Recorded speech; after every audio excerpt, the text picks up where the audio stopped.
in the world.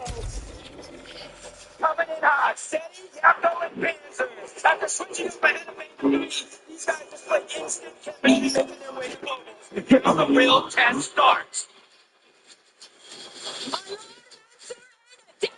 Touchdown in France. This Middle Eastern trio is not to be underrated, and they'll make sure to leave their mark on the lobby this weekend. The Wonders from down under, Alex and size. After a dominating year on OCE, they're taking the battles to the main stage. Watch out, these guys mean business.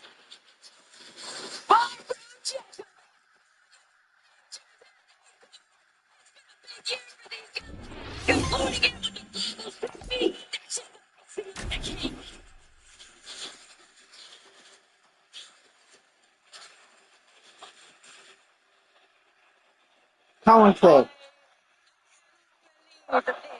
It's going to be your first land, Curly, but luckily you have some very experienced players with you. Reed and, of course, a former global champion in Cooper. What has this experience been like so far for you? I mean, playing with the global championship winner, I'm like, man, lots of it. I mean, I'll tell you. It's been a great experience so far.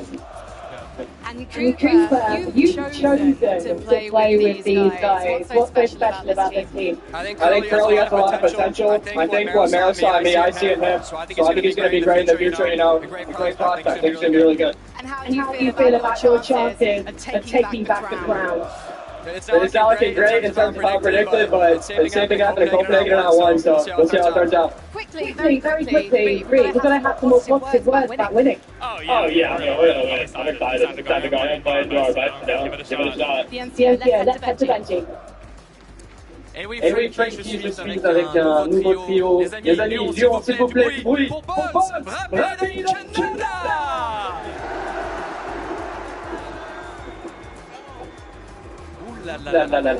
Canada. How do you feel, man? I'm feeling amazing. I love France, baby. Let's go!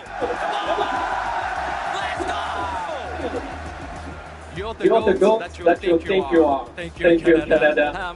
You have this experience from big stadium, big stage like today, but today is different because of huge French atmosphere. Do you think you can handle the pressure?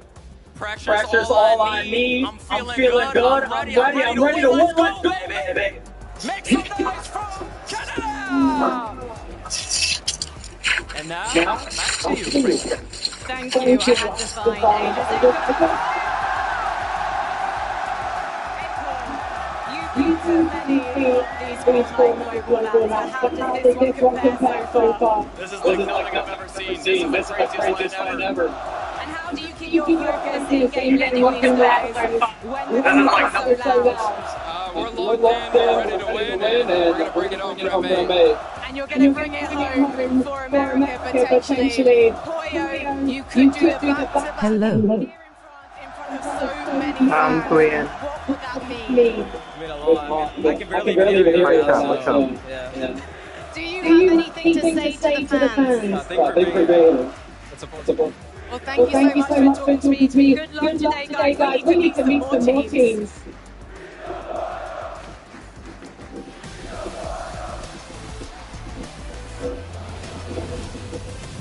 It's your boys, King Mazer and PH. After tearing up both Brazilian and NA lobbies throughout the year, they're here to wrap up the competition in style. Say hello to Vortex Mountain and MVP. Leon was no easy feat, but these guys are coming in with lots of motivation to win it all. Let's go, Paolo. Put your hands together for Pars, Pump, and Baka. And it was to not get a chance against these guys this year. The question is if they can keep the same pressure in this lobby. Better late than never. I judge Cammy. I hope Trick wins. And with globals on the line, there's no time to waste. They're here to crush the competition for real. The pride of Middle East, Hero Hot and FKS, proving their worth throughout the year's tough. No take to on the one Stage is even tougher. It's time to lock in, boys.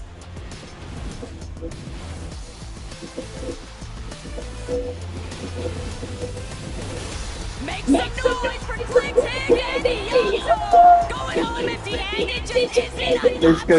With the trophy directly in sight, these guys are bringing their A game. Let's go. Qualifying for Major 3 was just the start. With their eyes on the prize, they look to take the trophy home.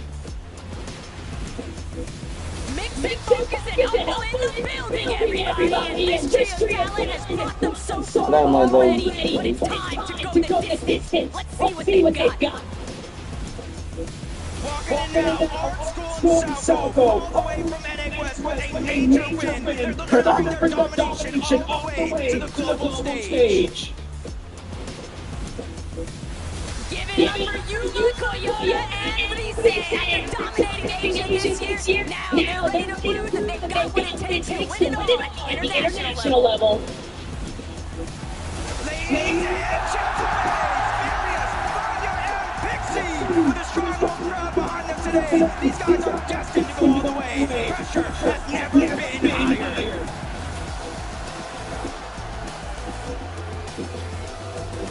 Peru nephew James. Good job. So, obviously, I had to come and keep the seat warm for Vanya Boo Boo because I know there are a lot of fans here in France who cannot wait to meet this team. Here they come. Pixie in front. I know we have some Havoc fans here in 12 minutes back. Pixie, you've been to many of these global lands. How great is it to know you have Havoc fans waiting to see you play?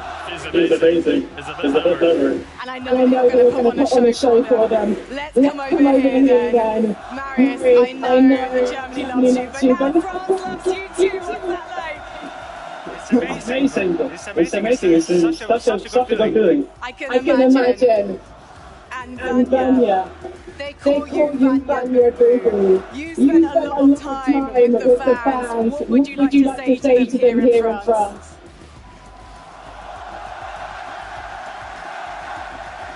Sometimes actions speak louder than words, which is why I'm going to say, let's head to you, Benji.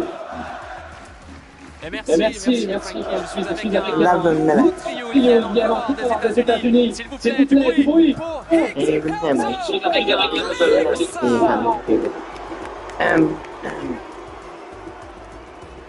Wow, Clicks. How do you feel, man? I feel great. This is going to be the one. Bring it home. Il le dit, il vient pour gagner, il est chaud, l'atmosphère ne fait pas peur, il vient pour gagner, c'est au fort pour Royale, pour Clicks. We know that you land that supernova. I heard that production train you. Had to train you for this film. Tell me more about the story. Yeah, he helped me train. Anybody who has supernova, we'll see what happens.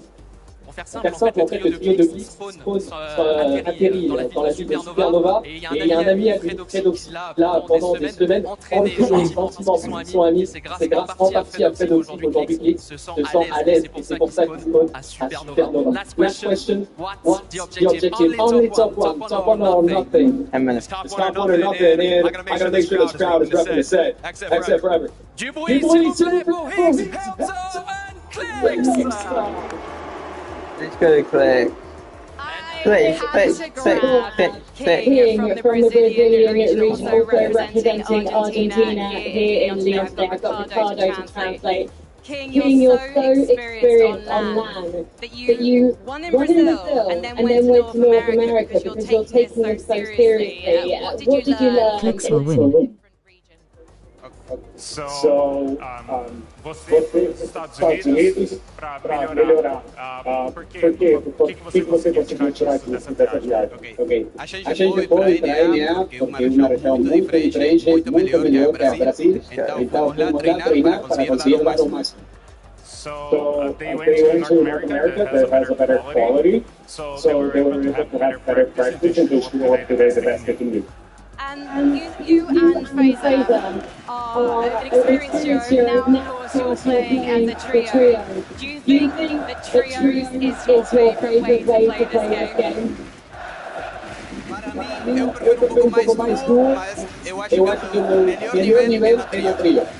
So they like to play duo banter, but they think that their duo is very strong. I think you're going to be very strong. Thank you so much for being There you go, that was guys. Leon, please make some noise if you want to meet some more players. Victor Briggs!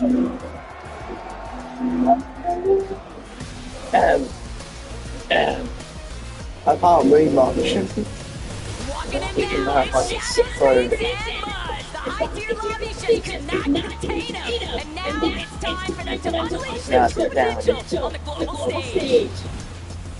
The terrors of EU, Flixie, Fano, and Pico, having established themselves among the best of the best, they only lack one thing, a trophy. This weekend, they look to take it all. All the way from Asia, Razzle, Raito, and Tay-Tay. It's a long way from home, but the Major 2 champions are here to deliver the performance of a lifetime. Don't know the age and... Hold on, it's Bob and Chino. These guys have been on fire this year. With a major 2 championship under their belt, they're looking to continue that streak. Show's up for Pig, Malabuca, and Lux. The big face weekend, and with all the support behind them, these guys are set to straight to the top.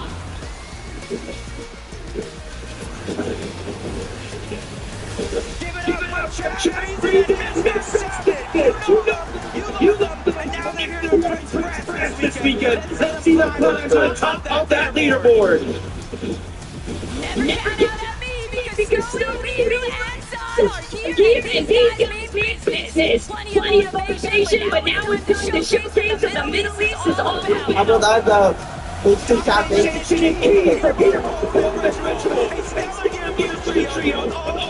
not playing for second place here. It's all or nothing. Hold on, PK and Aspect representing the Oshi region this weekend. These guys are here to ensure that they'll be remembered for more than just their potential. Make some noise and praise, visual, and a finish. Pushing the competition this year and making it this far comes with expectations. Let's see if they can deliver. Now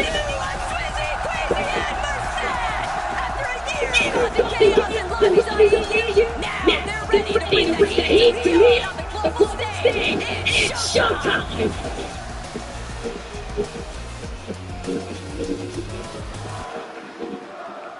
This one. I have got players from 2 French teams here in Lyon.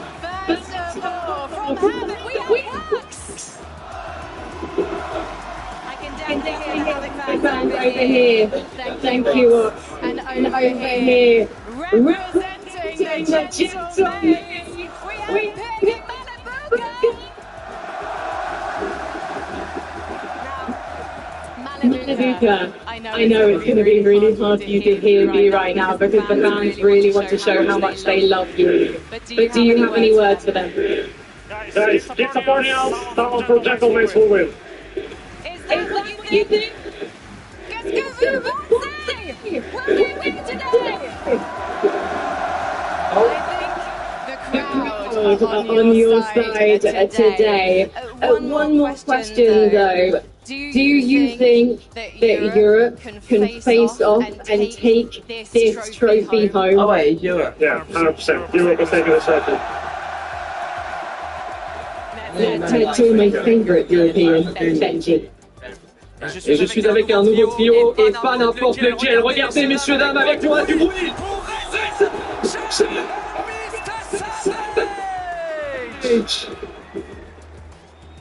Savage Mine, I remember that you got your ball at the last major, at the last game, at the last moment, and now you're here on the stage. How do you feel?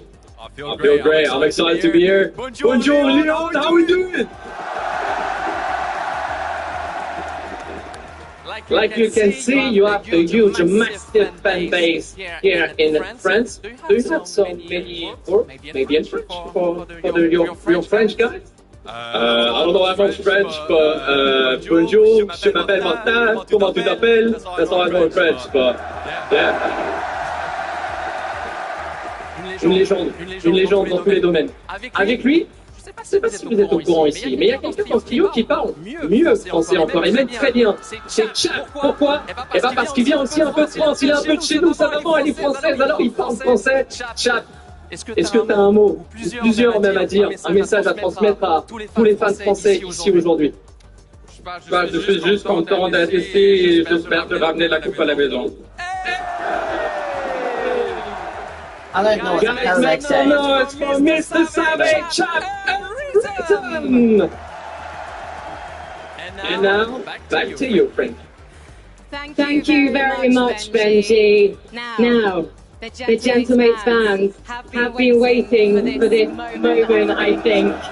Because here, on the big screen, when we showed their faces, there was so much noise, so much cheering in this audience, and I know they are just getting warmed up. 2 minutes. So please, boys, be on your feet.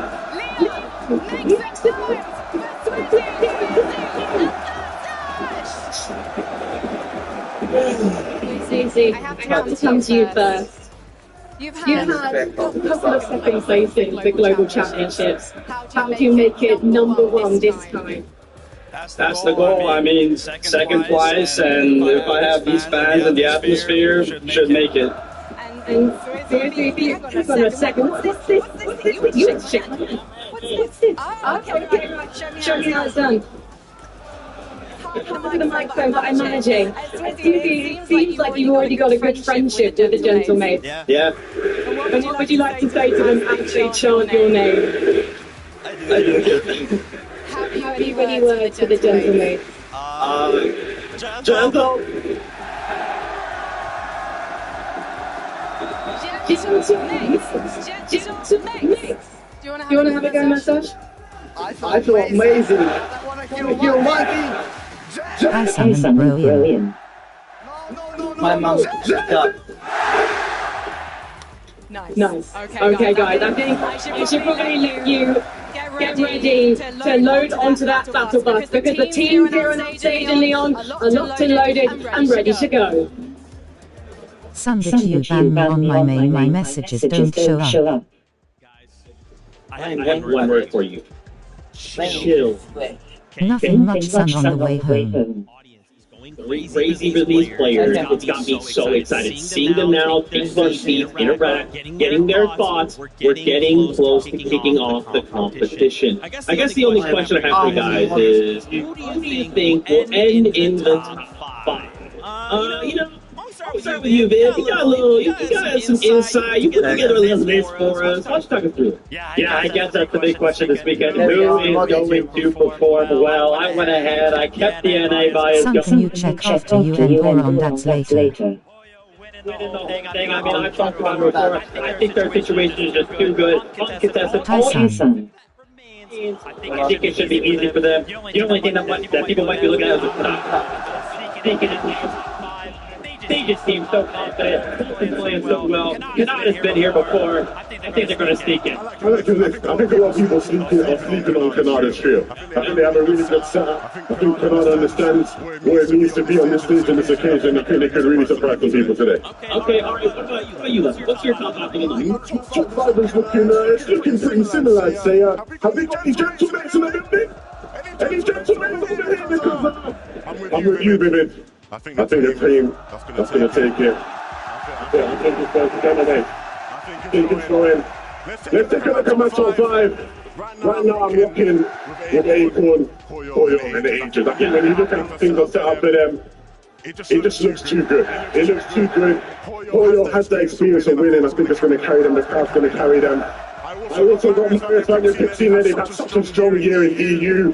They've had adversity that they've overcome. Swizzy, Squeezy, and Stash in there. I think the team that they give out surprise people on my list. I got Beamish, Dark, and Pix. I think these guys have been unbelievable all year over on EU. And they're a very new, inexperienced team. All 3 of these guys are playing at their first ever land right now. If you guys are thinking 11, how can you so confident of these guys? Every time we put them in a situation where we've gone, you're inexperienced, you shouldn't be able to perform, they over-deliver. And I think they'll do the same here this weekend. Man, the list looks so good, guys. I am so excited, and we hope that if you were not able to join us here in person, that we hope that these roars from this crowd break through, that you can hear it, and in those moments get excited with us. This is the Global Championship. After 6 games today, another 6 tomorrow, we will have new champions, prize money, a trophy, Acts of Champions 3.0. It is crazy to think we are finally here. Are you guys hoping to see anything out of today? Maybe it's just something out of game 1. Maybe you're hoping to see a trio end well. What are you hoping to see today? You know, Zeke kind of always asks me this question going into like each one of the majors, right? We spent a lot of time on the Death Tether, and there's really only one thing that I ever want. Let me jump into a competition like this. I just want good Fortnite. I want to be entertained, and I cannot lie, I don't think that it's even possible for me to not be entertained. All I ever want is a good moment. That's all I ever want. I think we're going to see plenty of them across the next 12 games, but today I think we're going to see people really make their mark on this lobby. Who's going to come out there and get that first win, man? I mean, that's always the most exciting part, you know, get the jitters out, get that first win out the way, and then you start rolling. Yeah, dude, again, it's like, you know, obviously there is definitely some players who have experience on land, but this crowd just changed everything, and especially, you got to think, you have to come in so locked in. If something doesn't go your way and you're eliminated out spawn, like you said earlier, you just have to sit there and watch everyone else take one step away from you closer to that trophy, right? So how are we going to try and keep mental under control under these circumstances? I mean, I've got no idea. How are you going to keep your voices under control, right? The players are kind of walking out. I'm over here trying to scream. I'm like, yeah, let's go. Maybe I shouldn't do that so much. I don't know. I mean, I feel like even talking to your teammates might be a little hard sometimes, right? Especially when we get into the end game, right? The crowd's going to be popping off at every single one of those eliminations. That keeps happening. It's going to be crazy. There's definitely going to be some stage of adaptability for every single one of our players. I mean, we talk about it all the time, Levin, experience, but you can have experience for this. And really, you're someone who's played on amazing stages in your career, right? And I don't think you've ever played in an atmosphere like this one, man. It's intense out here. No, I definitely haven't. I think this one is going to go down in the history books, and we haven't even jumped into game number 1 yet. Man, you were talking about game number 1. There it is. The battle bus is ready to go. Once again, the pinnacle of Fortnite. The very best trio will now begin the fight to the top. Who will walk away as a global championship trio? Who will take home of the Acts of Champions 3.0? And who will take home an unbelievable trophy? The competition starts right here, right now. Once again, Leo competition starts here.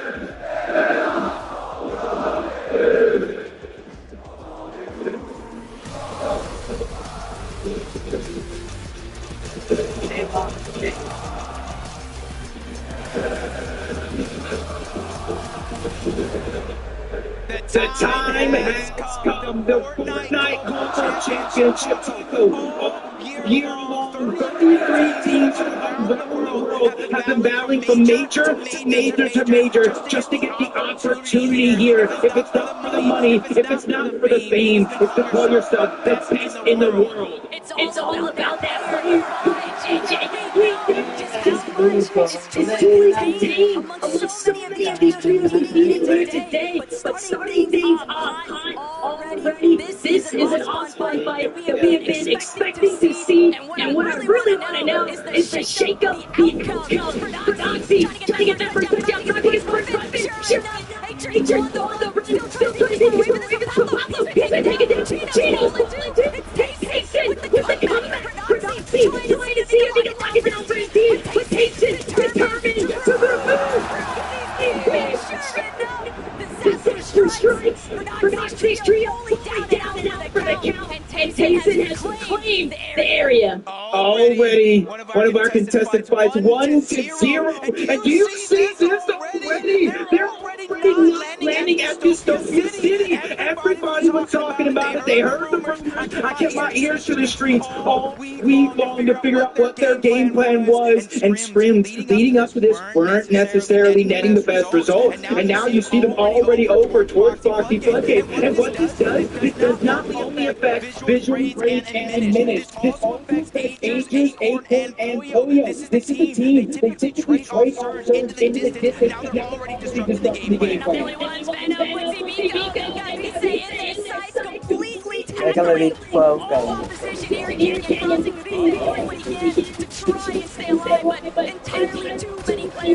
You then move to Another elimination tallied up here for Vico Venom and Quixie Coyote, the sole survivor of this exchange. And Coyote has pulled out a ton of tricks throughout his career, both online and in global events just like this. But early on in game number one, he's already being forced to play out some of those tricks. He has to disengage, stay alive a little bit longer, and try to have a chance back. But you hear from the background, Queasy and Mustache, uncontested at the hive. Some of that could be one of the best POIs. You get the experience for your OXR rank, the medallion, the mythic weapons, a lot of extra heals at the POI itself, and then the elevation Kelly and Mini Mario breaking it down, so that way they can start to build that base early and accumulate the sword surge. So that way later on in the game, they can easily start to rotate around. And most importantly of all, they're uncontested here at High. Whether that stays true throughout the course of this weekend, well, that'll be determined by how things develop, but other teams still caught up in a little bit of battle processing at the start of this match. Dystopia City heating up. Epic Whale, Paper, Victor B, they made it very clear they had zero intentions of ever leaving this POI. So Tay, Raito, Razo, they're going to have to force some sort of a conclusion to this exchange before the third party starts to trickle in. Charles Cole and his trio that are over on this side of the map, they have to watch out for. You see a team at the bottom of your mini-map. They see try to rotate toward the north, disrupt what's going on. So that's going to be one of the key aspects to a fight like this, where you're already seeing a flank going around. Peter Box and Ritual, ready to advance no matter what happens here.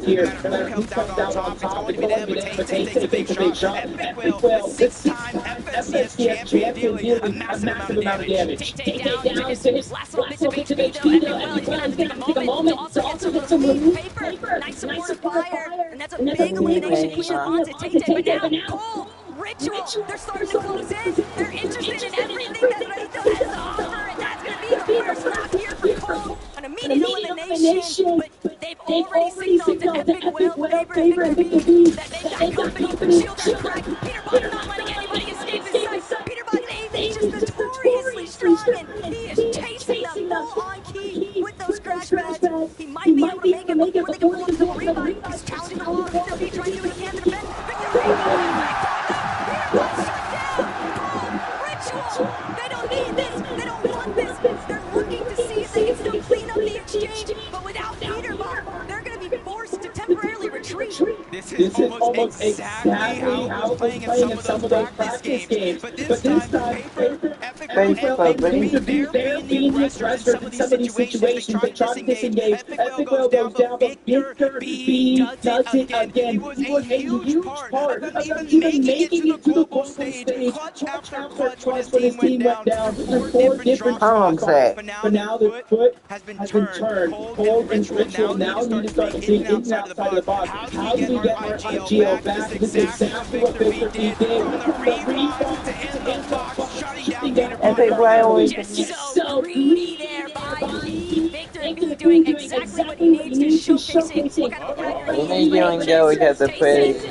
Splash here, a couple of splashes, gonna ensure that Chicho is still good to go, but Chicho needs an opportunity here for his team to put a little bit more backup. FKS trying to apply pressure from a separate angle on Hero, also looking to see if they can get some good aggressive fire through, but things are just picking up at Ranger's Ruin, and Tayson going to be able to pull things out to a little bit of a standstill now. Chicho, Aegis, Tayson, they might not actually have to force this battle. Yeah, it seems like they're overall just kind of prioritizing trying to get as much surge as possible. You see their material count relatively low in comparison to after winning that spawn fight. You think they try to get as much resources as possible, but they know when it comes to storm surge, it's essentially currency. It essentially allows you to freely rotate around the map versus other teams that might have to slowly rotate, sit in their surge spaces a little bit longer, and figure out what they're going to do.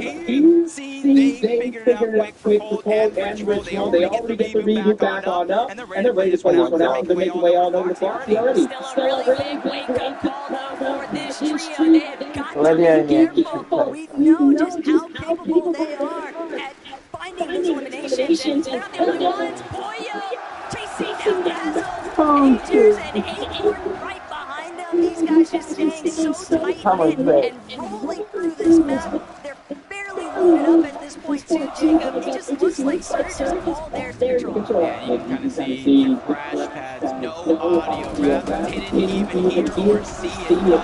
And you see there's no knock, straight elimination. So that team, that was the third one from Dystopian City is down and out. But fighting hard. I did see the feed. Already got one elimination. And I was talking to them up front, you know, being an NA West fan, this was their game plan all along. Contested or not, they're going to be the north and the south. It feels like these teams are easy to fight, and already their confidence continues to build. But Luffy just trying to close these down just a little bit, and take down shield up. But Arkansas, IGL, the Fragger, they're still there. They're holding the wall and making sure nobody can get out of this one. I mean, being honest, Art's been running it long inside of the scrim lobbies, inside the practice room. He is more than content to take up a box fight with anybody, and especially if he's got his teammates right next to him. You can see the confidence from the NA West boys, but Oshi still doing their best to hold their own despite being down a player.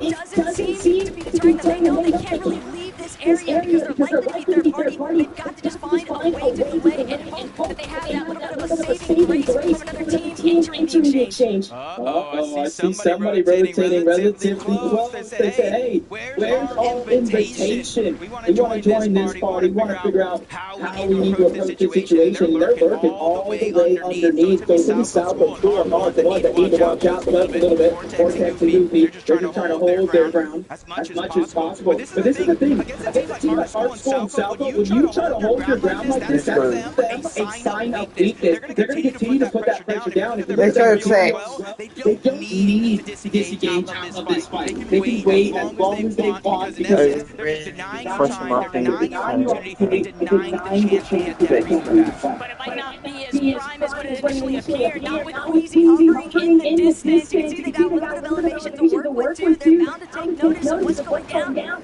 Elsewhere across the map, south of High, King behaves in, Phaser getting craggy up against Garfield away. And that's going to be... Hello Sharpie, love the video.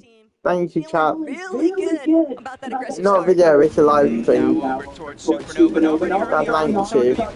No kill theory. A little bit towards the north, massively towards the west. So even though Place Pigs and Eagles haven't had to rotate just yet, they can focus on trying to get as much towards surge as possible. If they run into trouble, they speed up in their plan. That's Reed, Cooper, and Curly. And he was very vocal when he said, hey, we understand what's going on around the lobby. We just got to make some things happen. They have 2 early eliminations. That comes with surge itself, and they're continuing to rotate through so many other teams who have been passing. There's also just so much confidence behind Reed and just teaming with a player that has so much faith in themselves. It's bound to just have that trickle-down effect to his teammates. Not to say that Cooper and Curly aren't clearly thinking of themselves in the same way, but it is a huge positive. But every single time this weekend, Jacob, that we see the gentleman, Malabuka, Payne, loading across the screen here, just waiting to find their reposition opportunity. That sole elimination on Malabuka right now, but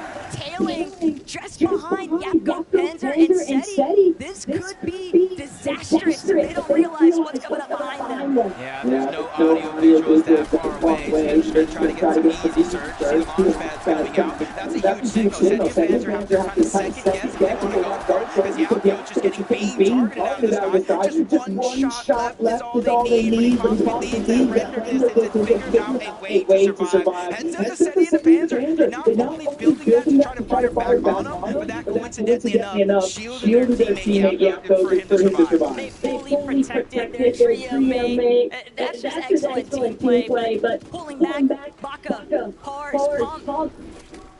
A little bit tangled up right now. You made my heart ache. In a slightly worse position, but the attention is clear. These two teams very likely to clash here, Jacob. They could both definitely utilize surge. We know just how high those numbers and that threshold can truly climb. Yeah, these are two teams. I think they land relatively close to one another, almost contesting each other even. During some of the practice games, they were actually kind of feeling each other out, fighting it out, but neither team kind of won that scenario, no matter if they won the fight or not. So they're trying to take a slower approach, but that means they're rotating parallel with the zone moving toward the north.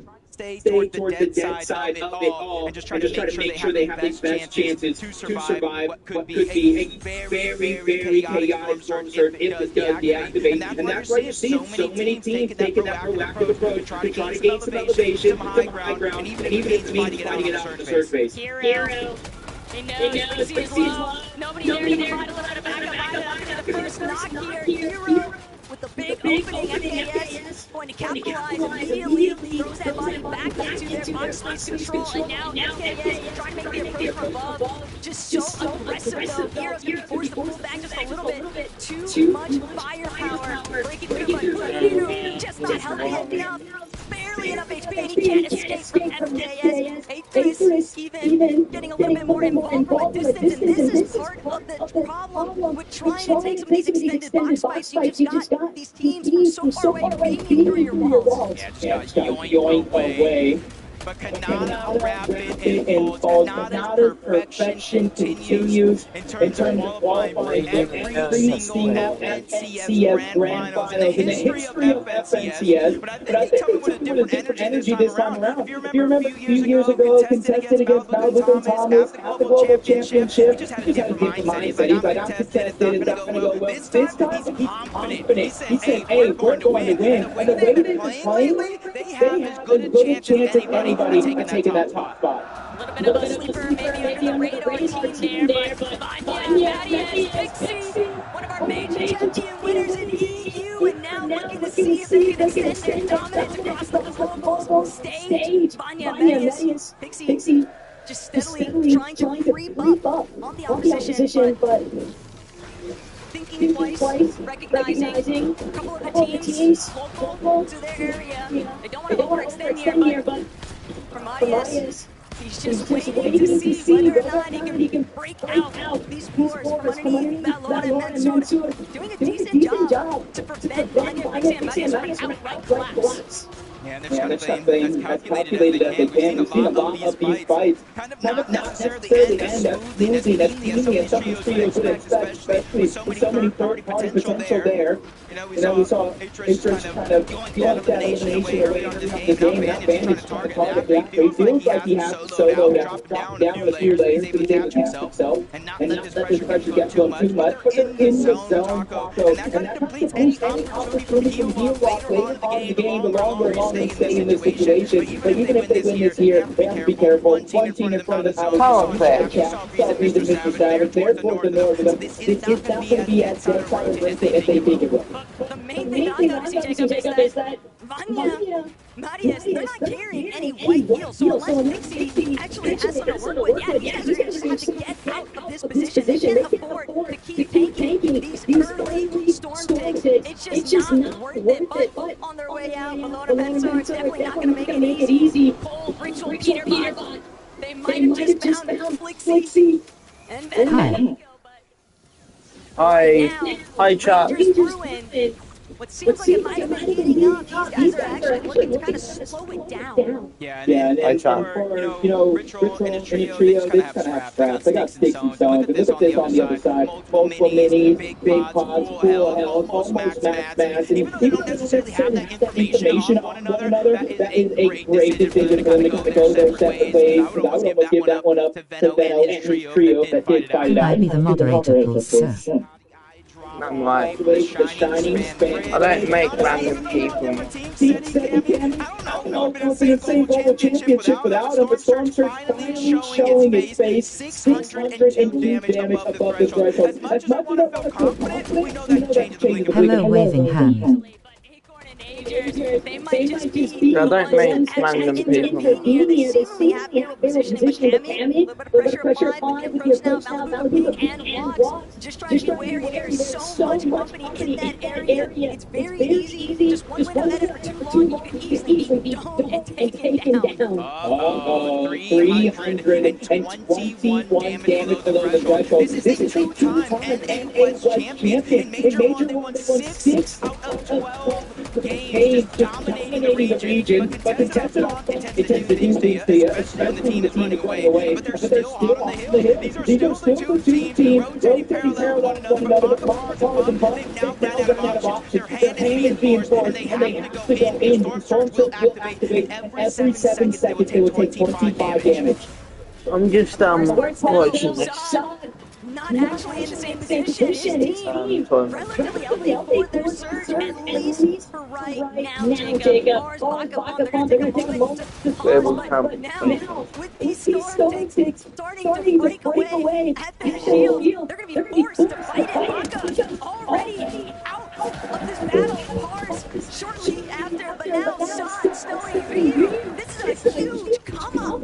These guys just got a little loot bomb package delivered straight to their front door. And I forgot to mention, it's Storm Surge takes you down. You get straight eliminated back to the lobby, but I did see it in the feed. A couple of these guys kind of putting it all on the test. Superman straight shot on the Mather. You see him dropping down, trying to finish the 5-1v3 situation. And he's just hitting haymaker after haymaker. Has he got enough knock in this situation? 319 1v3. That couldn't have been a better time to clutch things up, but Cooper's still going to have to play his life here. There are too many players that are going to prevent him from finding that breadth of relief. 42 below even inside of that damage threshold for Surge. Jacob, it is so sad to see after what a phenomenal clutch he just pulled off, and with Walks, Luka, and King pressing behind him, that's going to be tough to actually survive. But Peter continues to have to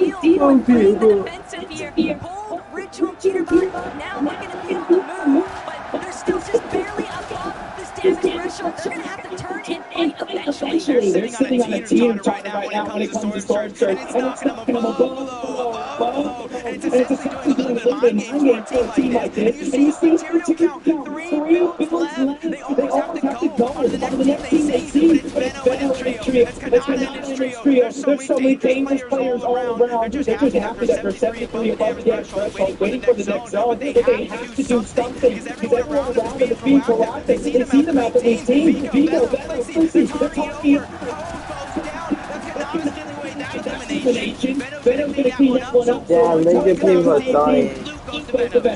EU on one side, Middle East on the other, Ritual, the last man standing, not for much longer, fully eliminated. That is a huge blow here in game 1, but Vigo, Venom, Flixie, now they might have drawn the attention of the lobby. They're going to take a moment to pause, replenish their shield. Halad and Hero still doing what they can, but they're literally just outside. They're going to have to still try and push past Pace Trio, and that's going to be hard to pull through because Jacob, with the way the zone is pulling over resistance, so much water, so much exposure, teams are just burning through materials. Yeah, this one's going to get messy. There's one lone team. I think they're a duo on the opposite side of that island already. They don't have to worry about anything. Meanwhile, they have to make decisions here on this side of the zone. Do you stack up the beach coast as strong as possible with different players, or do you try to make that daring play, try to get towards the center? Because who knows, if the zone goes south, that'll be a play that works out for you, but if it goes north, if it goes towards the east, that's when they're going to have some trouble. Take a look at what's happening on Hytho. Oh, Swizzy! Can you knock him the think fuck of down. anything different to ever take place in an endgame lobby, Jacob? Instead, Squeezy immediately tried to challenge and take fight for himself. You can already tell the gentlemen are going absolutely ballistic right now. Swizzy and Mustache just following through Queasy's commands here out of their IGL, but they've got the entire lobby in their sights. Oh. It's all about maintaining the positional control. They actually found themselves 6 below, but you can see immediately with that minigun and some free edit, they're able to kind of take him down, grab that elimination. Luke and Storm Surge all being accumulated in a blink eye, kind of Dixie and Marriott by themselves. The good thing though is they're 568 damage over the threshold. The bad thing though, they're low down, their material count, that one is not looking good. 5 bandages, luckily they don't have any HP missing yet. They have a max pull all across the water to the other side of the island. It's not as easy for a single person in this game. There was nice drop. He needs it, and he needs it now because he's barely above that damage threshold. And that's the kind of refresh that Hias is hoping to find, but instead it's the all Malik. But no, he's going to actually be forced to keep charging forward. He doesn't even get a chance to try and claim that body loot off of Marty. Fortunately, he still has a good amount of materials and just beaming a minute as he trails behind him. The face crash back combination is taking him so far, but when you're in this position, Jacob, as a solo over the water, you're just hoping out of sight, out of mind. Yeah, you just gotta take it one step at a time. Can't get too ahead of yourself. Especially if you're actually going down the round, you gotta use that as a trap to try to get out. Go yourself this time. Elimination on the high drop, but he is finding himself as a solo with a rotation to make. Home Now set. it's taken away little by little. Is able to finally take him down. That's a big confidence for a team like that. Of course, but Height has had a couple of developments here. Striker Canoe saw the posturing a little bit earlier on before that last rotate. This next pool is going to send everyone packing, though. Reason Mr. Savage Chat definitely setting up a visual. Actually going to be one of the first to try and move to the next position. Cisco Kyler Striker, though, right up above. Kanata Rabbit and Bolt trying to see if they can be a threat. But if you're going to be in this high position, you've got to make sure that you are controlling, funneling players away from height, away from secondary height even. But with the crash pads in play, that's going to be so difficult. Yeah, you gotta watch out too. Chicho, Riz, Kaysen, they're underneath. They're probably on the high ground. Cisco trying to put the damage on the King Favor PA's in, but backfires on him, forcing him to retreat just a little bit. As Ace is building his way up, he knows he doesn't want to be stuck on that mess on the low ground. And even West, the elimination feed going crazy. As our control takes down King Favor and PA's in with a little help from chat. Hi, James. Hi, Kingsley. It's only Clicks and Ianto. They lost big somewhere along the way. Ianto doing what he can, claim a little bit of space here next to Clicks, but ideally they're going to have to duke it out in the low Just ground. watching their Fortnite They've got to keep the material count high, but Mustache, he's actually falling the mid-ground, getting a little bit too chaotic, and he just couldn't break through. Yeah, Chicho's the one that gets it down, but Powder's the one that steals away the elimination to get a lot of loot for their efforts. Queasy trying to do the same thing. Steal whatever is left back from his back. You've seen that's a decent amount of loot. The Blueberry is probably the most important part of the entire loadout that he has in that inventory of Venom. With Chicho, the Queen L subscribers to you. I subscribers. What? Oh, you subscribed to me. Thank you, Shark. Materials, so that's why Queasy just drops all the way down to ultimate low. They're hoping that they can pick up an elimination or two and then maybe look to try and Thank you for subscribing, Shark. Everybody's looking at him. Pico finds that elimination onto Art. That's going to be a massive refresh here. Pico, though, getting beamed. No problem. Put down into the dirt. Clicks fighting for his life still. Oh, okay. Just kidding. Off-ball's gonna be the one to take him out. Yeah, even though Clicks went down, the damage has been felt for the team that he just took out 2 different players in a tough situation. As Jason, Chicho, they're trying to look up, but that minigun is just causing so many distractions. They have to focus on getting this fuck out of the zone, but they're being persistent. Down goes high ground, it's their chance to look it up. Striker gets down, Cisco take it down. What are you doing? I'm watching Fortnite tournament. As you can But they're see. still gonna need materials. Chicho has 0 build left to his name. All of his material count dropped to Tayson. Swizzy still holding his own as well. Deep inside of these ultimate low ground layers, he's looking to try and maybe cut off ults in the process. But Kanata, Rapid, can the double revive actually be a success? And sure enough, it's a fully intact Power make the savage. Freeze it by the big elimination onto Swizzy though, and Chap going to immediately drop back. Tayson still Power on make the the high savage. ground. This is looking primed up for Tayson to bring it home. That was a huge knock for both. They finished that elimination on the reason. This is a 2v2v2, and the only team alive with all three is going to be Rapid. I need to look for That is Cursa, but it is now just one less player that they have to worry about. Tayson trying to drop down low, but maybe a little too soon. Chicho as well. He gets shut down by Kanata. Rapid and Bull steal the game. It's for the victory royale. He's been saying how confident he's been feeling all week long. And after that performance, I can't help but believe him. They went crazy. How L got mobbed. Go, Kanata! You were telling Benji how Hey, you got confident you mobbed. were going into this competition. You were telling me in the player lounge yesterday you felt like this was your year. Now you have the first victory royale, but you made it look simple. I mean, to be honest, Rapid, I feel like a goat right now. I'm just following. I'm the minigun in the whole lobby, and we just winning the game for free. Winning the game for free. I think the other trio are going to let you have Well, an easy ride in the future. For you both, what was it like being caught in the chaos? The three of you going into the end game. Well, you have mods. Rapid was just full parking. I'm just looking with shocking out on my wall. Everything was a max. Guy on my double edit, 120 on height, Nada goes up in the back, dead on goat. Literally a goat. First game, first victory royale. That was the plan? Yeah. First the many. First Many what? wins. Victory royale. 4. Ah, il met sur 4 victoires. Messieurs, dames, du bruit pour le trio de Canada, Rapid and Box. I'm enjoying this. A confident prediction of 4 from your IGL, but Kanada, I think you're expecting more wins. Oh, we got at least 3 more wins in the bag. I already said backstage I'm doing at least 4 wins in this L entire has school on Monday.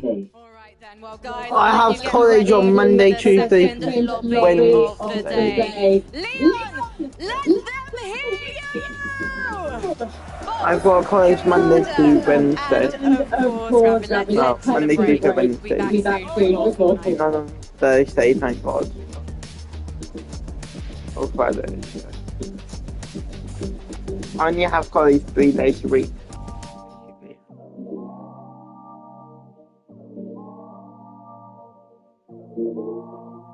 Do you get scared? Or do you feel lost?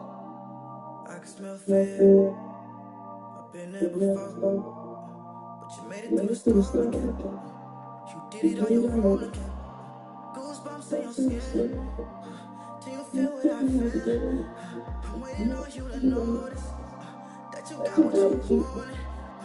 We don't got time to cry right now. Only got time to focus.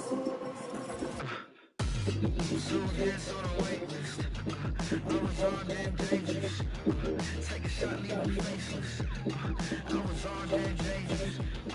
On a whole different level. I could see why they hate me. I was all damn dangerous. I was all damn dangerous.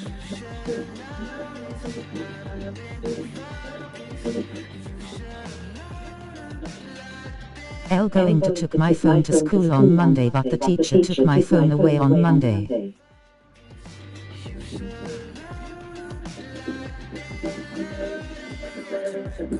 Your teacher stole your phone. Now that's fucked up. Tell them to give it back to you.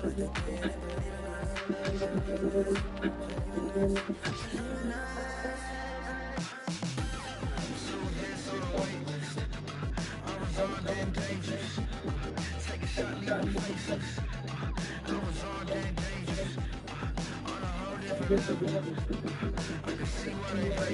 LM in high school. That's even more fucked up.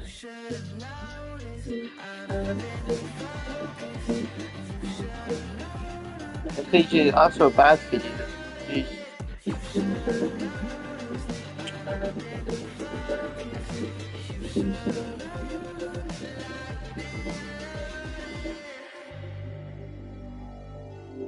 In the future, if I get really good at Fortnite, I could be attending global championship. You know?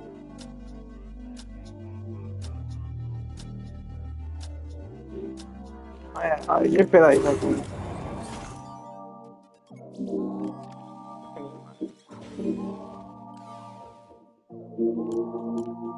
Do you feel love? I can smell fear. I've been there before, but you made it through the storm again. You did it on your own again. Goosebumps in your skin. Do you feel what I feel? I'm waiting on you to notice that you got what you need. L will be right back. Okay. They won the global championship, and we swing for the fences. I cannot believe Canada comes out and gets the first game on the day. Mental way up. Canada stocks way up. Absolutely amazing to see Trio shine in this moment. And I love that those interviews right after, right? Because normally in majors, you don't get that. You're like, oh, they're amazing, whatever. To go right to the hey, talk us through, get each and every one time saying, hey, this is what I was doing, this is my part, this is their part. Oh my gosh, man. I love this. Yeah, I mean, that's the type of reaction we wanted. No better person to go ahead and win game number one. We know Canada every single time he pops up on that stage, he's going to let us know exactly what just happened. Beloved, I mean, we're kind of watching through the game. There's so much stuff happening throughout the entirety of these moving zones, and never really checked into them. And then I was like, whoa. Rapid's alive? Bolt's alive? Canada's alive? The full trio was up. I mean, I just love the celebration, man. Look at that. Actually celebrating more than people who have won the global championship. You know, I don't think we've seen people celebrate like this when they even win. And it just goes to show how much it means to them, how much it means to have such a good start. You're right, the things were looking so good. I mean, as soon as we come to Canada, yes, me and I mean, I'm getting flashbacks to the end of last year. I mean, things were so good for them towards the back end of this game. And to see all of them be confident, right? We know like Canada's going to be confident. That's a given. Yeah. But Fox and Rapid, they believe that they're going to go here and win for how many more games. Oh, you'll be right back. Okay, Kimberly. Just being like, man, I shut down. Everything was like, you gotta be doing good, right? Because we kept talking about you gotta adjust to the stage, you gotta adjust to your setup. The fact that in game number one, you're already hitting matches and you know you. And I love that for Bolts, right? When you look back to last Globals, he popped up. And at the end of the event, every single player that was in that lobby afterwards was going to me, man, I'm trying to play Bolts, man. Can we get Bolts out here? Bolts has to be the guy. Everybody told me he was ascend to be the best player in the world, right? And he's up and down here. But to come back on this global stage, and for him to have a first game like that, it goes to show Bolts is still that guy. I am so happy right now. Honestly, when we look at those standings, they weren't in first place right now. Daisy is in first place.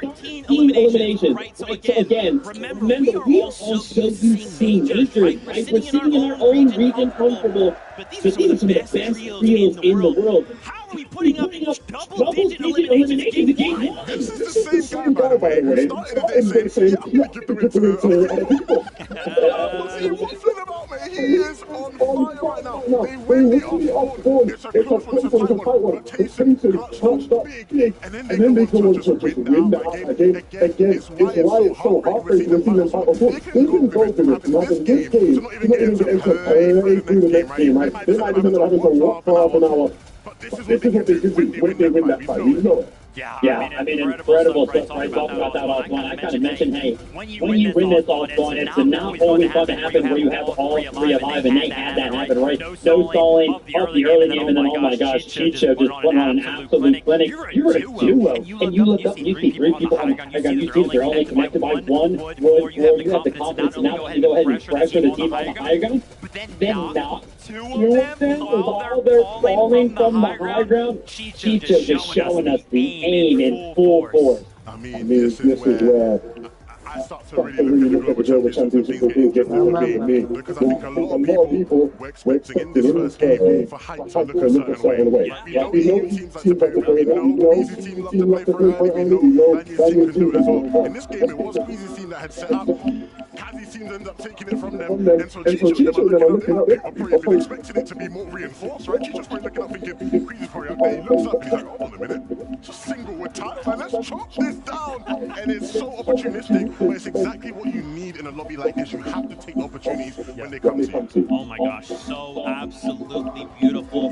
Man, as we start to head down this level list, though, Vico, Benno, Flixie tied up with Chap, Reason, and Mr. Savage. You know, there's just so many incredible moments. I feel like anytime we cut to a different trio, it's just like, hey, this trio's popping off. They're pushing one trio, they're doing what? Like, this is such an exciting time in Fortnite. Once again, I'm going to keep saying it all weekend long, man. Bringing together 7 regions and making them fight. It is spectacular. I mean, this game was so good for Vino, Flixie, and Vico. Honestly, I thought they were going to go ahead and win it because, you know, come around to, I believe it was like 9th zone. It actually pulled to the southeast, and they were already kind of primed up, ready to go ahead, full force, grab the front side movement, and they did. But for some reason, when they got there, they just had nothing left in the gas tank. They couldn't defend the position. They couldn't pick up the eliminations nor the refreshes in time for them to stay alive in the trio. As you can see here, still the individual performances from Vico and Benno, still picking up enough points to put them high up on that leaderboard. But man, if they could have just stayed alive for a little bit longer as a trio, they could have won that game. You talked about Vico's confidence coming into the competition, and it was good to see it in his element, not shying away from the stage, not shying away from the bright lights. In that game, there was so many couple moments in that end game where it almost felt like they had to chill a little bit. Run into a bit too much. But when Vico's confident and he's firing and flying like that, he is going to be a big problem for anybody in this lobby that even gets an inch on the fight. Dude, I mean, also, you know, we kind of touched on it earlier, but the way Queasy had that kind of early game, like getting, obviously we know that they're contested, but having the Queen spawn, I'm thinking, bro, this is game over. And things didn't quite go that way. It was unfortunate because the setup looks primed for a classic Queasy hype win. It just looks so perfectly, but vivid and unfortunate zone call. We've seen it happen. It's a part of the game. Of course, as a coach, you are doing everything you can to mitigate any possible RNG, but sometimes the zones just don't fall away, and I think that was really the thing that sort of forced them to have to not be able to play high in this one. Still, very good intentions from them throughout that game. Oh yeah, 100%, right? It was actually a high ground take, right? We saw them mix up on the high ground. They had it pretty secured, and then I was like, oh my gosh, it's a bird, it's a plane, no, it's Queasy and Co. They launched padded right over, landed on top of Paddock, convinced the like level was talking about, right? The zone was incredible. It was like 7th zone. Every single team was on the east side of it, right? They were chilling. There was this big body of water. On the west side, there was one set of arrows. Just one little set of arrows. And it was Kato's trio from the Brazilian region. And the zone pulled west. So they just had high ground free. They're like, yeah, you guys are like, yeah, I'm not going to go for that, but man, I'm going to hit social after that one. And I mean, there was a point where I thought they might even try to retake it, right? Because he gets the fizz, like he sees the Luke gets the fizz. He has this crash pad thinking, maybe they go for it, this can still happen, but look, again, it's like I said, intentions, right? You see that they're coming here to play their game, they're not shying away from doing what they do best. Squeezing the pressure system, yeah, definitely not at the end of it. Guys, there's a trio I'm not seeing in the top 10 right now. And we thought they were going to be contested, but turns out they decided to land on the train. Peterbot Golden Ritual. And before we go any further, I just want to tip my hat to Victor V. Peterbot decided to get a little crazy right now. We got him out of the push thing. Victor V said, excuse me, this is a global stage, friend. Knocks him back down, and then from that point, boys, they're just kind of trying piece things together through shambles all game. This might be a concern, right? Because if the plan from these guys was, hey, look, we're going to land outside the POI, get looted up a bit, and go in third party. We know those guys are going to take a bit of time to find the story. Let's go in third party where POI were told Rich will be an easy clean-up crew. If that was your plan, and the first game goes like that, do you start rethinking things? Okay, maybe this isn't an easy fight to clean up as we thought, because they got rocked in there. I mean, yeah, everything in game number 1 was perfect. Like what we talked about, one that was fighting there. They got knocked. There was only a solo left. Either they waited till the right time to go ahead and make that push in. Victor V, Paper, they were res and Epic Whale. They had knock, and then just kind of goes solo, right? Imagine if he would have just waited like 5 seconds for Ritual to kind of show up right there. So I think the game plan is still good, right? It already shows that it worked. I think the execution of actually picking up the elimination was the fault. That's never the part you're worried about with those free. Right? Execution is never the problem. The problem coming into this week was going to be, what's the idea? Are they just going to ride the action? Are they going to go do a two-shot? Are they going to try for we know the idea now. The execution has to be easy, but I think as long as they don't allow that first game being a bit rocky to rattle them, things should still look good for them along the course of the first game. And that's exactly what I'm worried about, right? You know, after first game, I'm thinking, okay, hold on a minute. Why did you go out by yourself? Now we have to like try and play catch up this whole game. You know, some players in that moment, that tournament's done. They have to wait for day number 2 to try and get those fucking tracks. But this is still Peter Box Ritual, right? This is still a world-class trio. So I'm really hoping that they can kind of bounce back after that game. But there was also so many different things happening. Is there any kind of other moments I think for me just Ellen back. Wait, these guys are like near each other. There's a bunch of fights happening in the zone. A bunch of just crazy shots on players in the sky the entire time. Like, oh my gosh. I mean, look, before we, there were a lot of things to get to, right? Wait, you're single. One last time, just big up Victor V then, right? Because I think there's a lot of players who, you know, maybe if it was 2024 Royale, sort of what we were doing there, like, there was a lot of players who back then would have just rolled over, just let it happen. Like, I remember going, you know, the shotguns in my face, what can I do? Victor V said, no. I am that guy. If you want to find me, I'm going to show you a fight. I like the fact that you kind of go ahead and point it out, because now kind of thinking back to the right epic What happened with you and Taylor? That was me coming. Yeah. So Victor V definitely stepped up big right there. Carried on to edit 148, finished him off with one air shot. Incredible stuff. Way to kind of rise the occasion. And Zeke instantly kind of saw that moment. He was like, oh, dude, Pop's going crazy. I mean, you know, again, there's a global stage, right? In those moments where you are kind of put in a situation where it's like, are you going to fail or are you going to rise? For Victor V, he rose, and now just game number 1. What else is he going to look to bring in these future games with that nice little piece of confidence? Now that being said, right, you kind of mentioned, hey, you know, we don't see a team in the top 10. We don't see a couple teams in the top 10, right? Peter Box up there, Epic Whale's not up there. Finally, we see them in 13th place right there. A team that is definitely surprising. We have to talk about it.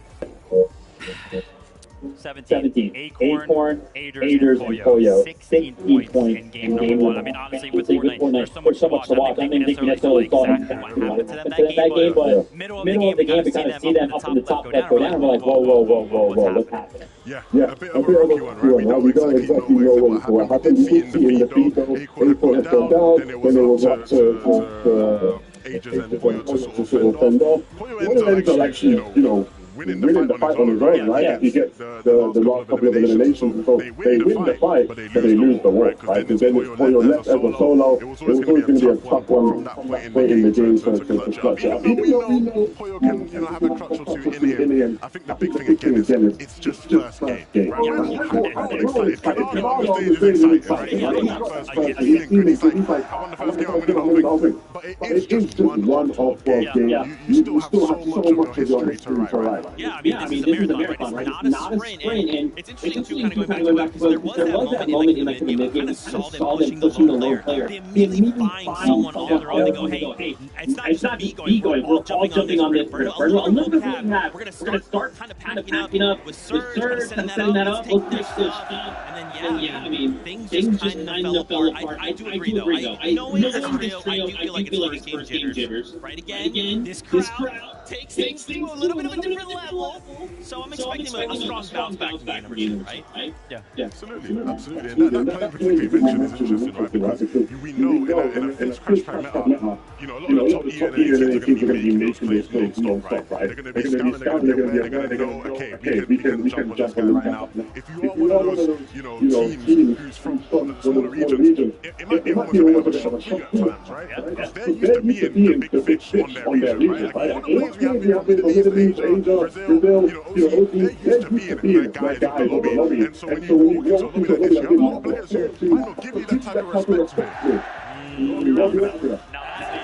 You know, I saw on the standings, we had 2 Brazilian teams in the top 10, right? King, Laser, they were up there. We kind of saw them make it to the end game, and I think that NA experience that they got did such a good job of because it was like in NA, every single time we kind of saw them kind of make it to the end game, they were always as a trio. They did such a good job of making it to the end game as a trio, right? They'll kind of make it around to like that 10th place in the game, and then continuing after that is kind of the development that they need. But hey, top 10 right now, pretty good. That's right. Now that was just game number 1. As we continue to prepare for the competition, why don't we hear from the players on their thoughts on the competition and the enemy trios from the other side. I think this is probably one of the most stacked lobbies there's ever been. All these teams that are here have had to be the top of the competition. People get better every single year. This lobby feels super stacked. And CS, I heard there's over 140 FPS with over 12 games. Really the best players that come out. There's a lot more respected players here, so it's definitely tough. I think our biggest competition would be Cold's team. Individually, they're like the best players in the world. برضو عندي تيم بويو وإيكون وإيجرز من أفضل الأتيام اللي موجودة بالجلوبال. Boyo's team is such a special because they've been on top of the scene for the last year. Acorn is part of the great side for a long time, so smart, he knows what to do in any situation. You got like the EU goats, Jason Queasy. Queasy's just like, he's a veteran, always making the right calls, and just finds all the young prodigies to help him up to the top. Then Vino's team, I think, they're like the NA version of Cold's team, so like they're all individually good. Looking at a player like Flexi, I think he has just everything. He has good aim, good mechanics, he's smart. I think another rapid Bolt's probably going to be like a very underdog team. They have a really good chemistry as a team. They got third, and you can see us. This whole year, they've been playing very another team that I think will do good is Pixie Demons and Don. I think Kami might surprise everyone because he has an on-call spot. I think he's going to do well. The top teams are way better because you have like the top teams from every single region. My surprise Dark Horse top 10 team would probably be Bruce Trio. I'd say they're my sneaky top 10 pick. From the region, I think the biggest threats Hello? Hello? Hi. Are you playing Hello? Are you playing Fortnite? I'll play Fortnite. Are you playing it like right now? I just got in. Fortnite on your phone. If you're squeaking, you might tell I'll play Fortnite on your TV.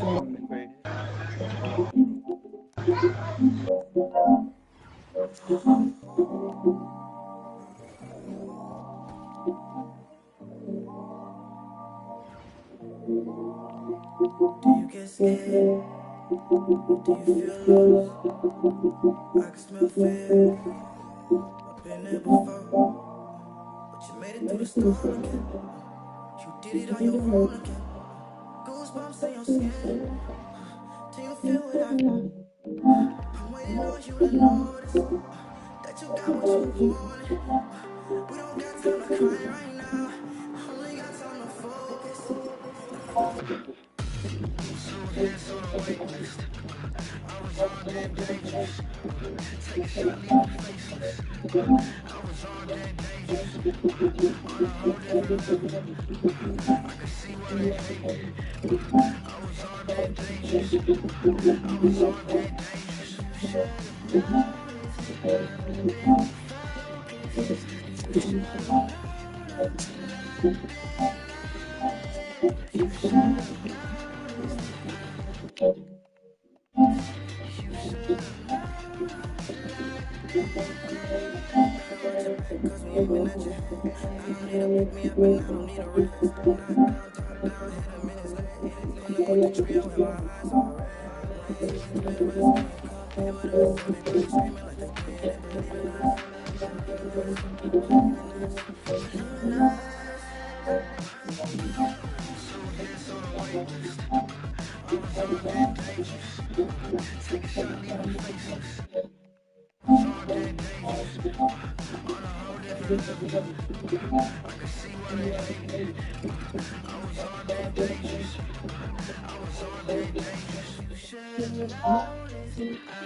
Do you get scared? Do you feel lost? I can smell fear. I've been there before. But you made it to the stars again. You did it on your own again. Goosebumps in your skin. Do you feel what I feel? Fans, the Global Championship. Game 1 goes to the left, rapid and bold. An explosive pop-off. Not only in the game, Kanata himself, and now he makes a return and starts continuing the competition. There's a small technical issue happening on stage. We're working to solve it very quickly, and then we'll get back into all of the action. Let's continue talking about what we saw out of Game 1. Mr. Savage having that moment of pop. That's what I love to see, and I love we kind of had that moment where he's like, hey, I don't know French, I know a couple things, I gotta give him French. But you know what I love about that? Before we analyze the gameplay, one thing I love, right? Obviously, I'm a very passionate crowd up here. Yeah. And so, you know, obviously they have all their cheers and they love, but they also have a... You know, they weren't showing up to everyone. They were mostly showing up to NA people. I love how they still had respect for Mr. Savage. Yeah. He truly is the most iconic EU personality, Fortnite player of all time. Like, they didn't care like it's not showing them, they were just like, we love that stuff. Yeah, we love. Yeah, I mean, Mr. Savage is of course great right there, though. You know, was knocked a little bit earlier on chapter 3 and kind of making it to the end game out of the duo, making sure they do find themselves in fourth place. He could be feeling so good about that. We all know the storyline. It is so typical and synonymous with the Mr. Savage name. It's almost like you can kind of change his name from Mr. Savage to Mr. Contender, because it feels like every single time he wants to do good and he's like feeling motivated for Fortnite, somebody wants to land on. And we came into Global kind of expecting that, right? Toyota's Street was supposed to be landed on him. Vino maybe kind of throwing in a haymaker there, kind of saving him at the last second, right? Preventing that from happening, but boom. Kind of bruised himself, uncontested. And early on, fourth place. I mean, it feels weird. Time to change it, man. As an EU veteran myself, I'm not used to seeing Mr. Savage uncontested. You know, so many times. I mean, we had it in Major 3, now we get the Global Championship. We're being spoiled, actually. It was spot on with it. I mean, for years, we have just had to deal with him being contested no matter what. Right? And so it's nice to see him get a shot to just build the strategy, play out the game. And he's got two great players by his side. I mean, Reason, of course, another just veteran and legend of EU. And then you have Chat, you know, star of the show who topped off a lot last year, back on the stage now, and he started off really well. I love too that as Chad has been getting here, so many other pros are like dapping him up, showing him love, like giving him kind of that respect that he's earned, but kind of like hasn't really been a thing for some reason. Now, you did mention the fact he's uncontested. Do we think that will continue to be the case? Because we did see that on situation go in the favor of Vico. Right? So, do we think maybe Toyota's thinking, maybe let's test out like Mr. Savage game? I got a question for you. Be honest with me. Do you think Toyota's a liar? Because that man said he ain't leaving, and I believe it. I believe it. He said it. I love how they have to like translate the whole interview, and there was the one bit he did not have to translate at all. Like even he said, so I think they're gonna play. I think consider Mr. Savage should stay uncontested. Fingers crossed. Okay, I like that. Okay. We also obviously have other MMA special Malabuka. We saw him popping off in this game as well, right? The crowd loving these M8 players. And of course, again, this is just game number one. So I don't want to get like crazy, like, oh man, things are bad. It's fine. It's that tester game, it's that viewer game, but them putting on game number one feels like a solid start, right? Like now we can pick things up maybe a little bit, but it's a solid start. Yeah. I mean, listen, it's kind of hard. Well, I mean, maybe it's a little harder than I would imagine, but when you have so much support from the crowd, you kind of feel a little bit amped up, right? Like a little bit of a boon of sorts, where you're like, yeah, everybody wants to see me do well. Honestly, though, I mean, listen, they just, kind of like well enough, they got some experience going to this game, survived from turns, made it to the end game. Fell a little bit short, but kind of got to the leader zone, but still kind of making it there.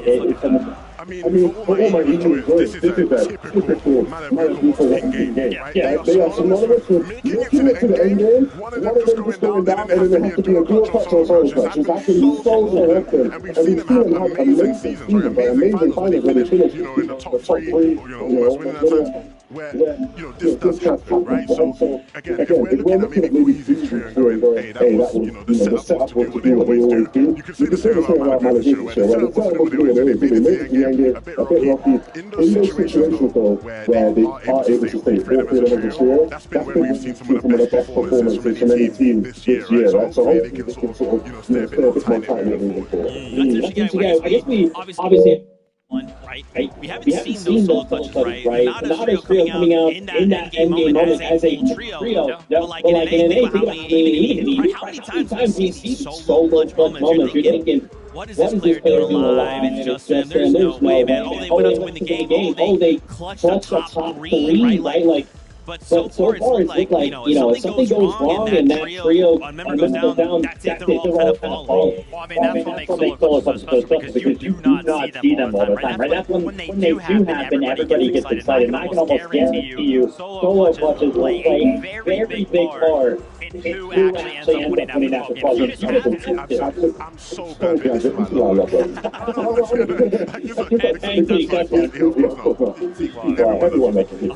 It is so important, right? We always have this thing in front where people are like, yeah, you don't want to see them having to solo merge, you want to see them all three up on the trip. Yes, that's true. But at the end of the day, when you look at some of the greatest, results that we've seen in Fortnite history, a lot of them are built off the back. Peter Bot and Poyo are not global champions. Last year, Peter Bot was one of the best solo touches of all time. Right? You're going to have so many FNCS wins from all different regions where solo touching was, the key to a team being able to get over the edge. If you have players on your team who are confident they can deliver you and gain some extra points as a solo, you are well in with a chance of winning this whole thing. I love that breakdown. That's so sick. And it's got to be hype, because, like, do you guys, okay, let me test it out here. You guys feel like game one, like obviously it was a great game. It was. But it feels like last year Global, game one was like quiet. And then as the day went on, we got great. Game one ended in not a win, that's pretty crazy, but it kind of felt subdued. It's kind of like the calm before the storm. Am I misreading the situation? Bro, Zeke is not entertaining. That's what you're saying, bro. He's like, game one was terrible. I don't want to ever see a game like that ever again. Just those solo clutches, like last year was just best. That game was good. It had everything we wanted, bro. The structure, right? Finding out what teams are kind of going to play for the high ground, what teams are going to play for the low ground, what we can expect all for the rest of the 11 games. I'm excited and Zeke's disappointed. Now I know why they have to put Kelly in between you. To keep you to a part. It's going to be I'd agree with that. I thought there was a lot of the beats that we sort of expect to see out of a lot of players. I would say though, I do think it does get crazy. I don't know. I think there's a couple of levels that we can ramp up to. One, just like some high ground fights, right? That's one thing we've seen a lot of this year in Fortnite. I want to see some just like all out rules on high ground between some of our top teams. I think the zone pool towards the end there was a big part of why we didn't quite see that happening. But all in all, yeah, man, we'll get the solo touches, we'll get the high ground fights, we'll get the crazy twist of spawn. As much as we've seen these couple of teams say, yeah, we're not leaving, we're going to keep out of spawn. At a certain point, you have to start looking in the mirror. Maybe that doesn't happen quite on day one. I think maybe a lot of the times you just ride things out day one, but going into day two for sure, ramps up. Okay, all right. Do we think the Stormser kind of played a big factor in that last game? Felt like a little, for some trios it was totally okay. For other trios it felt pretty tough. Yeah, I mean, honestly, the fact that one of the very early Storm Soldiers did not end up popping makes it very, very hard. We actually didn't see it active until the threshold was at 64 players. I believe it was around like zone 5. So it was actually pretty late into the game. So those all 12 early engagements, they're playing a big part right now. Absolutely good stuff. Now, of course, as I mentioned before, we already resolved a small tech issue. We are going to return to a break in the game. We're trying to get the result quickly because we know what you want. It's more Fortnite action. Stay tuned, though. We'll be right back with more action. Global Championship.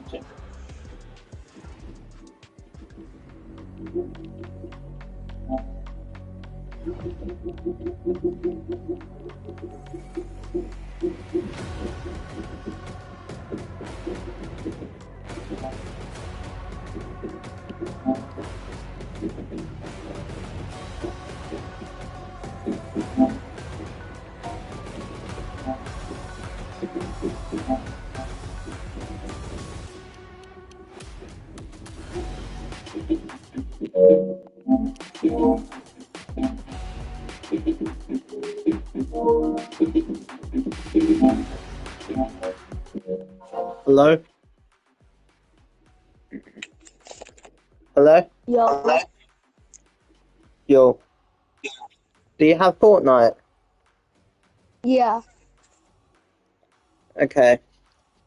Do you have a duo partner or not? No, my duo partner quit on me. Damn. I also don't have a duo partner.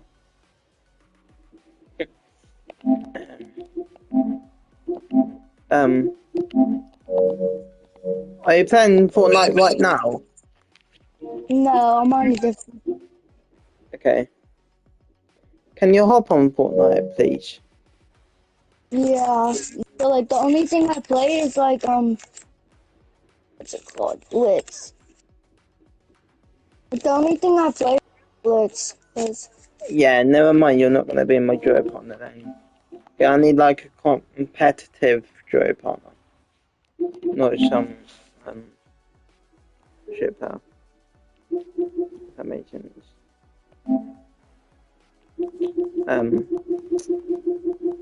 Okay, you won't be able to be my duo partner then.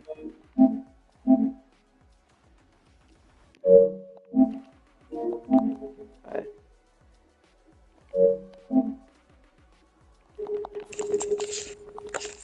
Why won't it let me leave the fucking party? There we go.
No.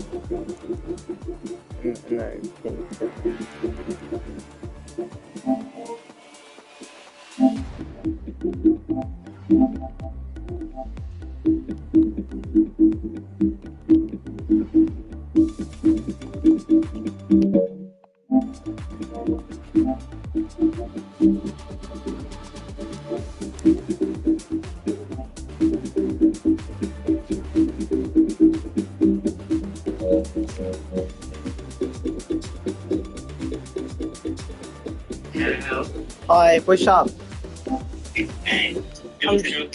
Yes and no. Yeah, sure.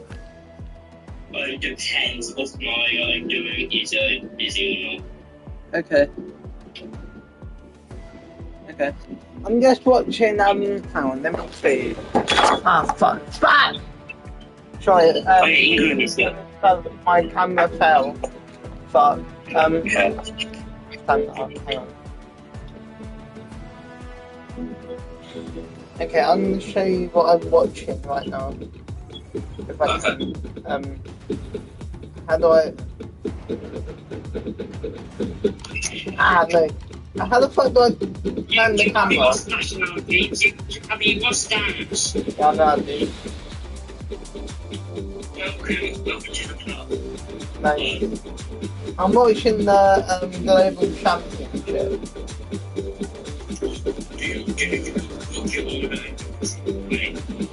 I'm watching it on Fortnite.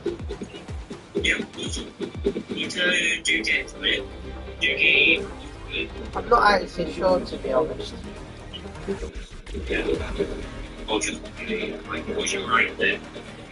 My rank? Yeah. I haven't played much. Hang on.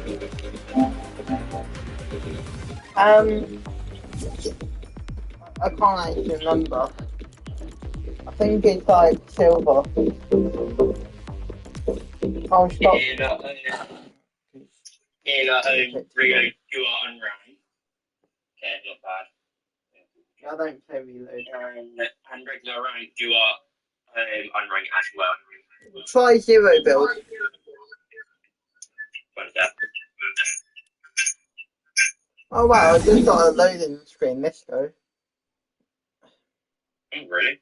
Yeah, try what's it called? Zero build. Yeah, I think I have good shot on that. I'm surprised it's not echoing. Well, you're in safe like enough zero.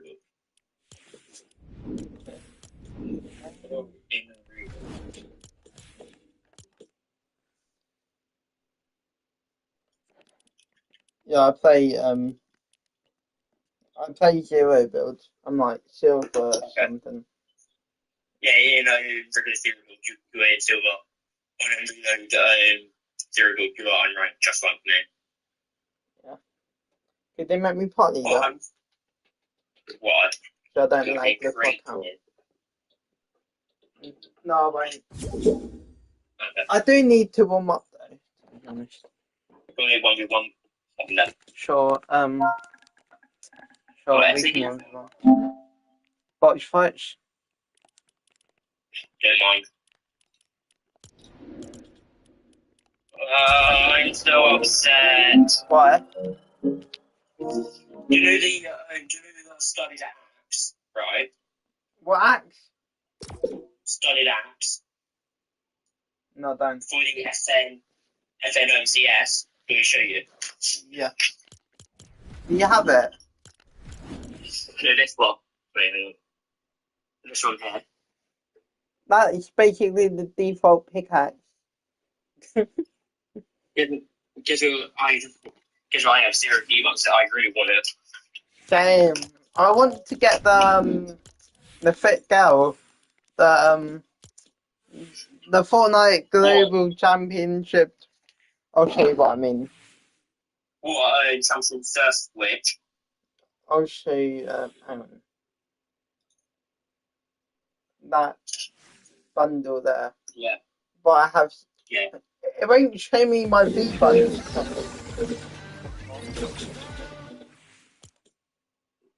I really want the actual fun champion. Okay. I bought the actual champion 2.0. Nice. We're not doing it in public. Jesus I'm Christ. really broke on this account. Oh shit. Oops. I only just realised. Thanks for telling me. God. I've recently managed to get into a small competitive 5-a-side football team. Yeah. Wait, who? Brandon Trust, it's called. Oh. It's like in. How many accounts do you even have right now? How many V-Bucks? No, accounts. On Fortnite. YouTube. No. All together. About 1 billion. No, I'm joking. Not 1 billion. Let me lock in. I recently played the game like a couple days. I haven't played it for a couple of days either. I haven't played the game like a week days. Damn. Streamer mode. What's that? I'll be rusty. Rusty. That's what she said. Do you want to do those jokes? Yes, sir. Well,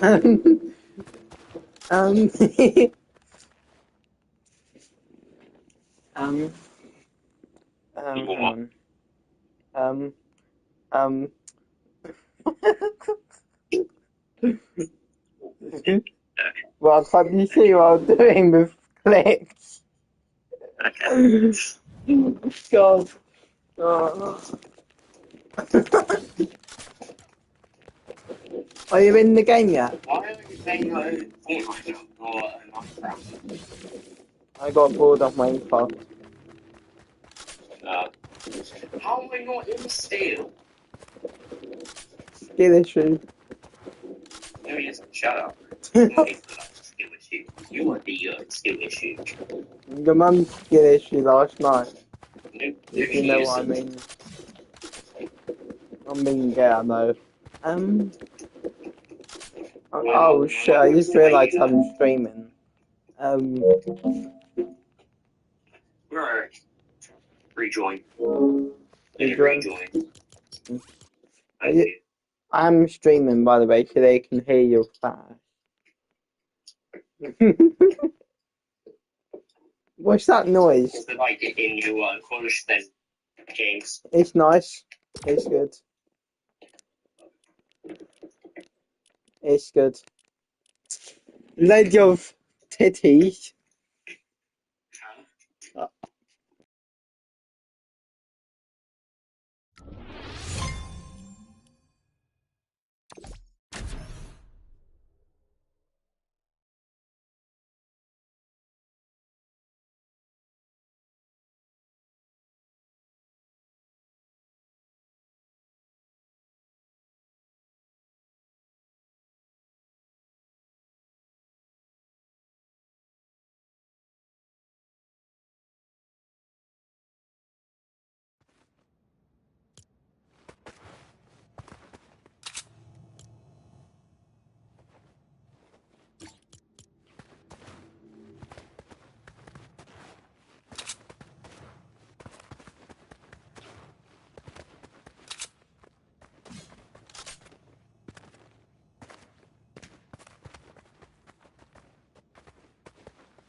Yo.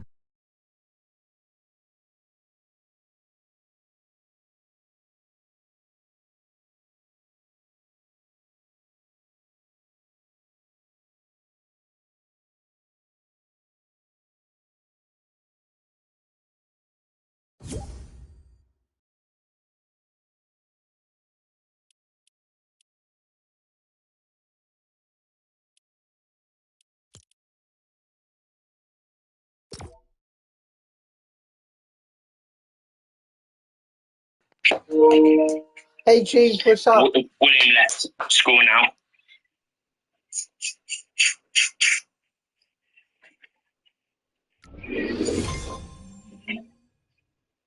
I'm floating while getting into the game. Ah, fuck my foot. I just accidentally clicked my foot. That hurt. Do you like still talk to Ben? No. Oh. I haven't heard from him in years. No, not years. Oh, really? Last time we spoke, do you know when Tottenham won the Europa League? Yeah. That's the last time we literally spoke. Oh yeah, true. Week after. Where's the mythic scar? Wait, how are you in already? I'm on PS5. Yeah, but... Let me crank some 90s real quick. Maybe I need to restart my PlayStation. It says you're in. It says you're in the game. Yeah, you are, look. I literally just got off. Look, what's that? You. Yeah, it will say that. We'll starting like loading in. Okay. Well, Can you show me your sexy screen? test network.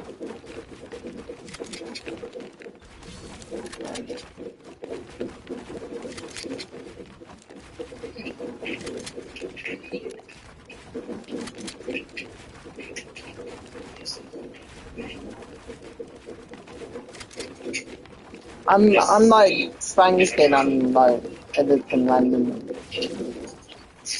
Let's go, I just hit a double edit. And again.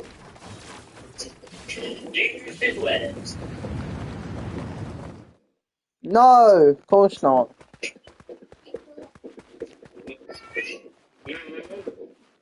I definitely don't. I definitely don't use simple edit. Why would I use simple edit? I'm gonna be such a bot. I would never use simple edit.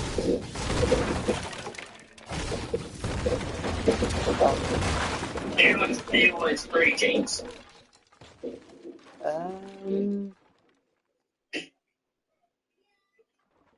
No. Well, not as much as I used to. Okay.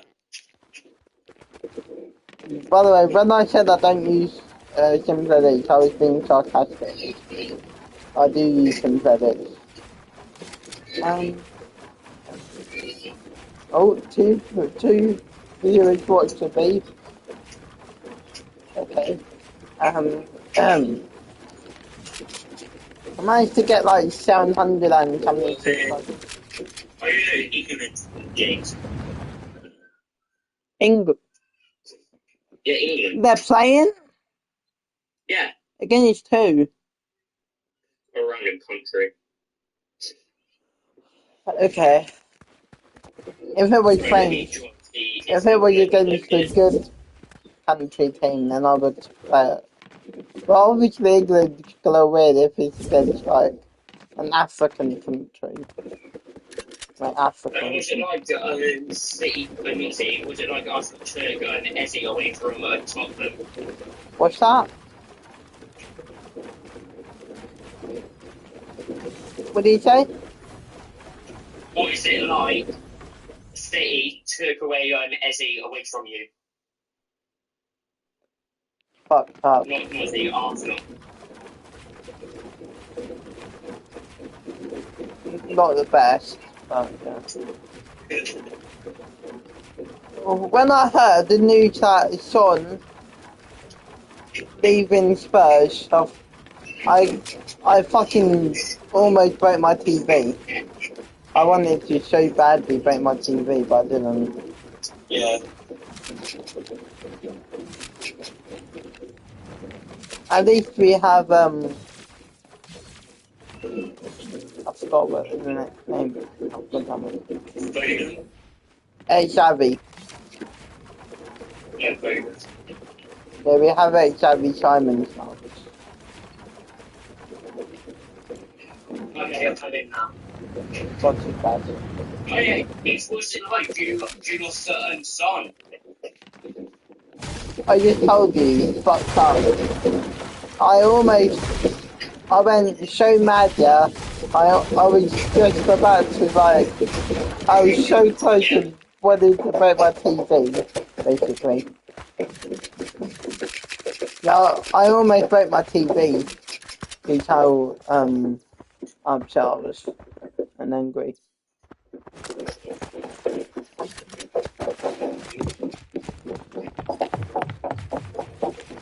I haven't played in a while. If you're gonna be my duo partner, yeah, maybe we can run some FNCS and then scripts and stuff when we get so good.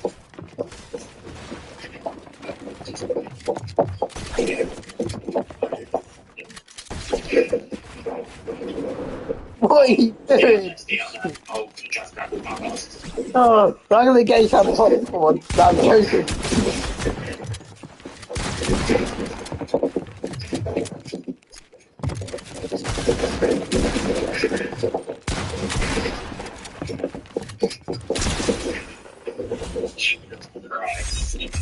Yeah, you can tell us. I know I have.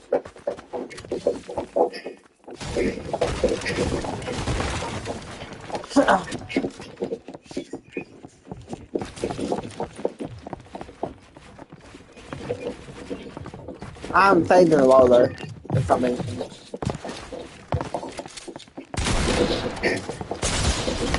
No, you fucking sprayer. I've only got a shotgun. And you... Yeah, I do.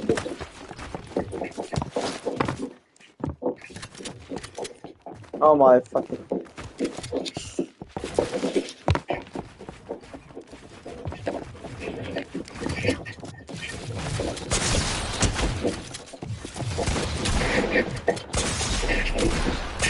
Ah, fuck! Ow, that hurt. You didn't have to push over, James. Did I almost kill you then?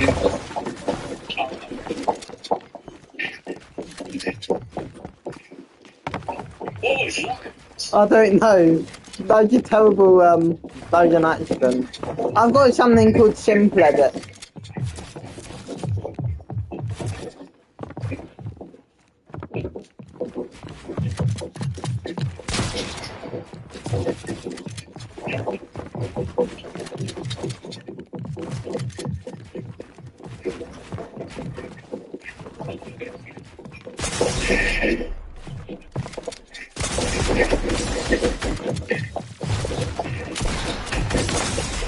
Ah, my... I'm dying to James sitting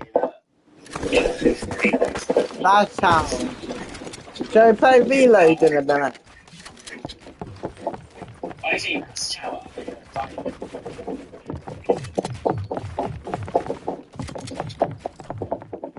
I really hope Twitch wins the Global Championship.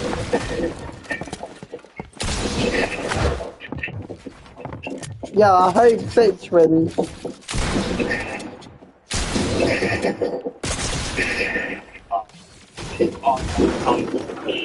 Of course. Do you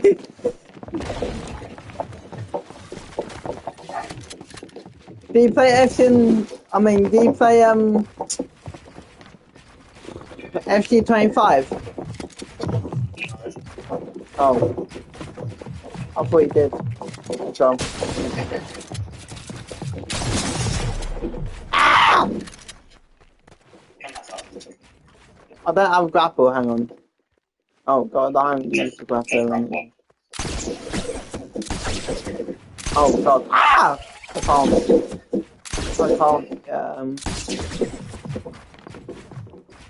I'm so low, you can literally pick out me right now. I was thinking you would pick out me then, but I guess not. Okay.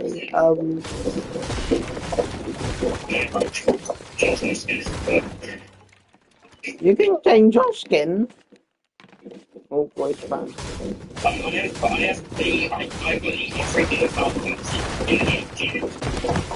Even this season. Even this season. Getting right. No, I did that in this season. I got the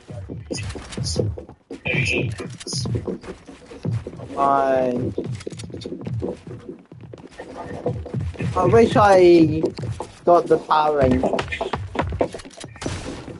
Oh, I've got a high ground direct. Thanks very much. You fucked with the wrong nigga.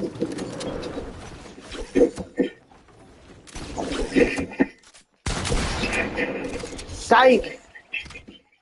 Oh.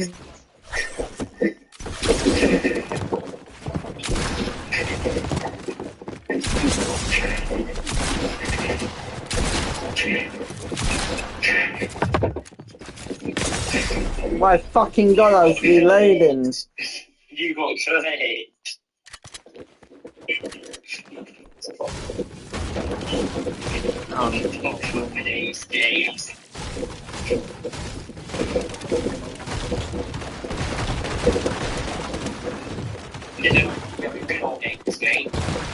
Forever.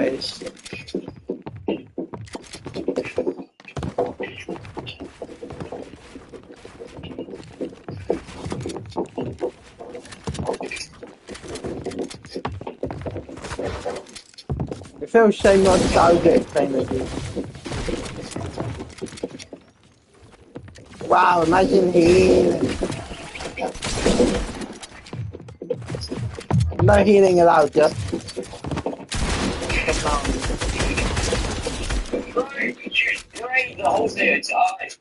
You sprayed me once.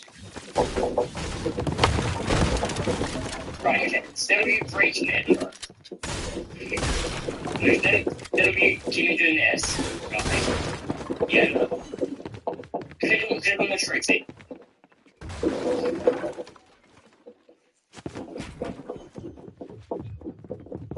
What in hell? Come on, nigga. Oh, you fucking retard.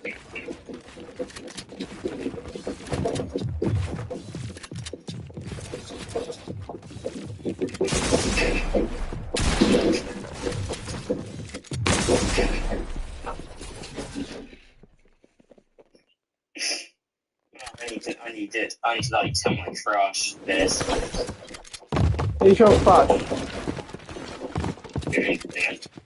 Who? Who? Sophie Raid?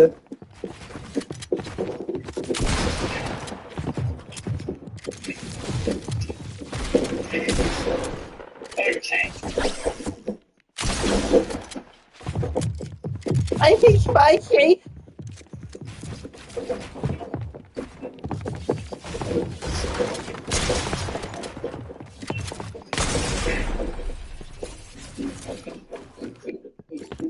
Was it like got box? James, are you know you and Kickoff go out? You left.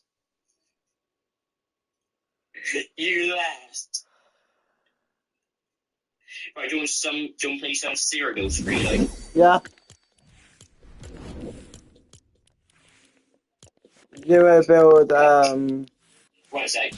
You know, like, really like, getting very. I need to claim shit. There we go. Some aura and Berlin.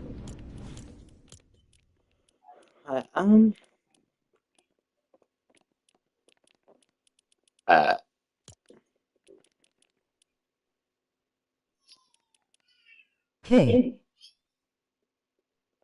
Hi, Ethan.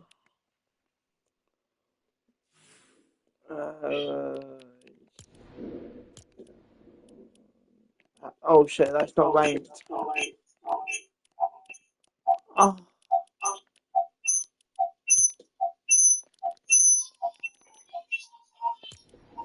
Found it. There we go. I'm sorry for everything. It's okay, chat. Don't do it again. Right.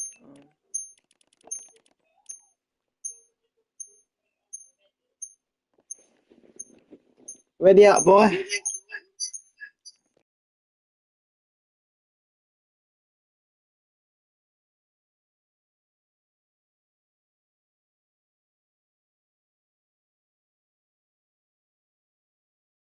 Can we be friends again?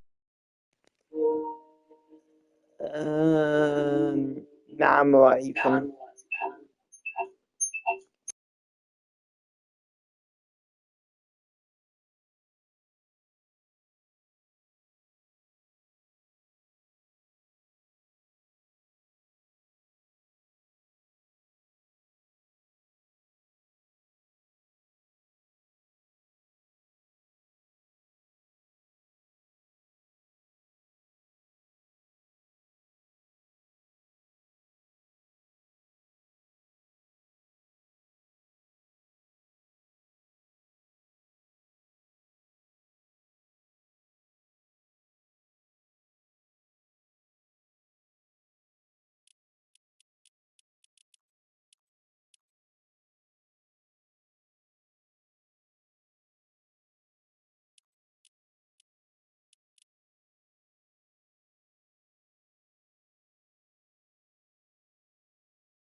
Hey, son James.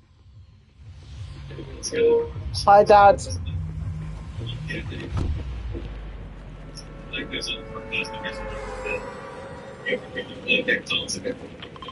places driven by those funds than it was games. It's the business. What's up? The other things things comes down when you take that but no just keep it. It's just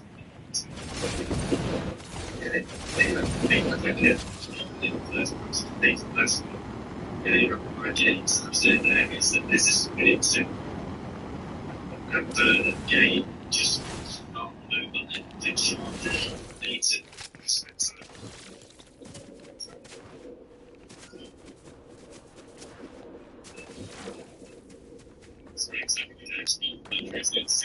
Places like saving for the selling. It's a great play about talking about the sitting in this little play day. Meow, meow, meow, meow. Meow, meow, meow, meow, meow. Meow, meow, meow, meow, meow. Meow, meow, meow, meow.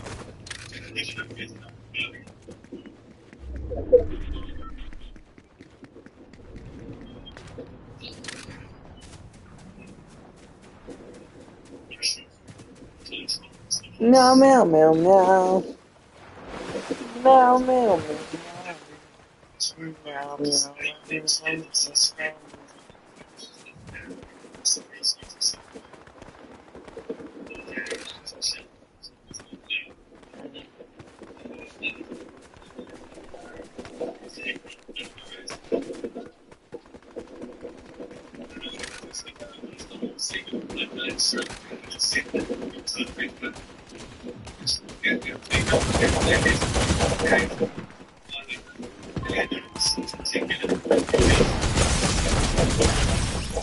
Fuck.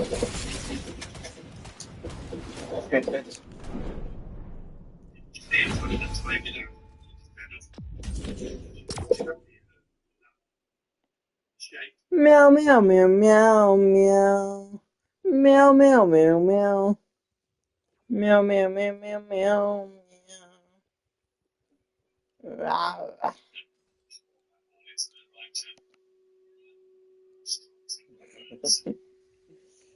God damn.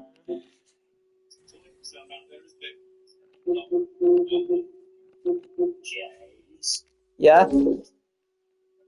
Have you died? Yes, I did. I placed 86th. Oh my days. What was it in? What was it in? Rank 0 build. Was it in bits? Oh, 40 floodgate. Like, as soon as I landed, basically.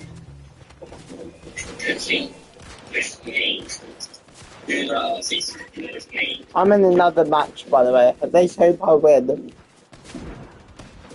I hope there's bots in this lobby. I really hope there's bots.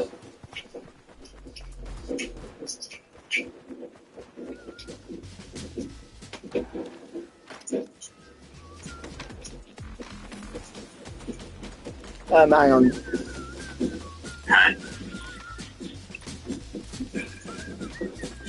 We're doing a third place spin win. Let's go.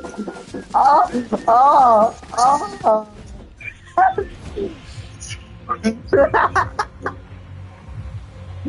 I know, let's go. Wait, when did the bus turn gold and blue? That's cool.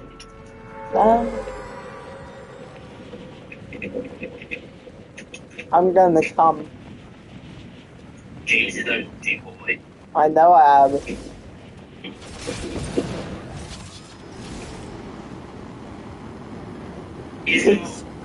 Huh?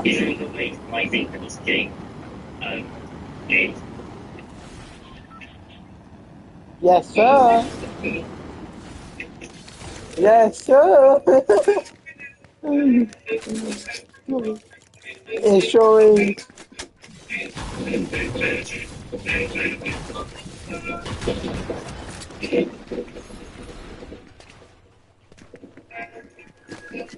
Turn that retarded music off, though.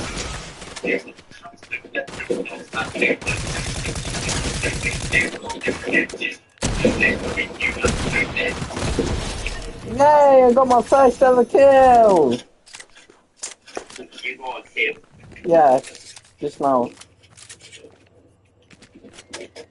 I think it was against the bot, but who cares? It was on ranked anyways. For the agent. Bot.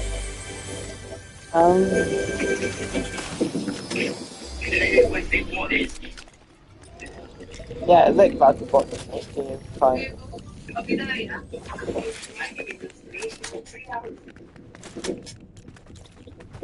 Ah. I think I was the first ever person to get a win. I mean, to get a kill.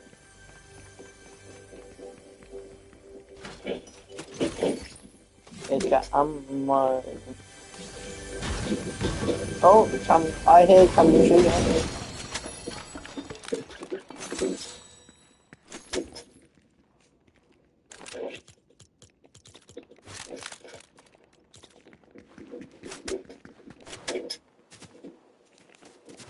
I'm thinking it's a third party. But it might not end well, so I don't know.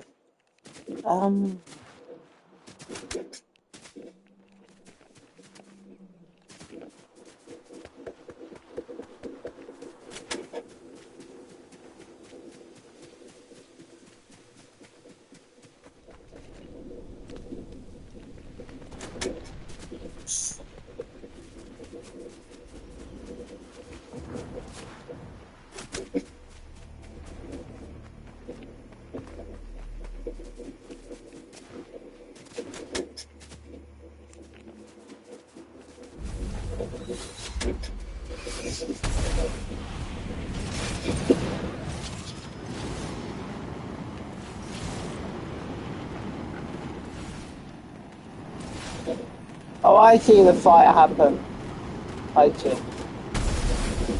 Oh my god, they sent it. What?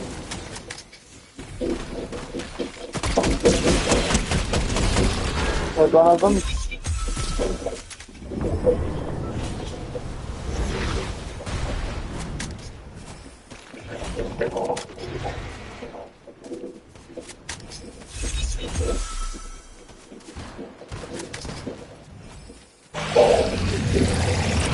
I think I'm safe.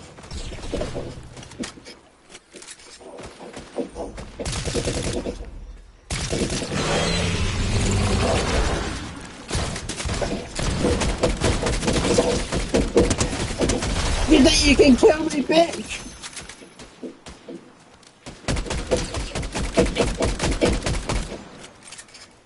Don't fuck with me, boy. Ah, fuck. I don't have any rifle ammo. I think I'm cooked. Oh, fuck.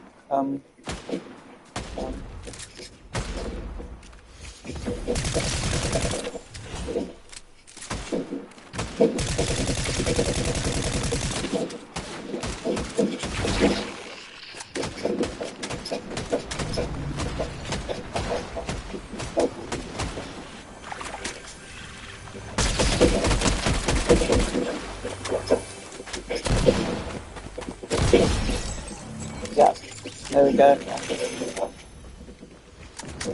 That guy's cooked. Oh my god, I've finally got ammo. This thing.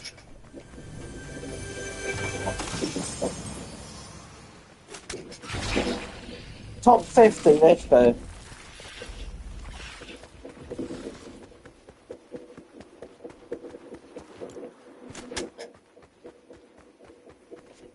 Four kills! I got 4 kills. That's good.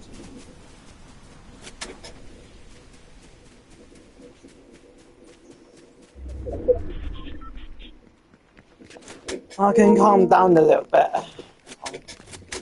But then no players on my ass.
My aim is...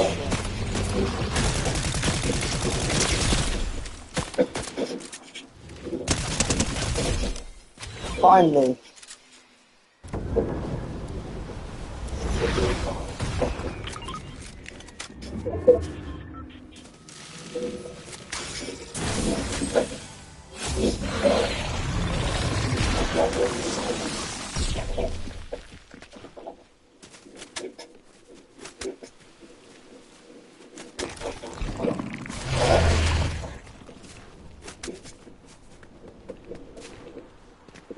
I got my 5th kill. 31 players left.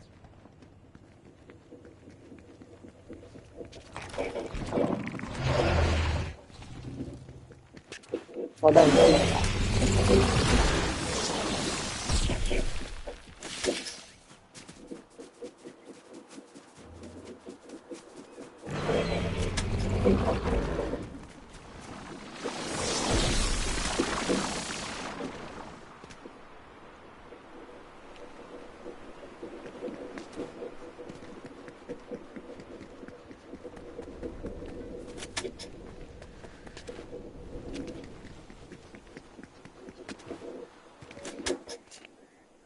"26 players.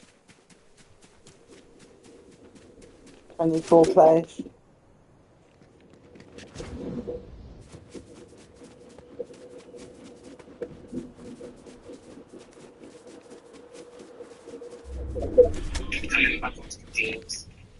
Yo. I gotta take my pay out. Take them upstairs again. You need to what? Say that again? I don't know what the hell you said. I couldn't hear you.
Where the fuck started shooting from?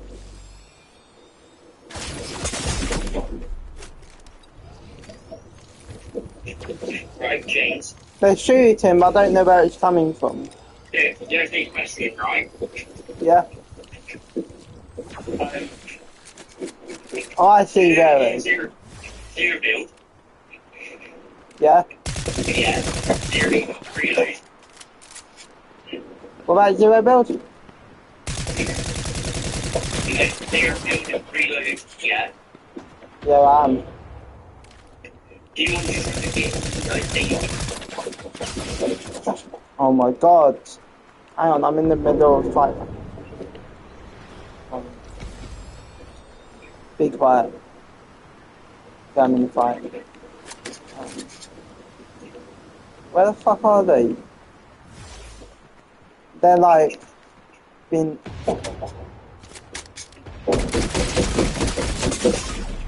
Oh my god, I'm gonna die now, aren't I?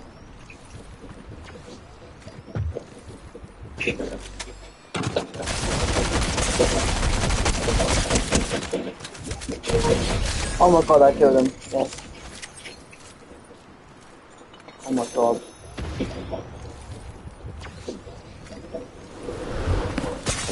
My fucking god!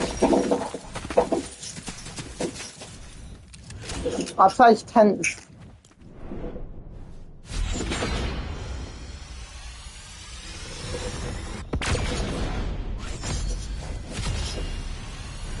Hey, silver 3, let's go. Nice. I'm silver 3 now. At 40%.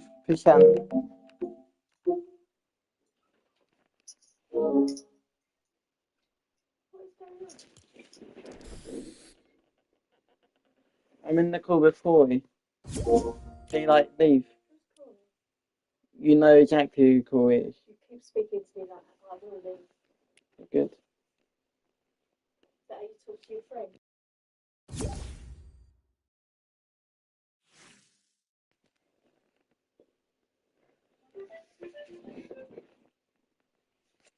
You're sure about that, I'm back. Oh, it's starting to echo.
Hi, son James.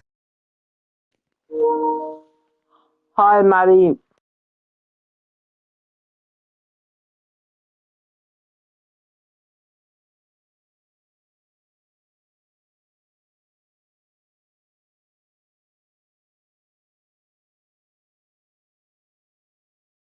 Son James, we don't like Ethan, can I ban him? Sure. Sure, you can ban Ethan, Maddie.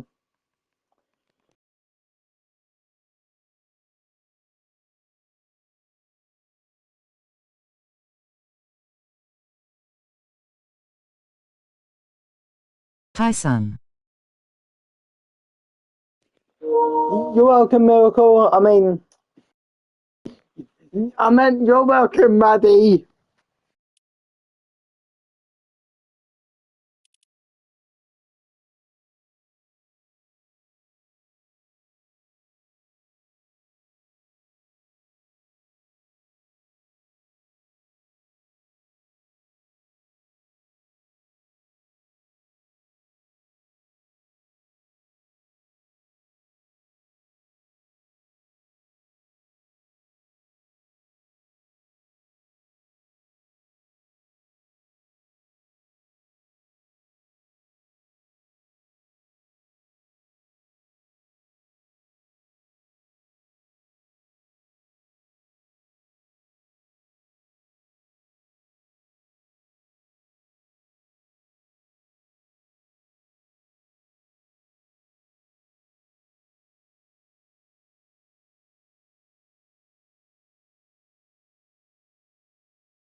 Hey brother James. Hi Outlaw, what's up? And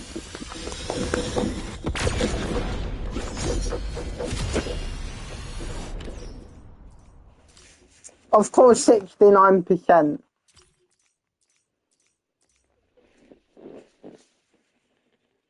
I don't know.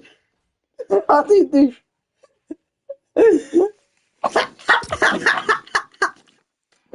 I guess I'm just too good then, aren't I?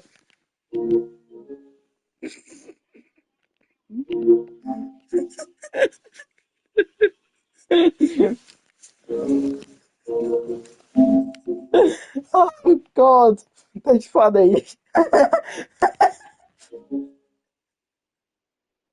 Like he's still being involved in 2025. Oh God, that's funny.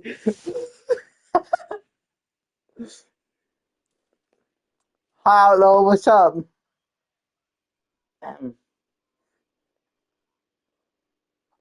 Getting to plat. You serious right now, bro? Yeah, I am.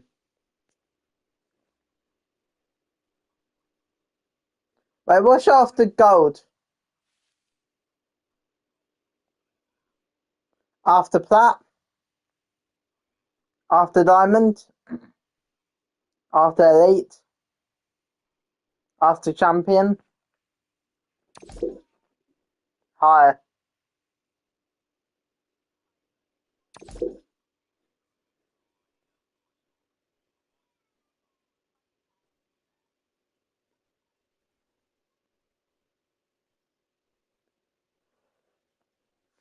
Yeah, that's full of milk. They found these log jam.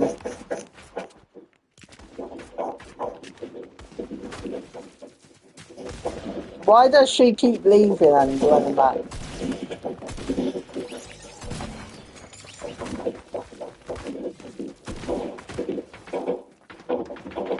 Why does she keep leaving and joining back?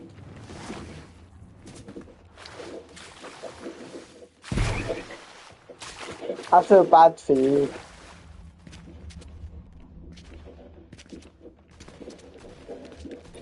At my college, yeah.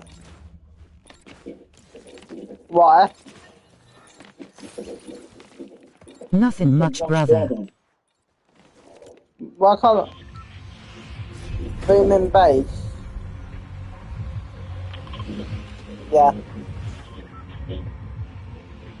Okay, and oh, I love kids. What? Oh, I love kids.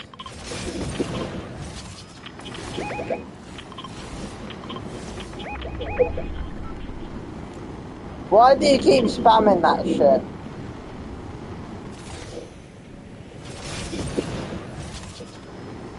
One more.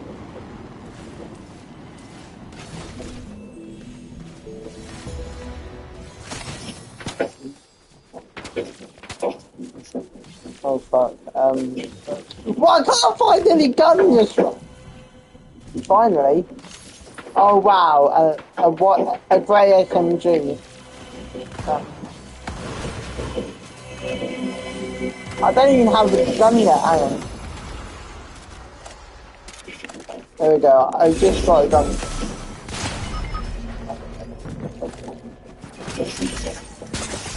Oh fuck. Okay.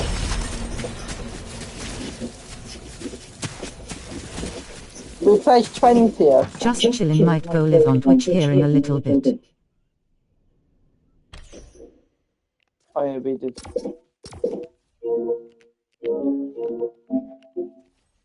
Oh, you're gonna go live on Twitch in a bit.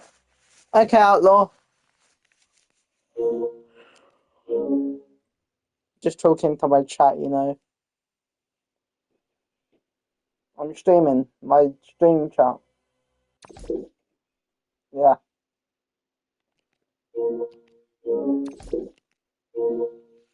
The stream's called Fortnite Global Championship 2025 just started.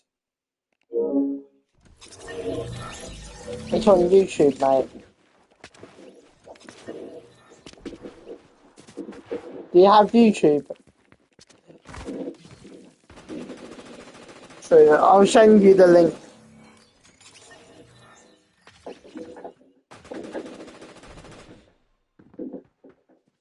I'll send it to the group.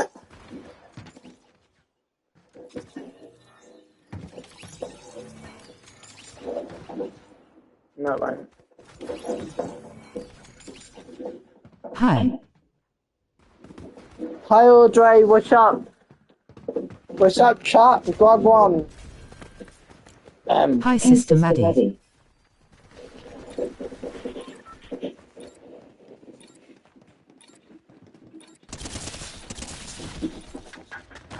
Do you see what I'm doing? Hi, brother-in-law Noah. Well, what's good for you?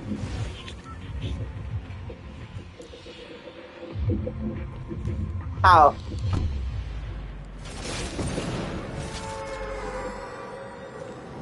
Yeah, true. Where are we landing?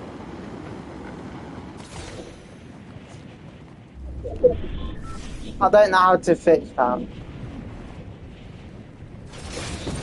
I don't know how to fix that for fuck's sake.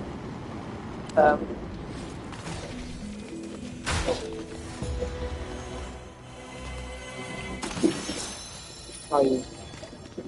Wow. You stole my loot. Thank you.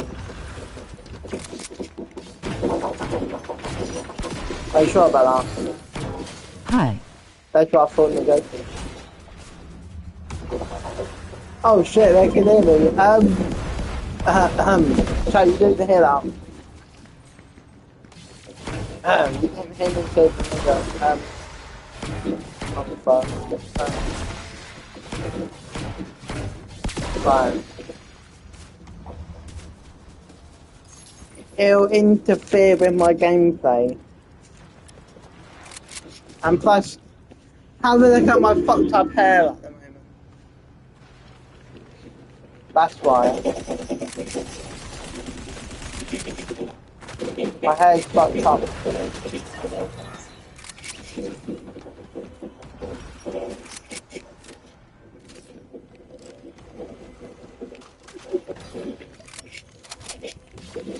Really? Nice. Well done. Good boy! Take that. Oh, fuck.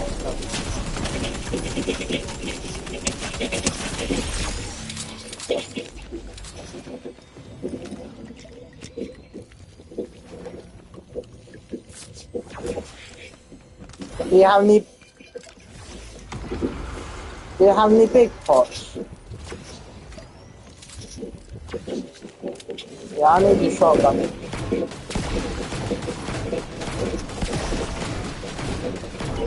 Oh, fuck.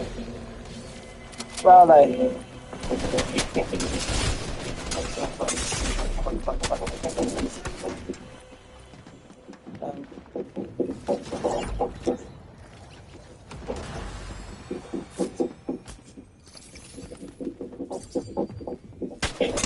Oh god, no.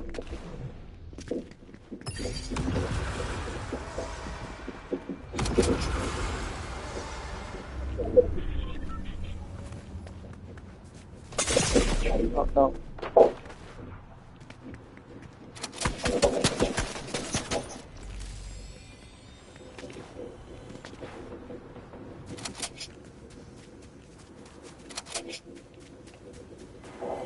Wait, how are you still alive?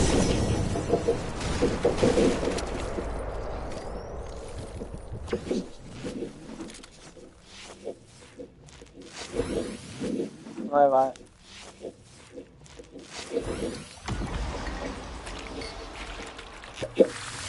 I'm healing. I'm healing.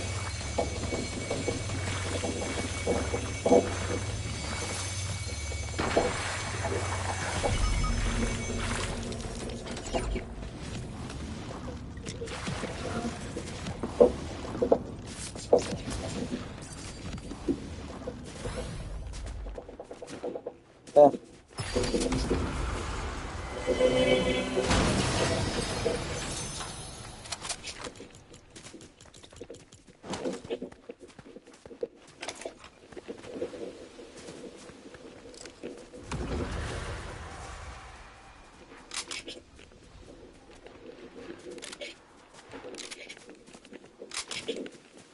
got a terrible shotgun, but at least it's purple. Ranger shotgun.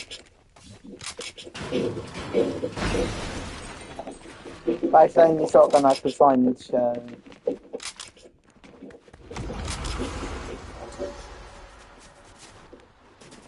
But my shotgun, the AR I have is a combat AR, purple. Nope, I've got a grapplers.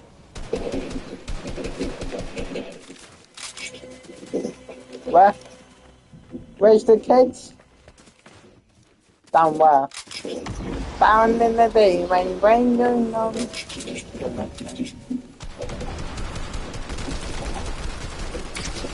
I managed. What the hell? Where's that coming from? Ow!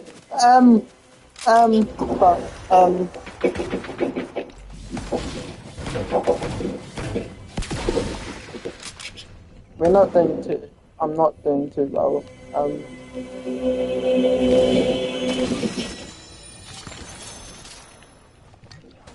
I know you are.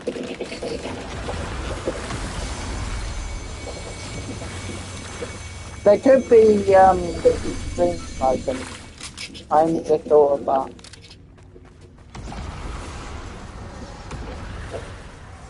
Ow.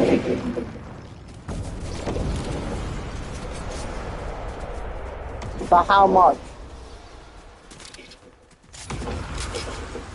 That's good.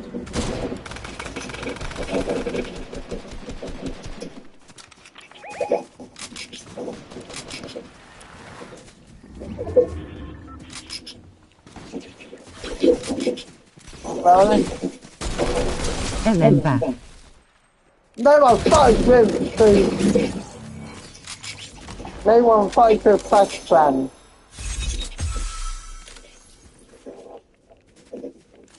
Oh, I got an outlaw shotgun. That's better. Okay. I've now got an outlaw shotgun, which is better.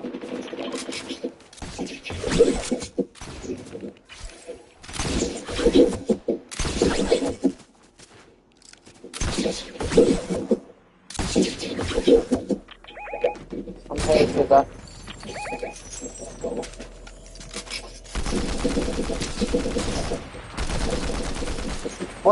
Why am I aiming so shit today? Yesterday my aim was good.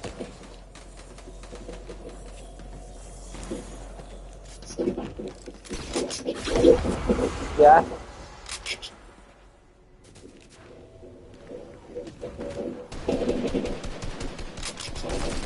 Do you like them?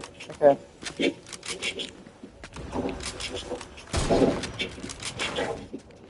I'll spray the living fuck out.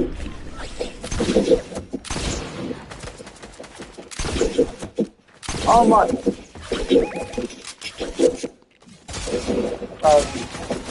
Oh fuck! Nah!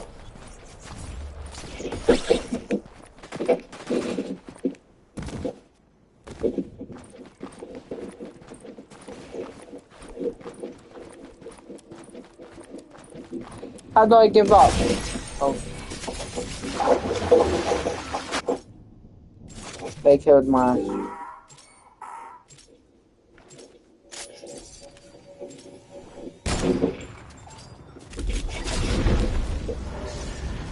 Yeah, no shit.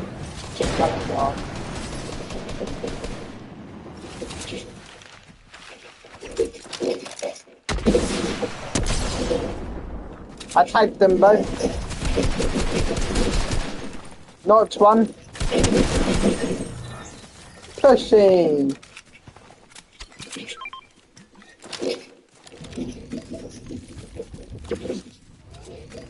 I managed to explode one of them.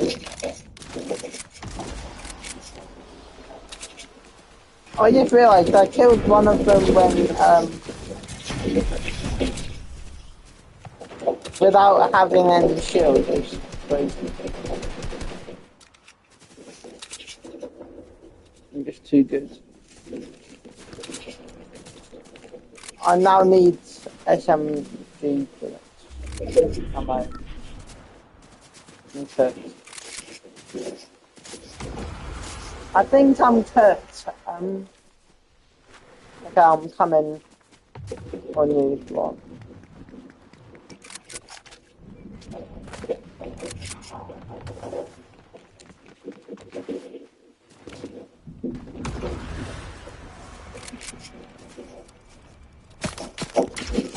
Oh fuck, oh fuck, oh. My fucking god!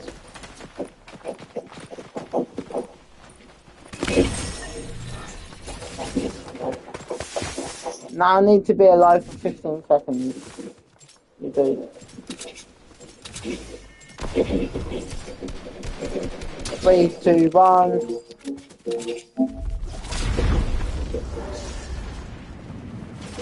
I'm on the mountain.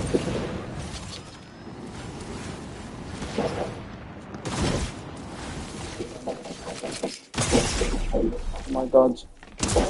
Oh my god. My fucking god!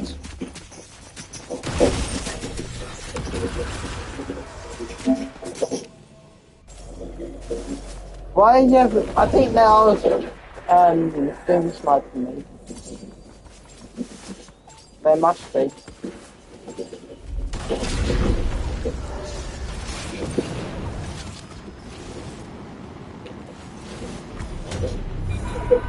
Oh god, I'm close.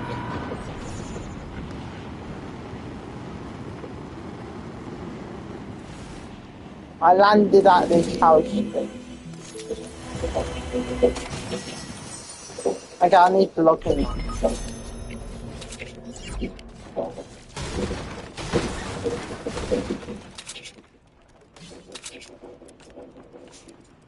Go on.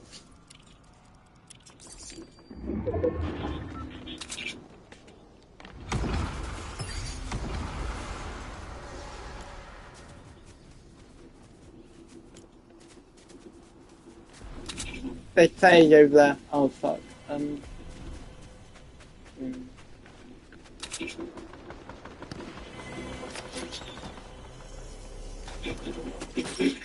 Oh fuck. Stop off, Storm.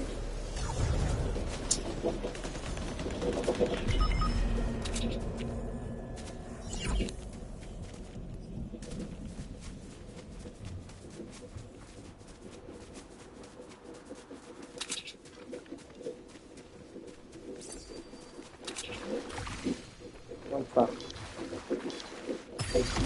Oh fuck. Oh.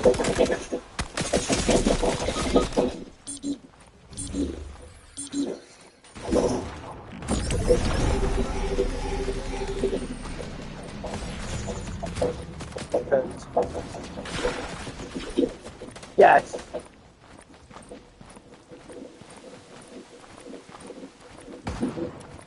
It's only one of them.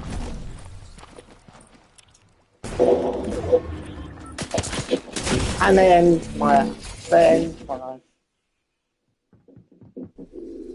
You can do this. Believe in yourself.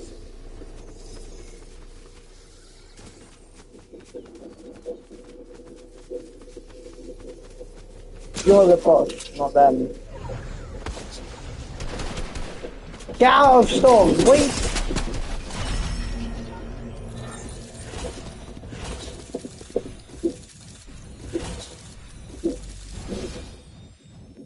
That's it, shall we?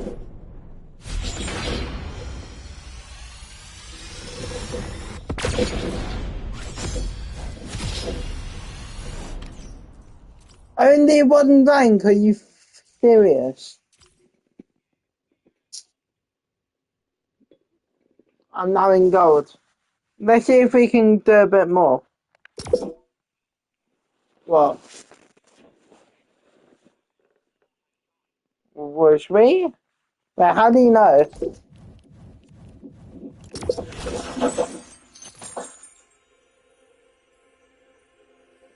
Okay. Yeah. Okay.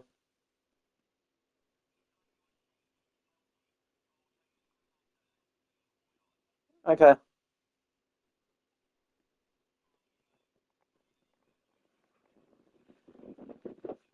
Hold hands.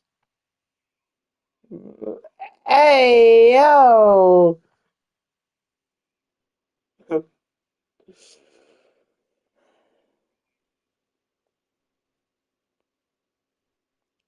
Making me dribble.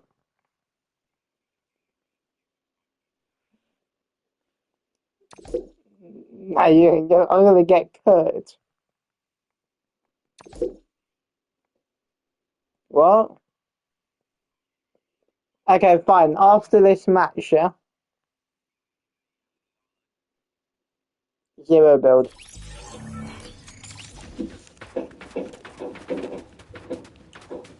Where are we landing now?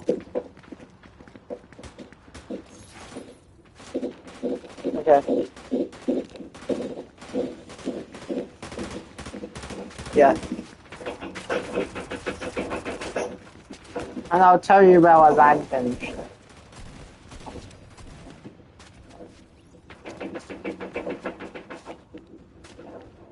No, I can tell you where I land. It's delayed, ain't it? So it's like... Are you?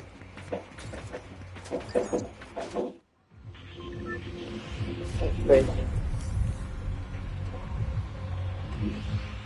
Where are we landing?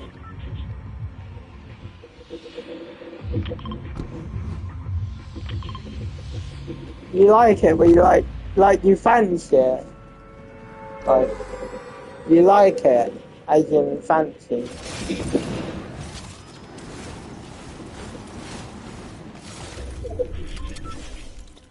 Hacky wacky.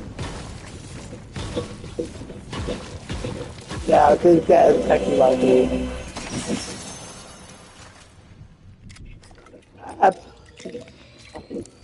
Ooh. I got a spice. Yeah. A pump. A pump, shotgun, and the pack. Now let me get AR, and now I'm cooking.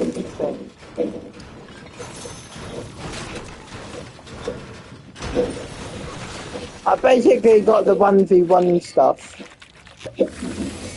Like the white AR and the legendary pump.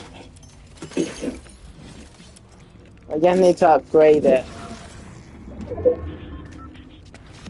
To make it a better shot.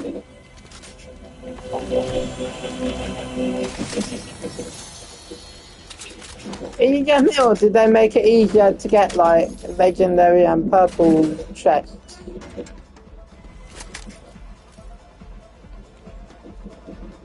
Bullshit. I thought I was just tripping and getting... It is what it is.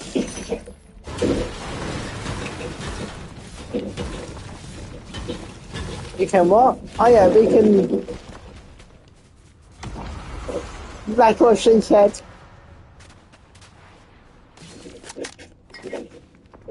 Did you hear what I said?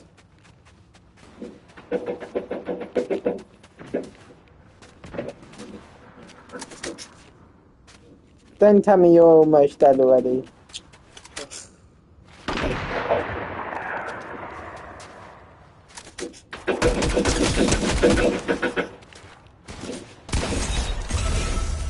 So sorry for stealing your kill. I'm just trying to help you, you know.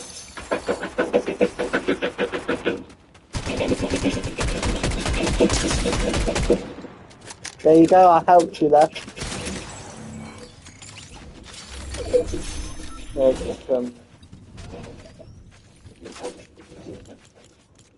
How many? There you go, 3. I don't care. I've got like 9 minis. Can you give me the... Yeah, give me that. Thank you. I've got so many minis right now. Where are we going? Okay.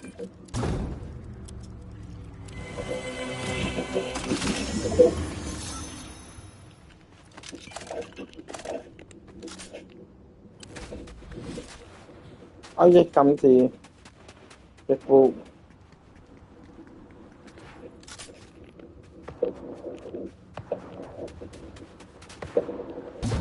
No.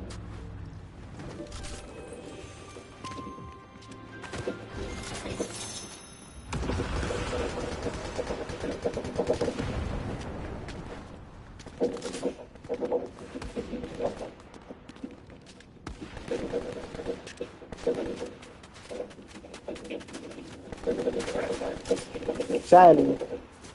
I think over there.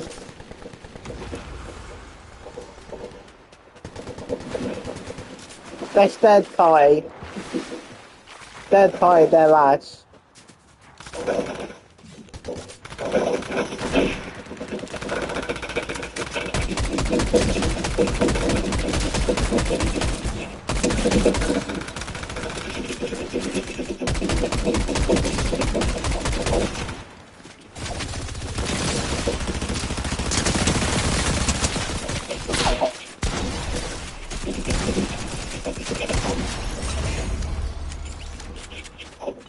That's how we do it. Sorry, I had to kill him.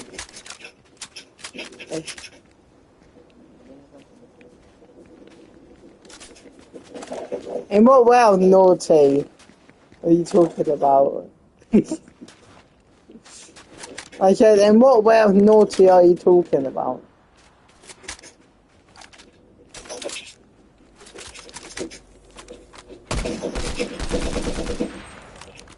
That is true. How do you know that I don't listen to my mum?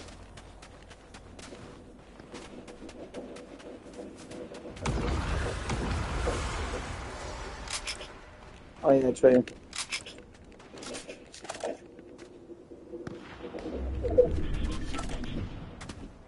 I slightly did, slightly.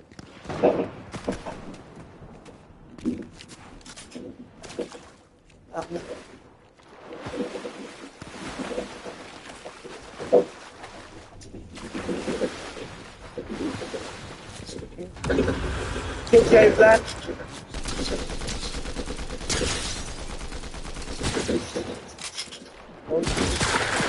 Get on me!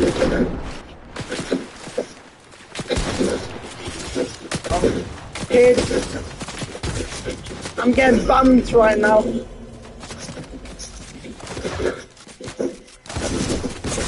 Ow! I couldn't see what I was doing. What the fuck? Sure, we can.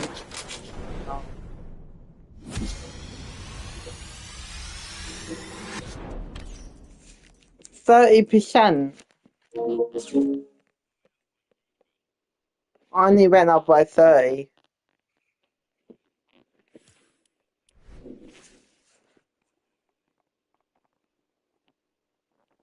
How the fuck did I get that back bling?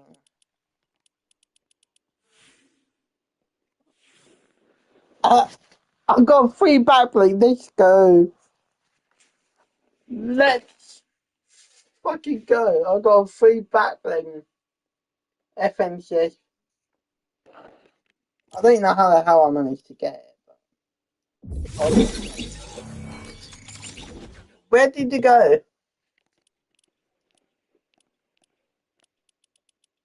Corey, where did you go? Oh yeah. We'll do it on. Let me think. What it's called?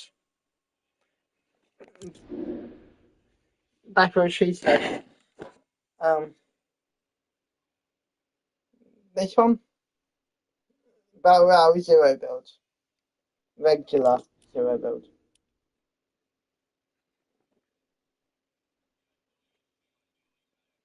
Okay.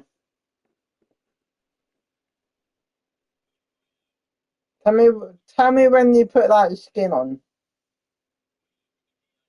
Yeah.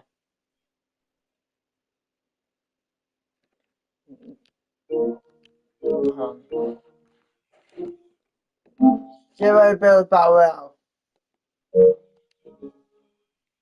Solo. Obviously solo. Obviously solo. 3, 2, 1.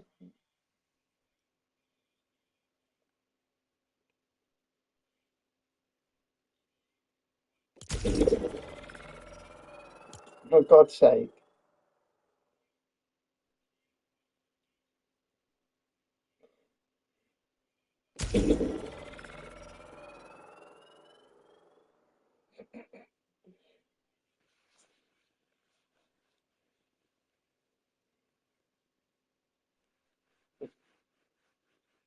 Do you see what I'm doing?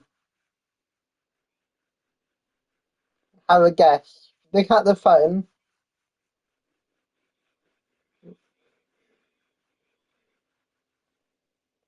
I'm rubbing it against I'm rubbing my phone against. Oh.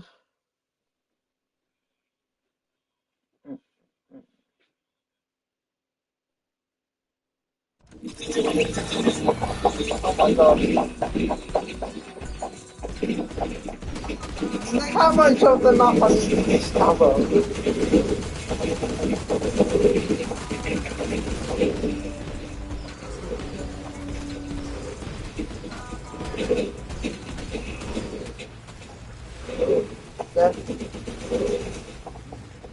Get off the map. Dimming light. Oh.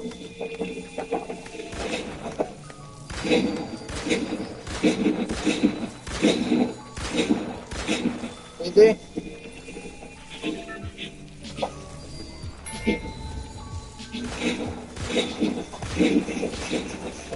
Okay.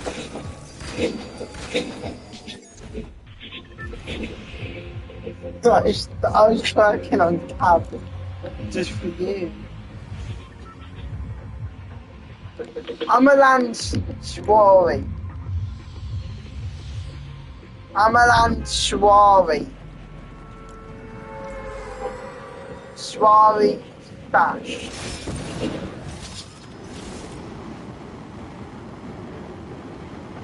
I'm driven. Right.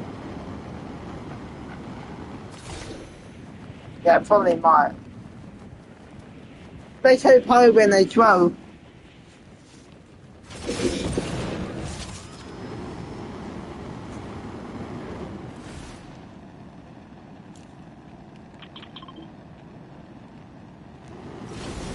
Oh.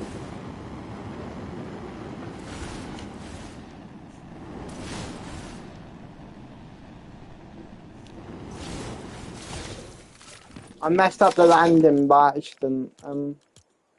That's not good. Oh, twin fire auto shotgun. Great. I'm definitely not gonna lose here. Or win. I don't know.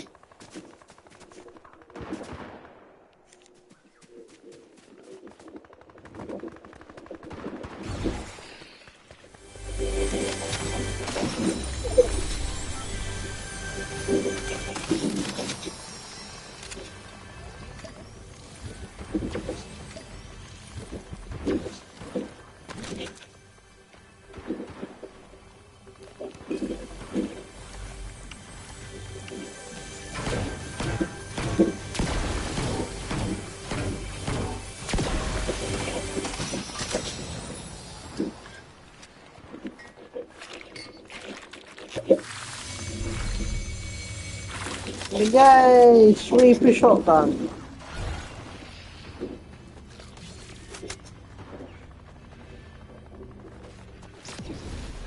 Just like I hammered your mum last night.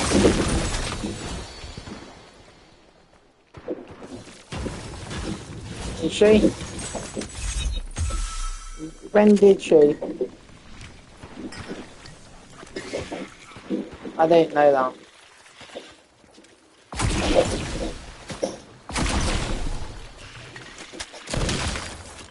No? I'm being sarcastic.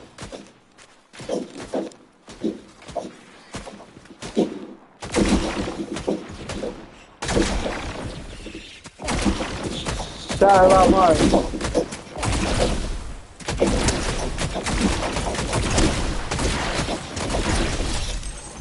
Easy kill. I've got some bug blaster looking thing. I don't know what it is, but yeah.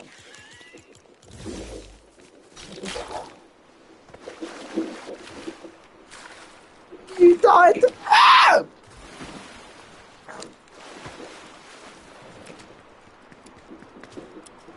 So do I.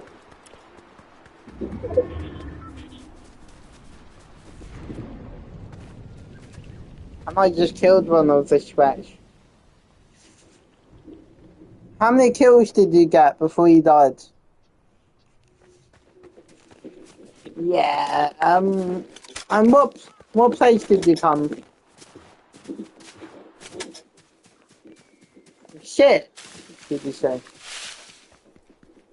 Oh.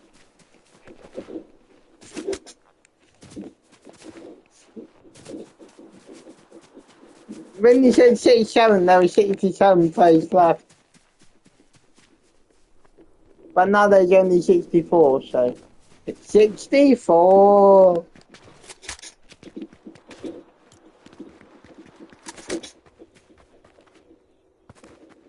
I can't remember.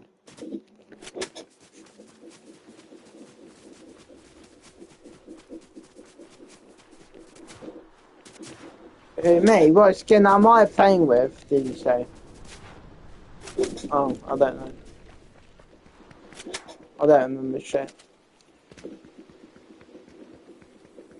What the fuck is that?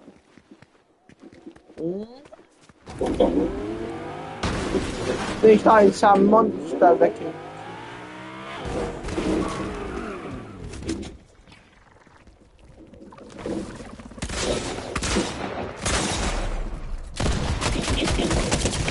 Fuck!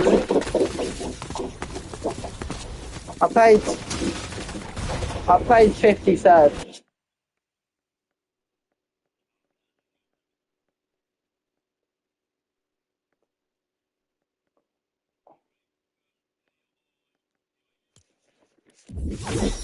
Duos, okay.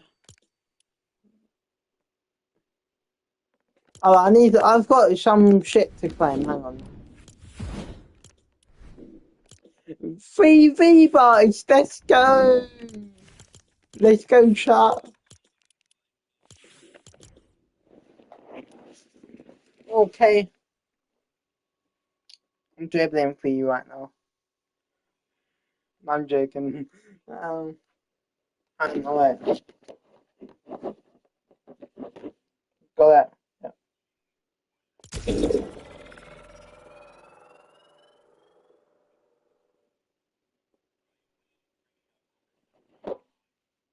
Yeah. Oh yeah. Oh yeah. Oh yeah. Oh yeah. You look so sexy.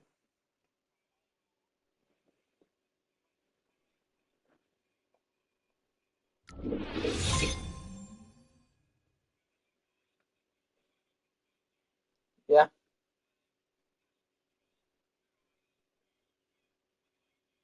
Okay. Are you on the loading screen? Are you inside the game? I'm in.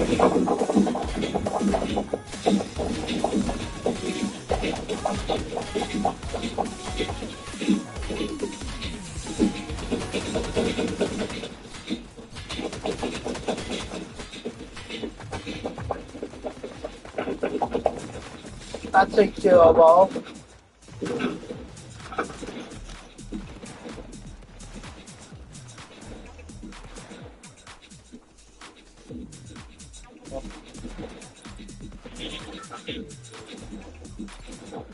Can you turn that gay ass video on?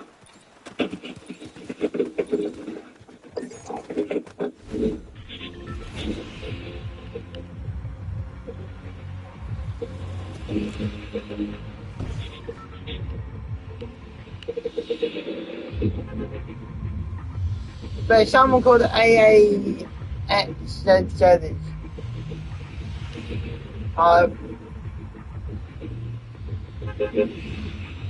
You're what?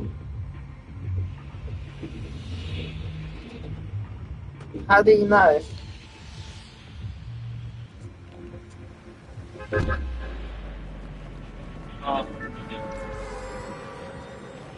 That sucks, that.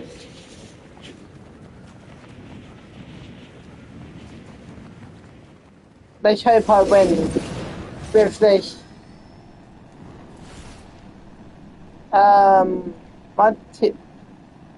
What is my teammate doing? He got another side of the map to me. My teammates are one of those retarded teammates that goes on the other side. If my teammates are bot, then I'm cooked. But if they ain't, then... Or if they ain't... What? No. Of course I don't. Definitely not. Am I weird?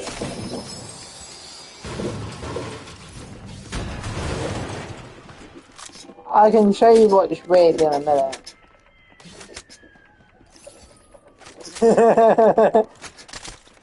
You know exactly what I was saying, don't you?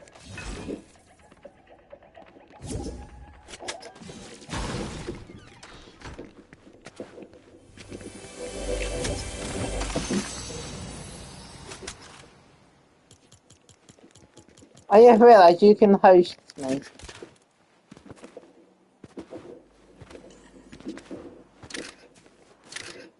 Oh, I wish I met Clutch in real life. Actually, no. On Fortnite. So he can teach me to become better.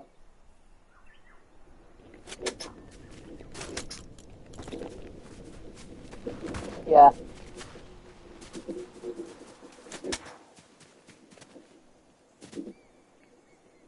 Like Click, Mongrel, Mr. Savage, Paulo, I just naming random pro players then. Laxon, as in the YouTuber,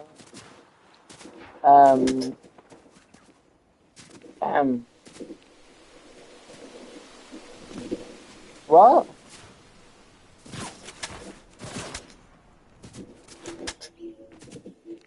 No, I can't, sadly. If I did, I would do that.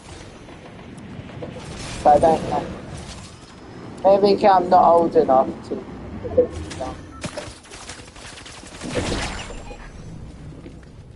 Yeah, just James.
And oh, I knocked one of them.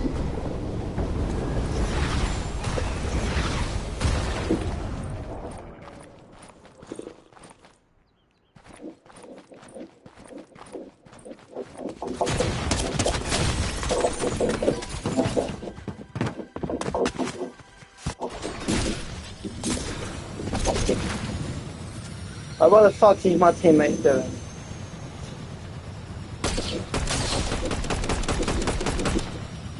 My teammate's looking sorry. Now let's watch my teammate die, shall we? You didn't land to me, please. You can't.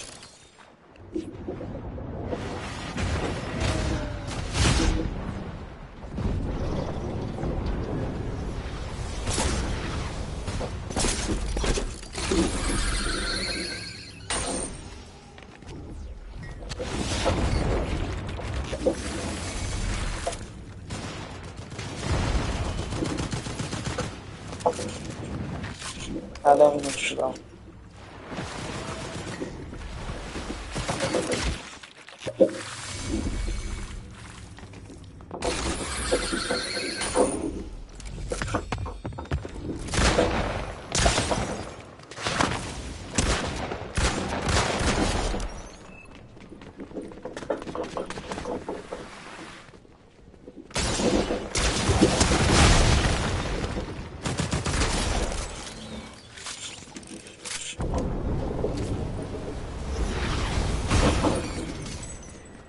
Two of my friends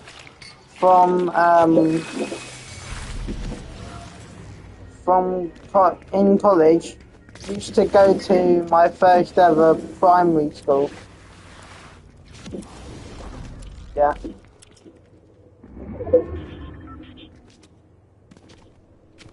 Yeah.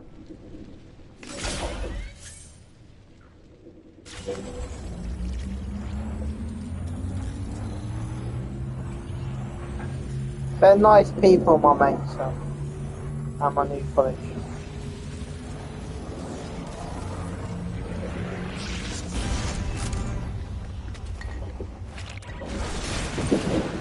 Oh, hello. I'm in the game.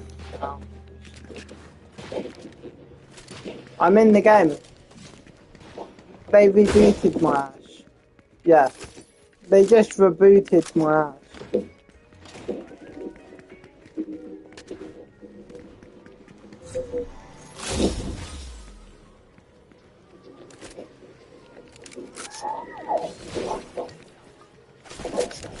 I've got terrible loot though.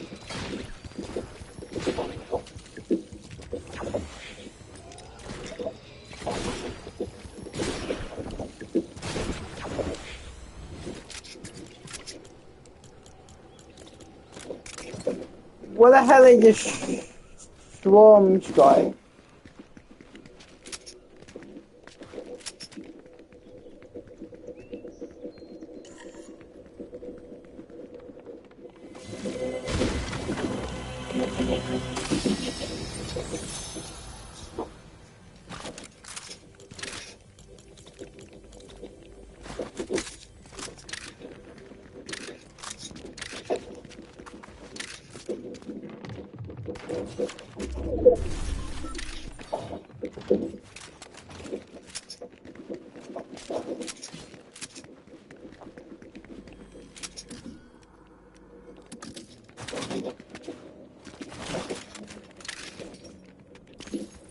Who's winning the match at the moment? Wait, is Spurs, I mean, is England winning?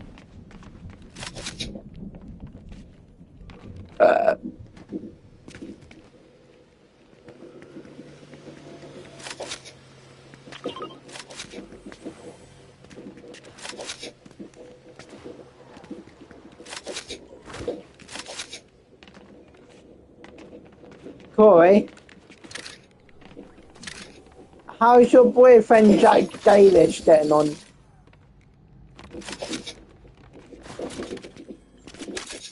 Haha! I'm sorry.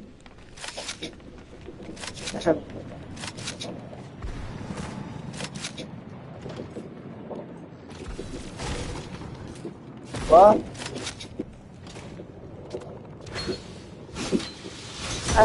Not good, but we've got Rafinha now. Rafinha is good. Rafinha. Yeah, Rafinha. Yeah. He's good. Kind of.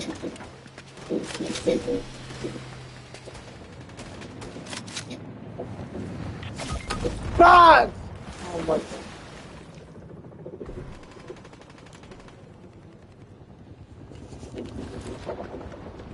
I thought I was dancing the... My party got bigger. Apparently, that's what it says. Game, what do you mean by that, bro? Do you remember we used to play that peace control map? Okay. Click on this. Ready up, boy. Ready up. What game? This is creative.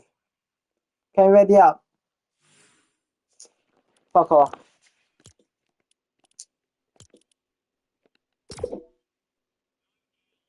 Yes. No agent.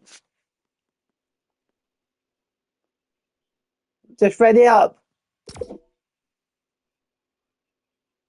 Thank you.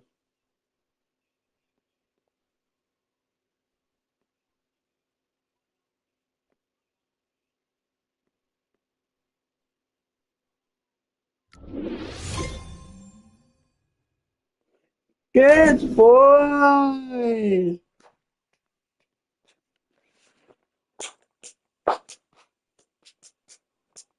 Bam, bam, bam, bam, bam, bam, bam, bam. I'm gonna come on your mum.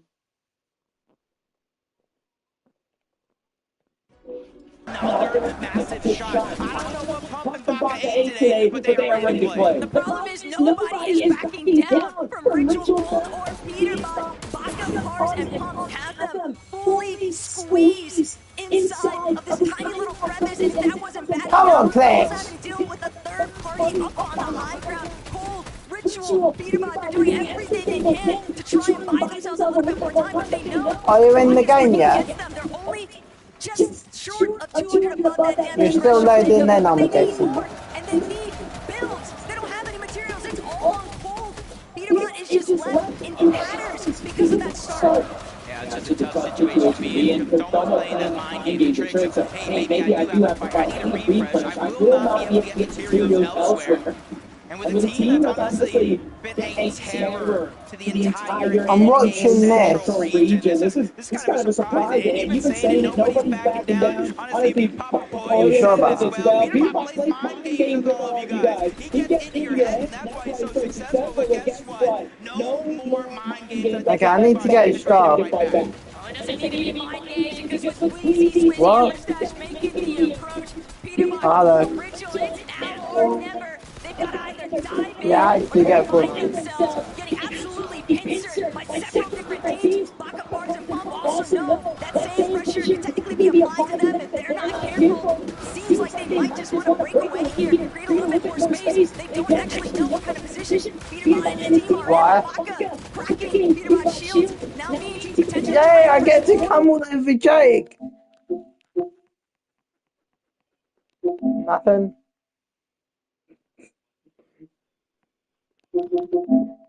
With the milk? Question mark. Okay. Have fun, you gay boy.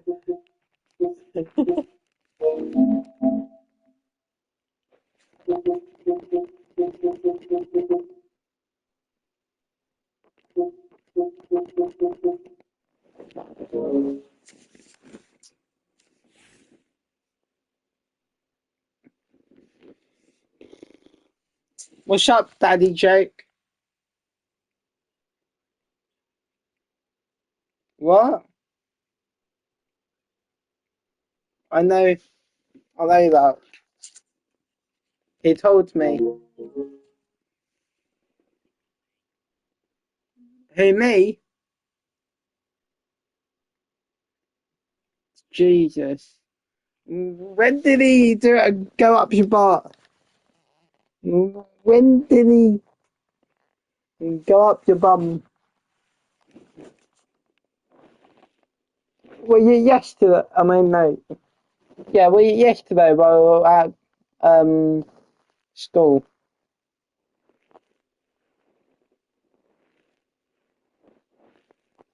Earlier I saw Corey's cousin. Nothing.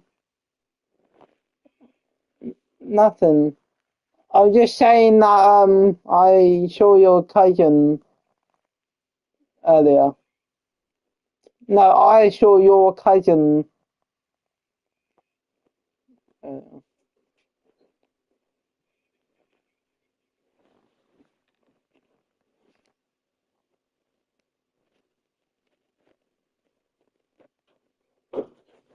But you're still loading in, are you?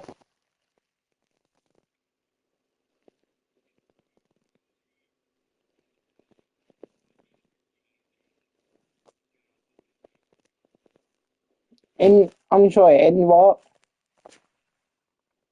In who? In me. Oh.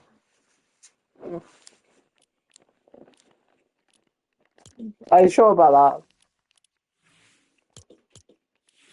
that?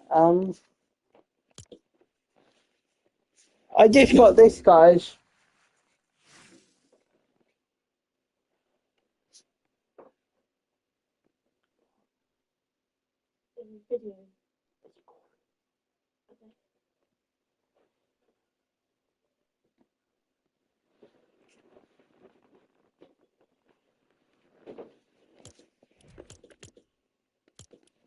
Yeah, I managed to get an aura.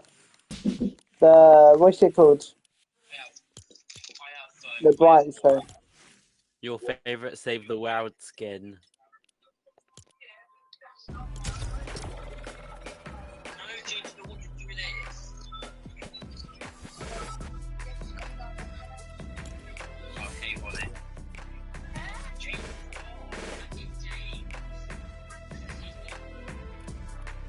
Who's that, Packy?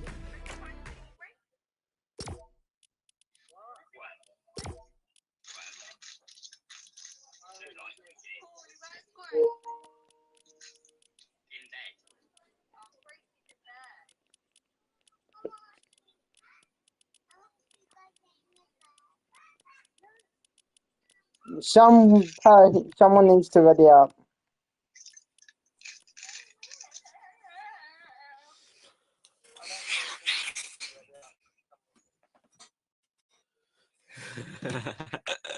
Cool, reader.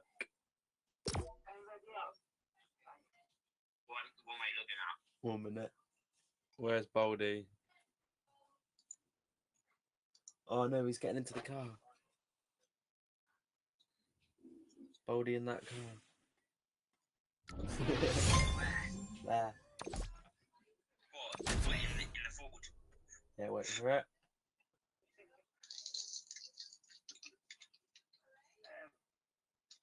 Do you think I want to knock on the window? Do you think he'll hear me?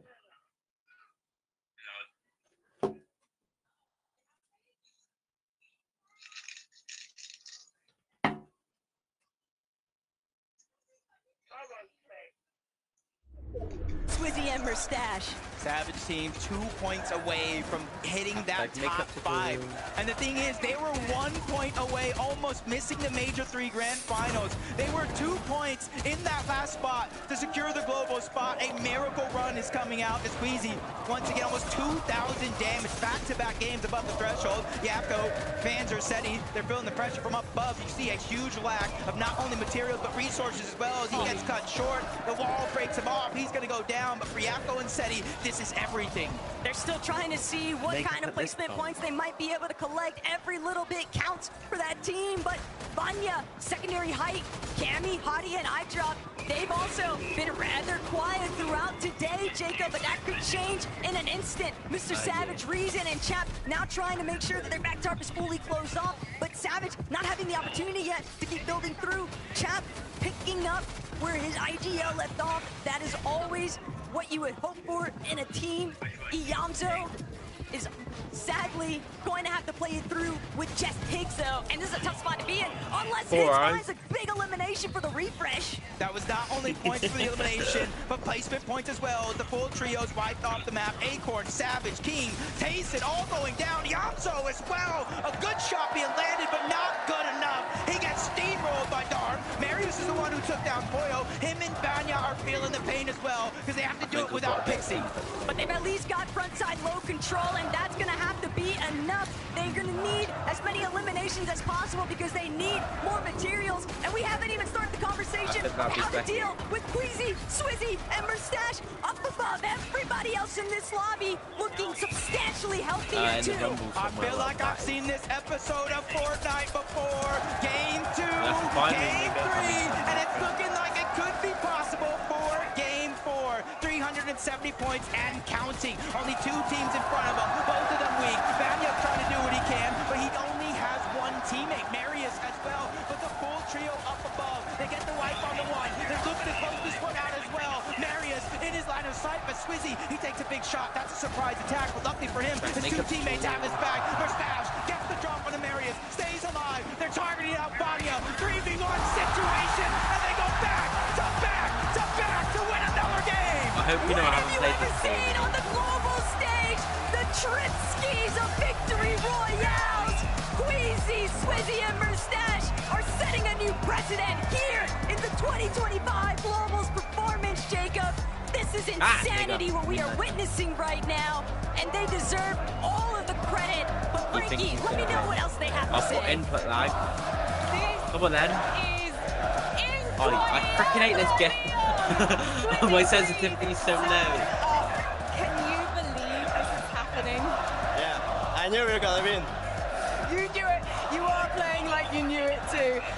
Queasy, you've been to so many of these events, but I don't think this has ever happened to you. Back to back to back. Surely you can't believe what's happening right now. Well, you don't know where I am. I mean, I can. We practice a lot. So just lucky it's paying off right now. We need to just keep playing and hopefully we'll win. It's been really interesting to also see what's happening with the North American teams. On the analyst desk, they were talking about the fact that in North America, the top teams are conditioning the lobby all the way through the season, but that's not happening on Globals. Is it simply a case of not fearing the competition, not believing their hype? I mean, we're just playing our play style. There's like nothing, like we're not going to play low ground if we don't know how to play low ground, so we're just staying on high and playing that, you know. Actually, you did well for 3 games, for your team, but also for the crowd. Are you proud of that? My sensitivity. Yeah, I'm so proud. I'm proud of my fans, I'm proud of my teammates, like, they're crazy. And for you, wait, don't kill me a second, I'm going to my setting. 9 games again. I mean, the strat is take height Let me check all my regions in. Ils vont continuer comme ils peuvent, mais ils donnent beaucoup d'énergie pour vous et ils sont très fiers pour vous et aussi leur communauté. Pour me. Surtout leur trio. Thank you very much. Somewhere. It's crazy. You have another word for your crowd over there just in front of you. I mean, I want to thank to every fan that came here watching us, and even if you're not here but watching, I want to say thanks to everyone. It's been a support ever. Thank you. Leon, one more time, please show your appreciation. You're cheating, Jarvis. Queasy, Swizzy, and Merstash. be back with game number 5. Come on, Jarvis. Aimbot, hacking knees, hacking knees, hacking. Your fingering. Where did your cousin go?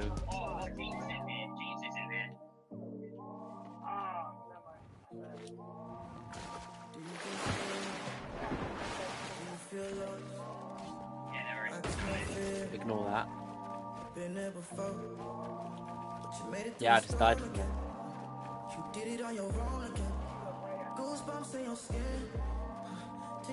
Little does he know he doesn't know where I am. I'm not.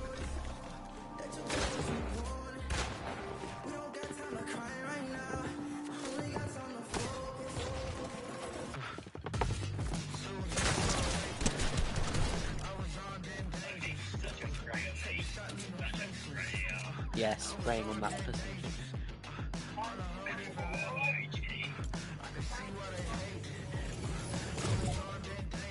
Corey, your cousin like 7. Corey, your cousin is literally 7.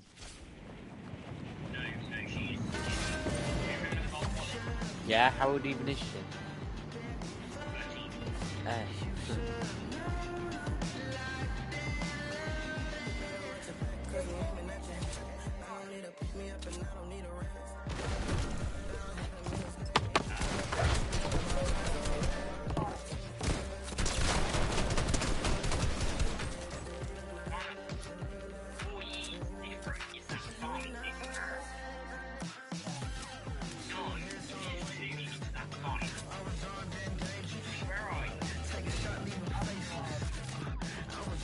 Somewhere.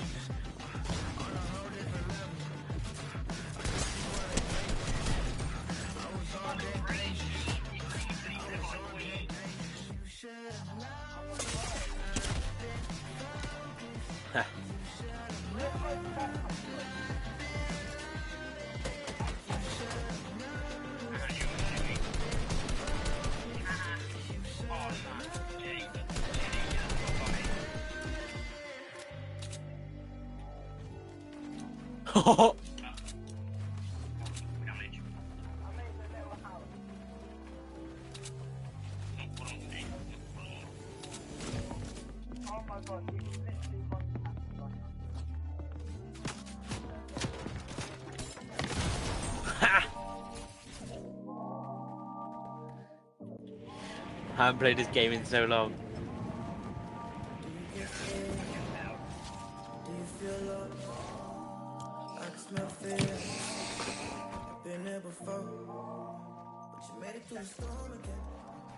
Mate, did you kill James then, King? Yeah? I know where you are, my son. Hey. Welcome back, Fortnite fam, to the Global Championships. My name is Zeke. Joining us here on the MLS desk, we've got Mini Miner, we've got 11-2K, and man, oh man, did we just have another game won by Queasy. The 3 back-to-back. Zeke! Where are you now? Do you know what's happening right now?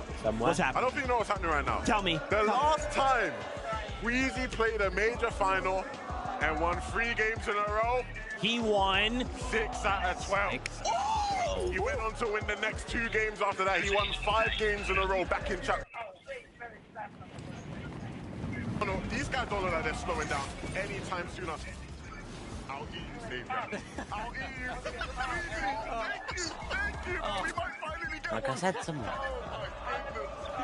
It's beautiful. It's absolutely beautiful. You don't know where I am. Perfect end games right now. Perfect height. Just Queasy play style personifies seeing them play right now. And, you know, we mentioned that 6 out of 12, right? They played a very similar style of play, that high ground. But I think they sort of they were a little bit adjusted this time. I think in that time, when they were playing for that 6 out of 12, 6 out of 12, they were doing very, very well at retaking height with Bennett, right? This time, they're taking it a lot earlier. We can see it right here, just building up really high. And taking it as early as the 8 zone hits.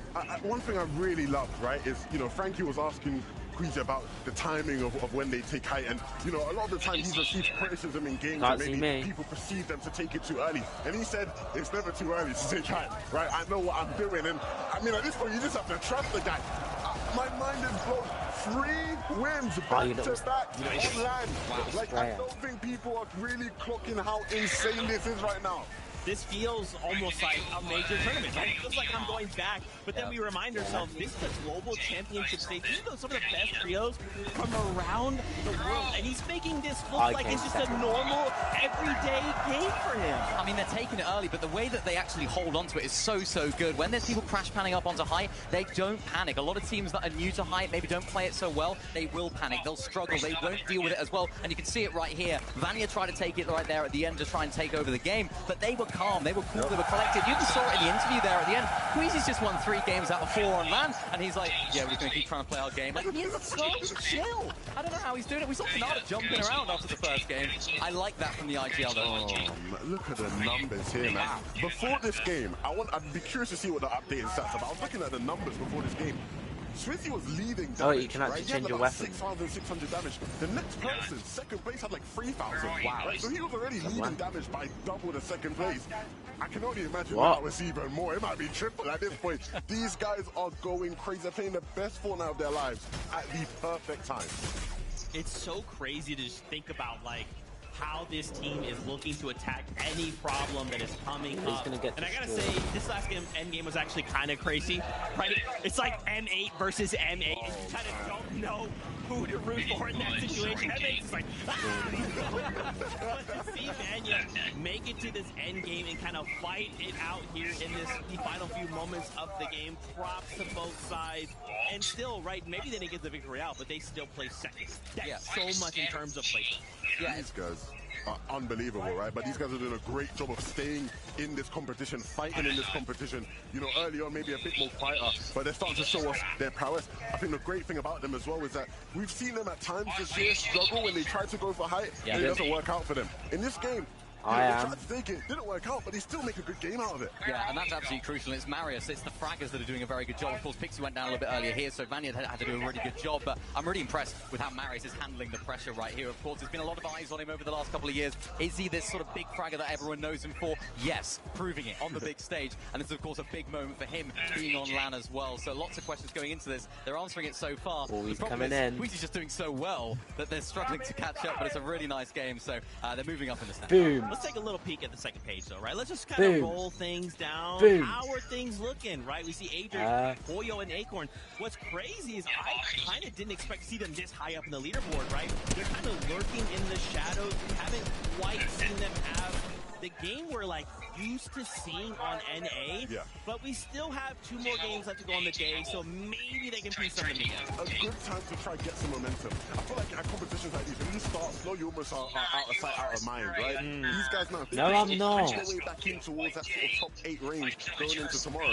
They're still going to be, maybe not a good shot for contention if Queasy keeps playing like this, but they're still going to end up, you know, put themselves in a position to end up Let's way up there by the end of game 12. Yeah, and they have the firepower, right? We talked so much about their drop spot at the beginning of the show, how powerful that really is. Of course, the team as a whole, the way that they can play, we know how well they can play end games as well. So all it takes is 1 or 2 things to go their way. We all know about how good you're a third-party accessory, I know. Situations as well. And I think maybe a little bit of the pressure aspect was coming into it, you know, walking out in front of a massive crowd, chanting your names. It can be difficult, and it can be really, really tough to adjust. And I'm telling you, man, well, we'll save it for later. You heard that bus horn. It is time to get back into game with only 2 games left to go. How do we position ourselves for day number 2? It is time for game number 5 on the day right now. Right, I'm going in a minute because my phone's going to be I have a charger on. I'll probably play again later. Only 2 games left on the day. You heard Zeke say it himself. And that just means time flies when you're having fun. One of the best events I've ever been a part of in person. And honestly, it hasn't disappointed so far. Queasy up back-to-back-to-back wins. And honestly, these contested fights have been telling a lot of how the game goes. And we're finally going to get a taste, too, of some different scenes here at Kappa Kappa Factory. Seti, Panzer, Yapko, they've been putting on quite the performance today, Jacob, but it starts with this off-spawn battle. If Panzer, Seti, and Yapko can convert another successful off-spawn here, Cassie and Aspect teach the key in a world of trouble. But if it's Marius, it's Peterbot. Both of them are not, but Pixie, he's got the better end of this deal. Vanya's still lurking overhead. Cole trying to see if he can recover anything from this situation, but it's not going to come to fruition just yet. In fact, Pixie, he's going to be able to play for the revive. Vanya Boo Boo not willing to chase down Cole just yet, but maybe after using some of these small shield potions to feel a little bit more comfortable with that battle. Insane scenes hit us yet again in Game 5. And it's just leaving Cold in such a tough spot. But I see it in the feed. Was that Paper? No. Was that Victor V? No. Was that Epic Will? All going down at Dystopia. Come on. Meanwhile, Come Vanya, on, Marius, and he's Pixie, an edit. they have literally no time. They can do whatever they want. They have the reboot card, one on one side of the mountain, Peter's on the other side of the mountain, and they haven't even looted up their POI, which means they're going to spend so much time at the OXR HQ, which means it's going to take a risk in order to get Peterbot and Ritual back in the game. That also occurred quite quickly here. SETI, 3 eliminations, by the way. We didn't get to see exactly where it happened, but we know that they've been having a lot of success here at the Kappa Kappa factory, and there's more It's not really bad partying stewing. if he's on your team. We know so much about this Osmond battle, and Chino opening up big time, but Chicho thought he was going to be able to 180 that occurrence. Still, Tayson from behind manages to knock Chino, but this is anyway, I better go messy right home. now. Still, the big day holding Bye. it down. Pablo, though, still trying to see if he can punch his ticket in this lobby, and he holds it for his team. A big win in that 1v1 against Tayson, but the team that has been putting on a show since Game 2, in Game 3, and in that last one as well, back-to-back wins, and you can see their first team to win 3 consecutive games at an FNCS LAN. And that's putting them so far ahead of everybody else. So even if they find themselves in a position where they're not winning the game, still top 8s, top 5, that's still going to keep their lead intact. But the conversation that I have to open up here, Jacob, is when we think about last year's Global Championship even,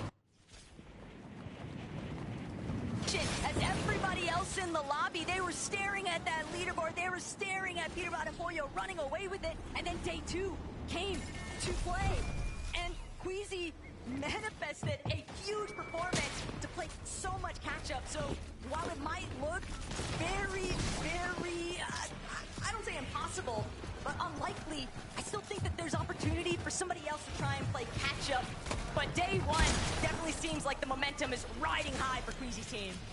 Everybody else below Queasy on that leaderboard just has to keep it respectively close and regroup for tomorrow. Chino, Pablo, Prodoxy, even though they win that fight, one team has already moved over, and you can see in the minimap another team, King Phaser and PH Sin, they're trying to make their presence known. Madim, Buriru, and Wixie are there as well. These are our 3 teams from 3 different regions trying to lurk and make Rangers ruin their home. But he's gonna get the 3-2-1, and he instantly goes down. Brazil strikes quick. 0 chance to even try and close that wall lob, and that is a painful way to go out, but King Phaser fully on the come up here. Gino, Prodoxy, Pablo, they can hear those shots nearby. They know that there is another party rolling into the vicinity. Still, they're locked down. Mirim, Buiriru, 2s in a sea of 3s, and this is not the spot to be, but they don't really have a chance to get out just yet. They need Gino, Prodoxy, and Pablo to fight against Phaser, King, and PH Sin to see if they can maybe slip away.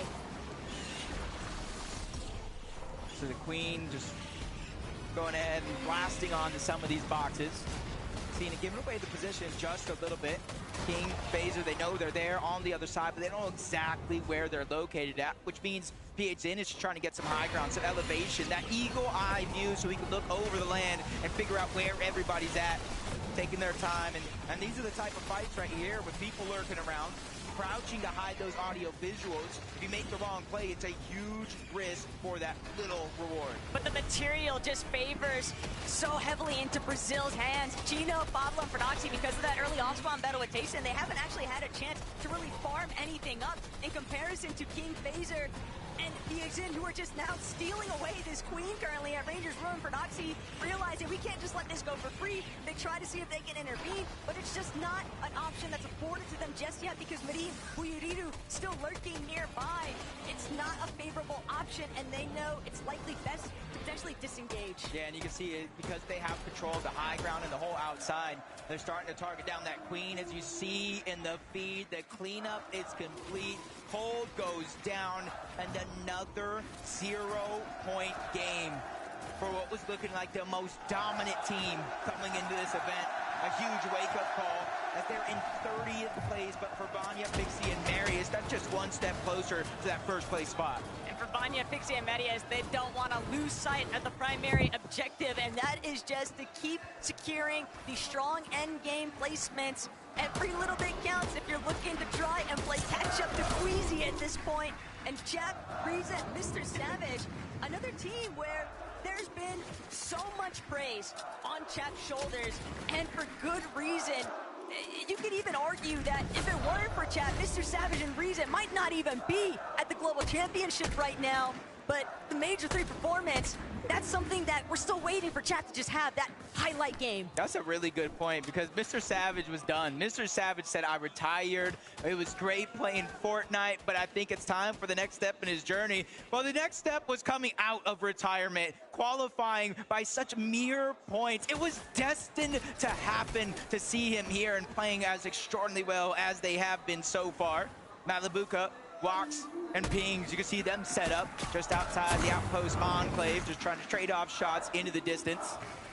And against Poyo, Agers, and Acorn. And honestly, I think this was the difference maker. We saw both of these teams before slightly weather, one more than others, but I think it's because of exactly this. They're now trading off shots for Storm Surge versus the rest of the lobby, and it's given them a little bit more flexibility in different cases. Whoa, whoa, whoa, whoa, whoa. Vico, though. Parades, where are you at? This is the wrong neighborhood. And Benno, Vico, Flixie, now with 3 eliminations in total, Jacob. This is much more room to work with than what they've been afforded, and especially considering that Coyota eliminated Benno very early on, but still, Vico, Flixie cover the situation, and now look what Benno's able to accomplish. A Minish clean wipeout there by Benno. I think Benno needs to keep playing like he has a chip on his shoulder, almost something to prove. The contested drop is not going to be easy for anybody, but if you can find a way, come out and have games like this and really make them count, like we kind of saw between Tayson and Prodoxy to start the day in games 1 and 2. Just got to be able to keep that momentum up. Phaser, King, PHN rotating around. I thought I saw, yes, I was about to say, I thought I saw somebody moving on over towards that bunker, and it is going to be our team from Brazil, King, Phaser, and PHN. That means that play they made to rotate on over to Ranger's Ruin, not only third party and get the eliminations, but eventually take down the Queen, works out perfectly. Every single Globals, there's always that one surprise pop-out wild card from the international scene, and I think, at least for day 1, King, Phaser, and PHN have definitely taken that position in representing what these teams from the global presence are able to provide. And this is looking like a very sound setup. They've done a great job at essentially infiltrating that Rangers Ruin third-party action. And it's caused such a dominoes effect across the map. It changes so much of how the game is played when Prodoxy, Pablo, and Chino aren't able to just conveniently take their third-party options and all those surprise pop-up performances, finding those eliminations, intercepting teams on their loop path rotates. I like this play me out. Curly, Reed, and Cooper, they haven't had the best luck finding teams to trade shots off with to the distance, and now they have to do something different, go box to box, play a little bit more aggressive. Curly's doing just that. Fortune saw it out, but they trade shots. Luckily for him, his teammates are there to save the day. Curly gets the elimination. Siphon is what he needed most in that moment, and now they get the loot. You see the extra splashes and that full loadout that they're kind of able to change. WB Siskin Beckley. And it's a confidence boost for a team that honestly, Hey Kimberly, fire! They didn't change their game plan anymore from what they practiced coming into the Global Championship. They had to pull something out from underneath their sleeve. And WB Siskin Beckley.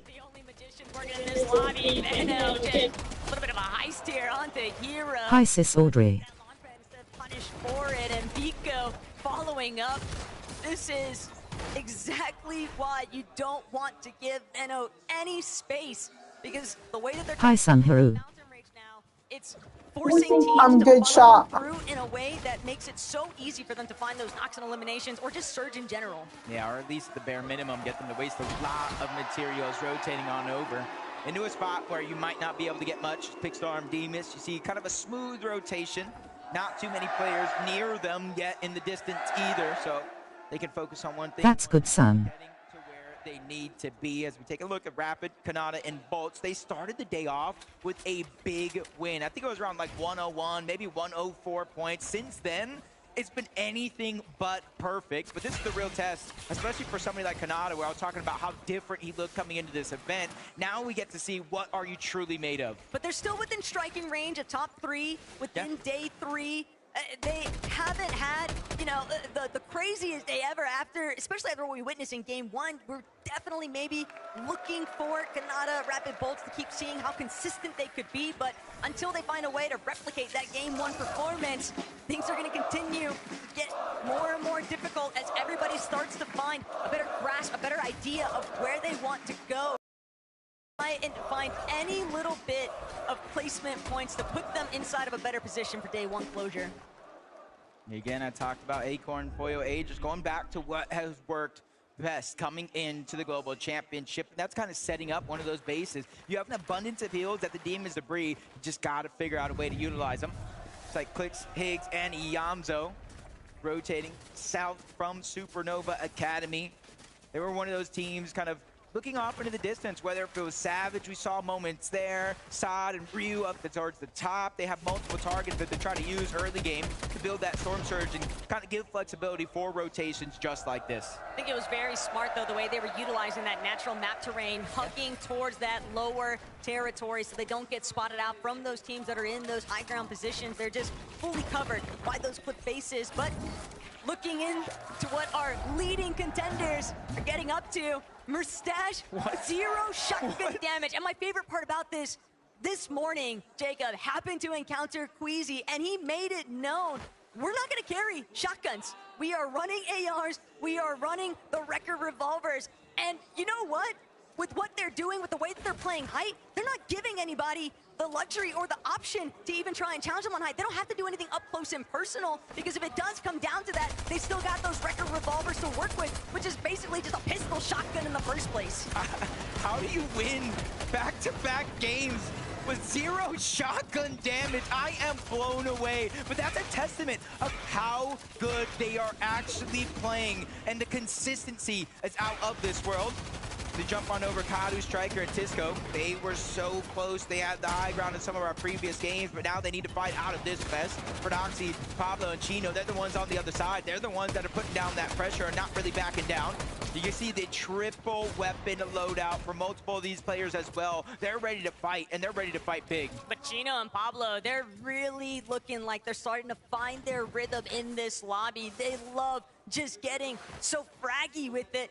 It's going to be a little bit of a hold, though, by Striker, Kadu, and Tisco, while Prodoxy takes this opportunity to heal back up. A little bit too pinched there, but Chino, he just keeps battering away at Kadu, Striker, and Tisco, and that knock now means a separate approach. Prodoxy on the flank, Chino and Pablo on the front side, and Striker doing what he can to try and hold things down, but the walls are just so difficult to break through. He's hoping to find some form of an edit, some kind of right side peek. Striker, though, no shield. Pablo, Chino, Prodoxy, they are fully in control of this. That is until Pablo realizes it's Curly, it's Cooper, it's Reed right behind them. He doesn't have any options. They just got to reconvene with each other. For Reed, Cooper, and Curly, there's no time like the present, and they're really trying to make these little seconds count. Able to clean up that one elimination, the extra loot, but most importantly, the Storm Surge that they're able to get. And since they're the team on the outside of this overall battle, they have the option if they want to disengage or keep putting pressure in this scenario. Prodoxy and Chino, they have no other choice with or without that reboot card to try to get out and save what they have of this game. We kept talking about between them and Tayson off spawn, battling it out. You have to make sure if you win these games off spawn, you go as far into the end game with as many eliminations as possible. For Prodoxy and Chino, that maneuver by Reed, Curly, and Cooper, it's like getting an eyelash stuck in your eye. Just so annoying, but what can you do? Just the nature of the game here. All the while, Clicks, Higgs, Iamzo, they've caught up now to Snowy, Sod, and Ryu, and they've got them on the ropes right now, but Ryu's still looking to fight back all of these international teams, they have not backed down even once throughout today's matches, Jacob, and they are coming with some big firepower. But Yamzo, the future, he's got to control the present right now, though. And with Clicks and Higgs right next to him, they need to find these eliminations. All of the surge would just be so impactful. Yeah, you can see both of these teams in a relatively tough spot, forced to crouch down if they're on the low ground. Besides, Ryu, Snowy, they're trying to go for a lurk surprise attack. They're getting into the box in 2 different directions, but the third party is in, and they run out of material. Sod is in a tough spot, and it's going to continue to get tougher. Multiple players on that trio are out of materials overall, and Yamso finally dropping down. He's bringing the sun to a snowy day. That's exactly what they needed. This is so much room to work with now. The Yamzo Clicks, they just continue to close in, and finally Ryu's gonna be eliminated, folded over. Almost 1900 damage above on that surge threshold, Jacob. Perfect placement for these guys to be now. Can they convert it to the end game win that they've been seeking all day long? Yeah, and you can see just like that with those eliminations, they move up into a top 5 spot on the leaderboard. One more elimination away from top 4. One more elimination away from that, from a top 3 at the Global Championship. This is only game number 5, though. There's going to be 7 more games. 1 more today, 6 more tomorrow before we crown our best in the world at the Fortnite Global Championship. And this could be one of them. Savage, Chap, and Reason. I was talking about Destiny. We just got to figure out if it's theirs. And Mr. Savage, a couple of medkits to boot.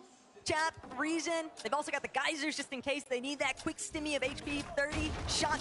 But Yuma, Rise, Toyota, a little bit of a hiccup at the starting point.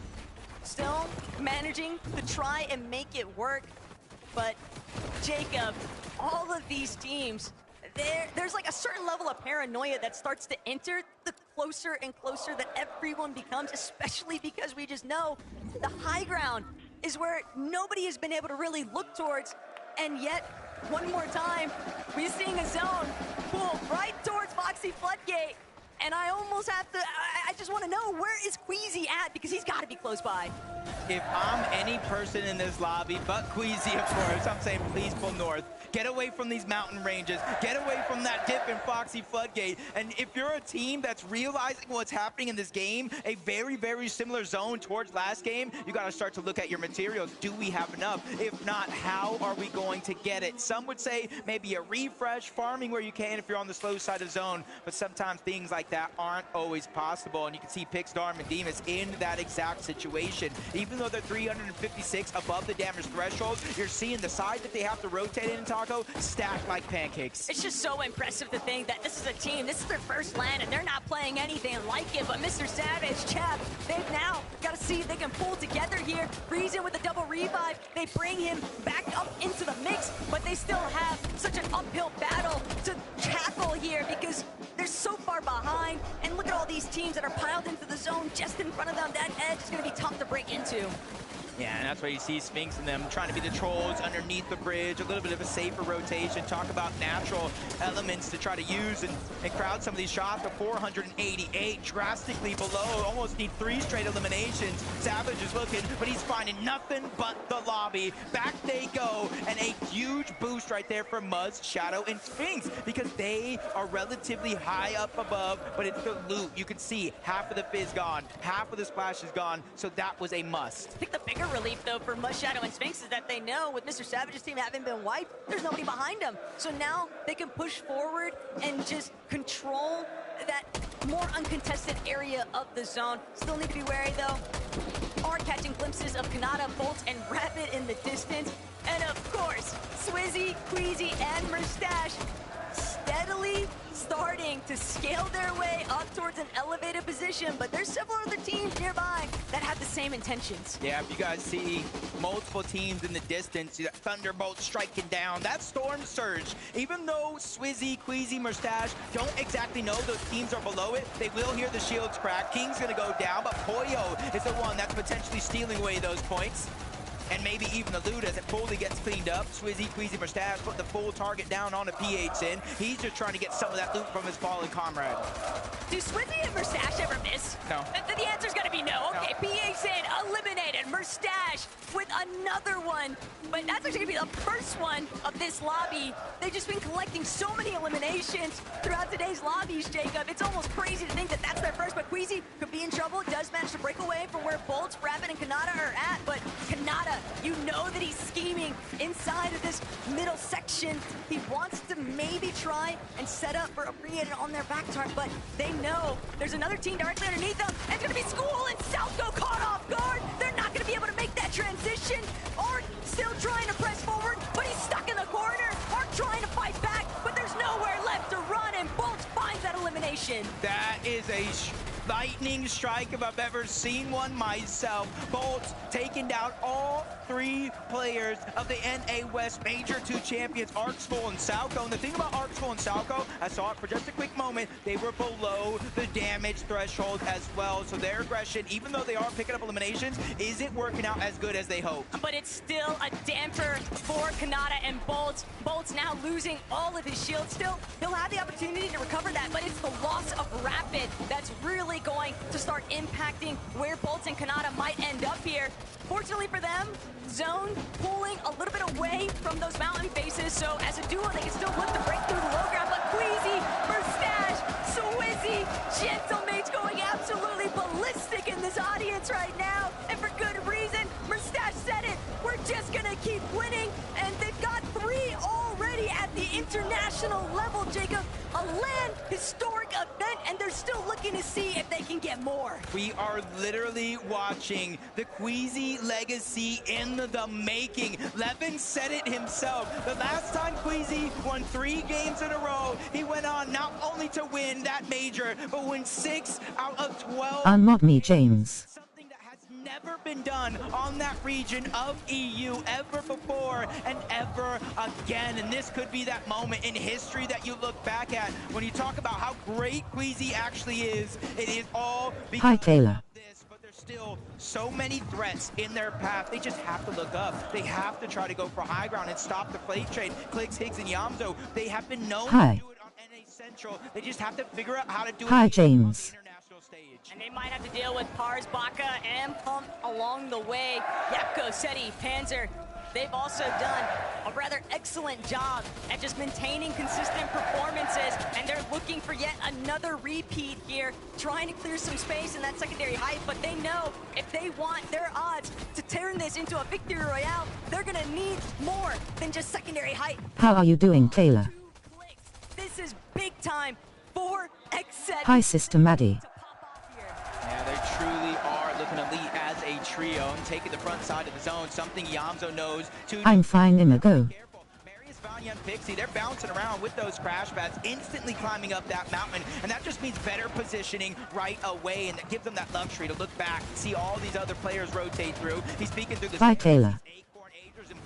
but it's not ready to go for it just yet, and nobody has even had an opportunity to look up. They're attached at the backside of zone. They're attached right in the middle. It's not even going to be easy when somebody eventually does. But that's the problem. Nobody else can actually make their way up towards the high ground because Sweezy, Queasy, and Mustache refuse to budge. They just keep shutting down every single opportunity, forcing these teams to converge onto each other as iDrop now trying to see if he can collect an elimination there, a knock, anything. He needs a massive refresh here, but it's Pixie who finds Hadi, Marius, Pixie, and Vanya now looking to see what more they can seek out.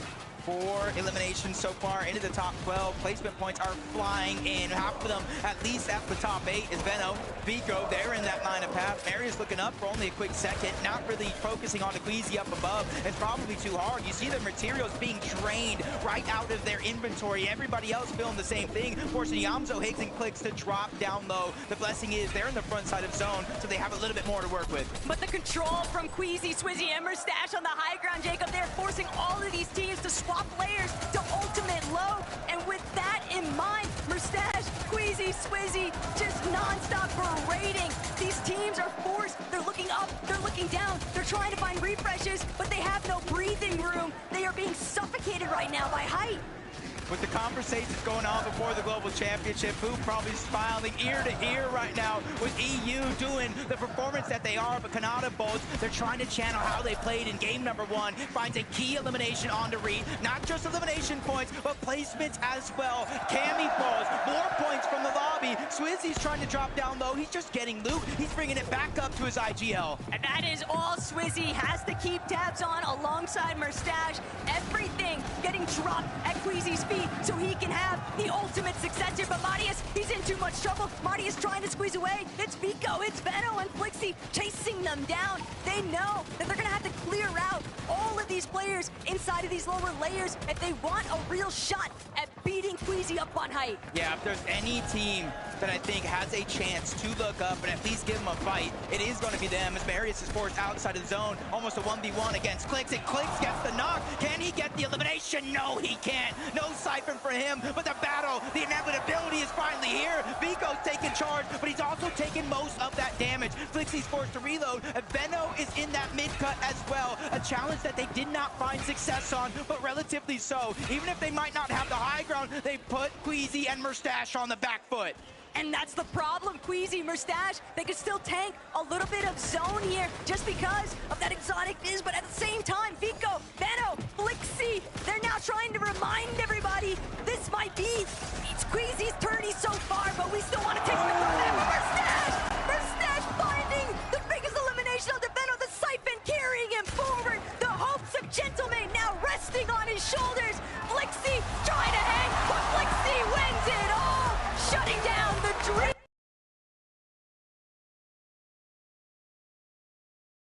You better. We talked about the 6 of 12. It was with that man right there, Veno, with Vico and Flixie by his side. They are looking like a terror on the lobby. Frankie, we gotta hear what from them by themselves. We need to hear what you have to say, Flixie. What's it like getting a victory royale here on LAN in Leon? It's great. I mean, we died off spawn, we clutched the game. It's really good. Yeah, you clutched the game. I mean, it was quite the competition between you and the leaders of the lobby. Were you aware it was Queasy you were up against? I mean, we knew it was Queasy, but we're just better than them, so we just went up and killed them. I think you might need to get a few more victory royales before you can say that. I do want to come to you, Veno, obviously up against an ex-teammate you know really well. Does that make it a bit more satisfying or even a little bit more in your head? You know each other so well. Nah, if I can't win this tourney, I want Queasy to win. Oh, I've never heard him say such nice things. Thank you, Veno. And of course, Choco, à toi pour Vico. How do you feel after this first victory royale, and how will you do the second one? Hey, I mean, I feel great, you know. We finally got a win that we wanted, you know. We're still calm though, but it's kind of hard. But hey, I mean, we're doing the best of it. Next round, you know, we're gonna win our spawn. We're gonna win the game again, you know. We're gonna catch up to Queasy finally and shit. So yeah. Ils sont très déterminés à remonter dans ce classement et à continuer de monter. Ils adorent et surtout ils sont très confiants pour aller chercher une deuxième victoire. Are you expecting to still be contested at Canyon Crossing? I mean, we were expecting it because they were laying down Asia, but I think there's no point for them to contest because, I don't know, even if they're winning, they're not getting good games, so... Well, we will see after this short break.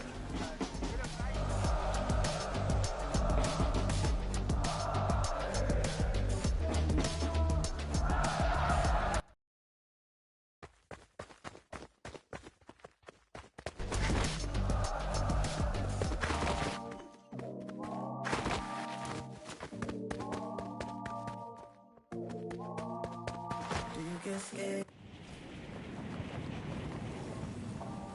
I can smell fear. Been there before, but you made it through the storm again. You did it on your own again. Goosebumps in my skin. Do you feel what I feel? I'm waiting on you to know it. That you got what you want. We don't got time to cry right now. Only got time to focus.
Do you feel love? I can smell fear. You made it through the storm again. You did it on your own again. Goosebumps in your skin. Do you feel what I feel? Welcome back, Fortnite fans, to the Global Championship. What could have ended in a crazy way results in Vico, Benno, Flixie finding themselves a victory royale in game number 5. EU is truly on top right now. My gosh, I love the responses as well from the trio. Keeping it humble, keeping it honest. But for them, you know, especially now with one game to go, this is such a great way to go into that final game. Kind of start setting up for day number 2. Such perfect timing for these guys, right? Coming into the last game right now, winning game number 5. And in the manner in which they did it, Levin, it's very similar to what we've seen throughout this entire season, an entire sort of year from these guys. The way they play height, the way they try and retake it. Queasy did make it a little bit difficult for them. It wasn't absolutely straightforward, so they had to drop down. But, I mean, this is exactly what we expected from these guys this weekend. They've finally awoken. I'm going to throw some shade to my brother Zeke. No. I'm sorry I have to do it to you, Zeke. Don't do it. Oh, no. Zone 11, we're watching Flixie. He looks up to height. He's looking up. He's scouting it. Zeke goes, yeah, man, don't even bother looking at high, bro. Don't even bother looking at high. Oh. But again, we can't blame Zeke, right? He's been on NA for... I'm almost home. Okay, Maddie. Benno, Vico, a late height take. Zone 11 height takes, it's their specialty. Again, like you said, not executed as cleanly, but... Turning in my neighborhood. Really big game from them here. So great and a great response like they were alluding to after going down off spawn in the previous game. Yeah. Listen, I just wanted Queasy to win again. Okay, I wanted to see 6 in a row on land. Forgive me, Levin. I joined the EU crew. You know what? Maybe EU isn't on top. Going back to NA where I belong. Obviously, you know, still on the other side of that. Of course. Easy. Like if they had won that game, it would have been insane. The fact that they placed second, though, is still amazing, right? Like, you cannot deny it. But, of course, if they had won the game, it just would have been just the tiniest bit better. My gosh, Queasy, Merstash, Swizzy popping off here. 461 points, if I remember correctly. These guys are on fire, Mini. Yeah. I don't know how we stop them. I mean, honestly, they were set up for success this entire end game. They really did well to claim that high ground like we expected them to do, going towards the zone. They had a nice favorable pull, of course, over to that hill. And then when Queasy actually built out into the zone, which I thought was a really nice play, if zone was to pull over that hill, it ended up pulling the other way. So they did, of course, have to invest on materials, which is why they ended up going down a little bit earlier here. But, I mean, what a clutch here from a Stash. What could have been, Levin?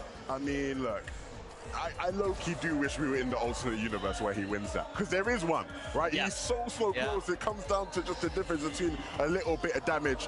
Regardless of that, though, right?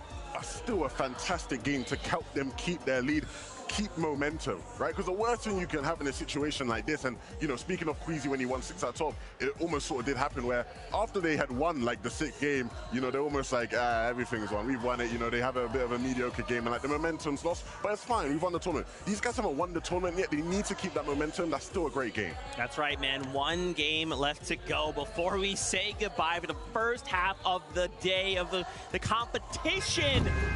You heard that sound. The battle bus is ready. Let's get into it.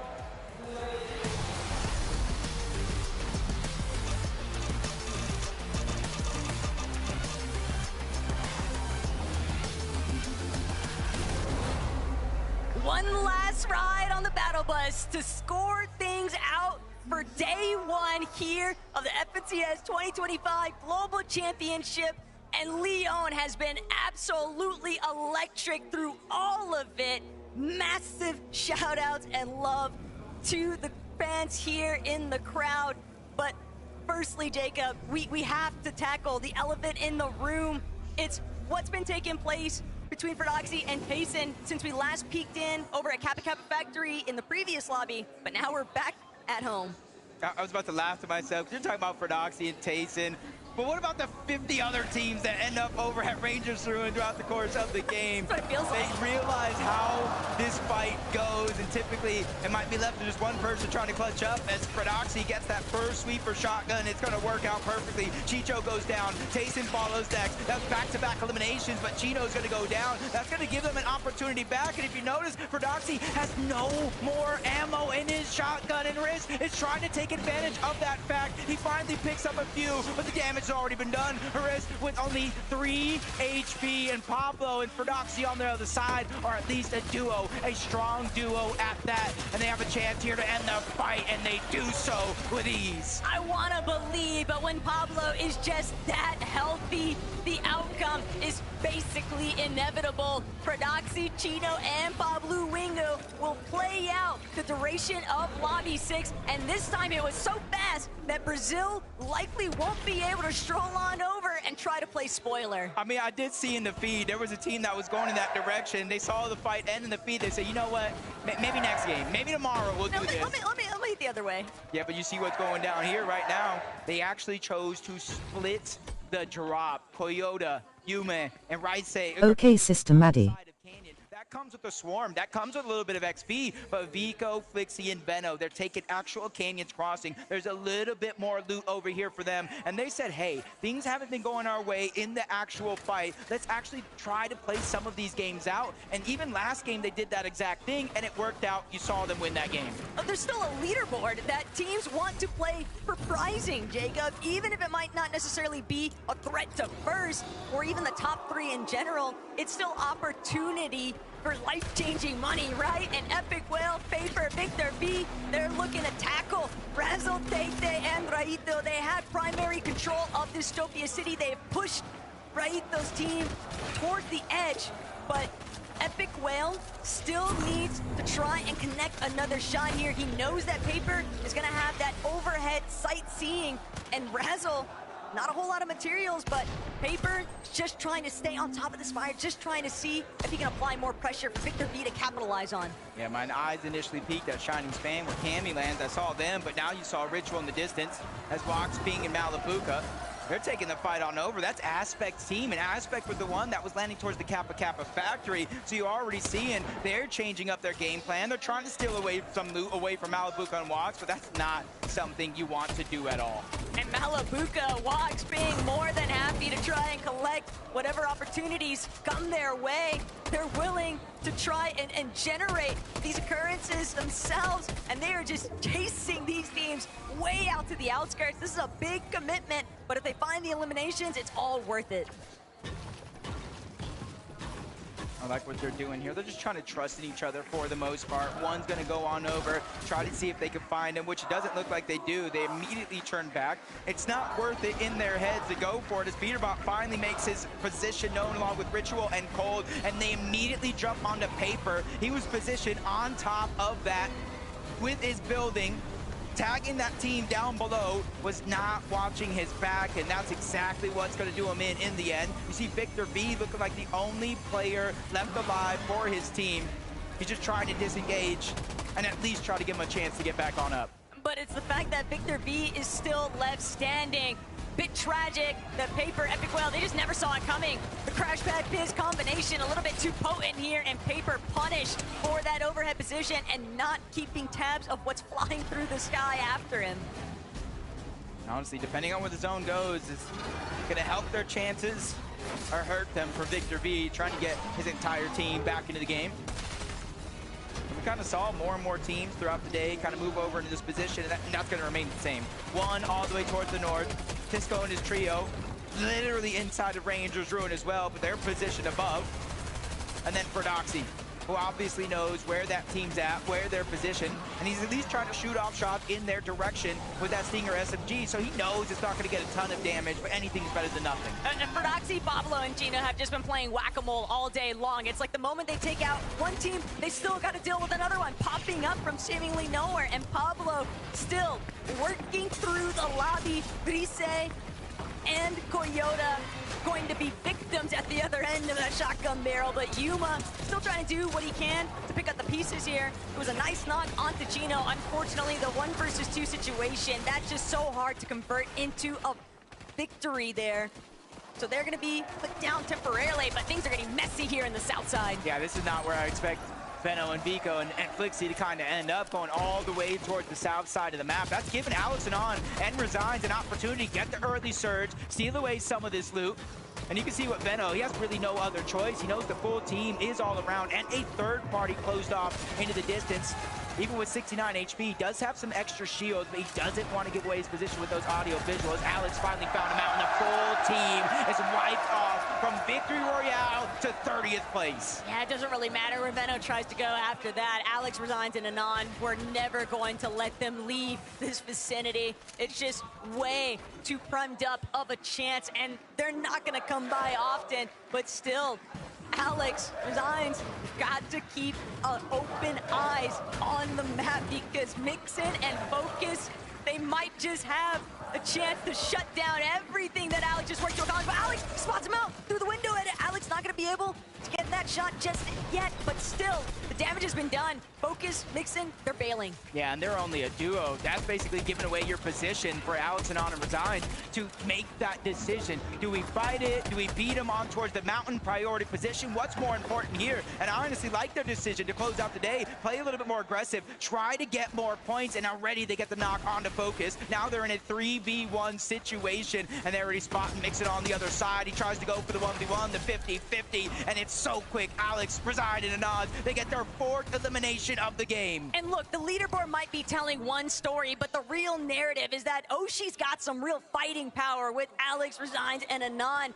And it's unfortunate that they just haven't had anybody to really get their surge in, so it's just been so difficult for them to actually traverse every single one of their rotates, if they even make it off of their initial drop in the first place.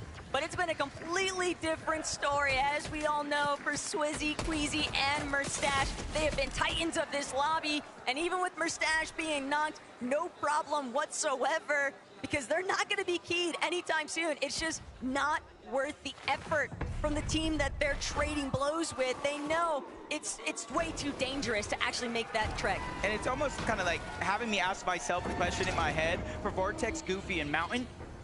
When do you stop targeting Queasy and his entire trio on the other side? Because even though that's helping them get some Storm Surge, it's helping Queasy, Murstache, and Swizzy a lot more, and they're bringing it much further on into the game.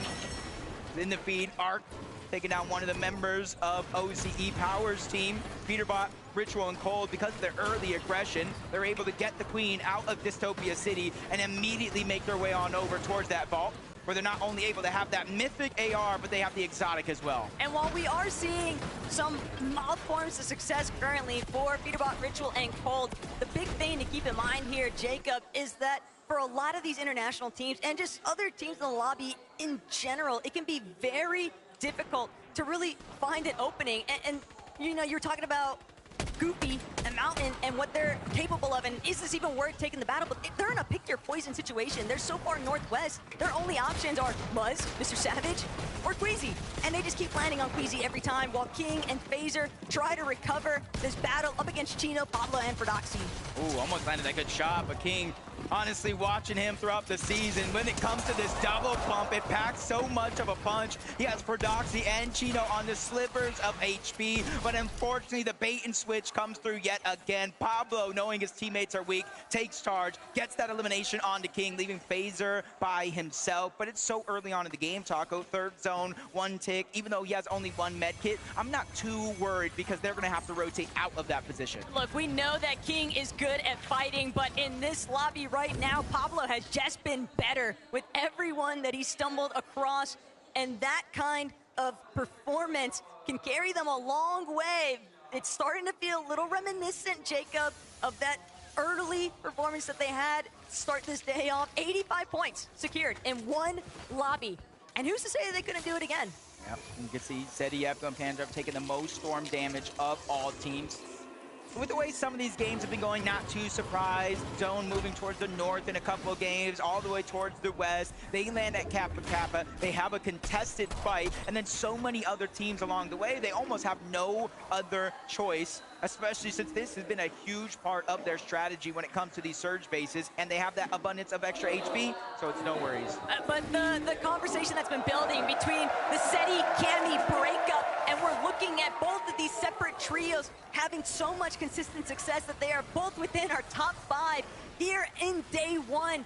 There's a real chance for Seti and Cammy to try and see, you know, who is really the problem. And right now, based off their performances, Jacob, I don't think either of them were. I think they were both just ready for a switch up. I know when we talk about like some teams just forming, you know how they sometimes hit that honeymoon phase? What a perfect time for them to hit that phase and keep that consistency going. Coming together, qualifying in Major 3, and really taking that opportunity, just that chance to play at the Global Championship and running away with it. Same with Vanya, Marius, and Pixie. They get their drop spot uncontested. And honestly, whether it's contested or not, we saw Cold and his trio try to go ahead and make that their home, but that was quick work for them off that 50-50 drop off the side of the mountain, where you're seeing a lot of our top teams here, how they're rotating with the zone pulling towards the south. A lot of them are beating other teams to the punch. They're not taking that crowded position in towards the zone.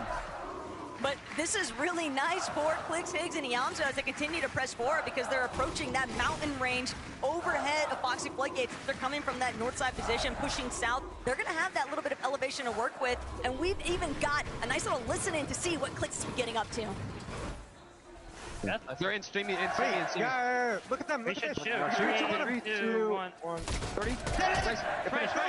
Let's go. Let's class, please. No. We full greet them. I like it. They got the damage.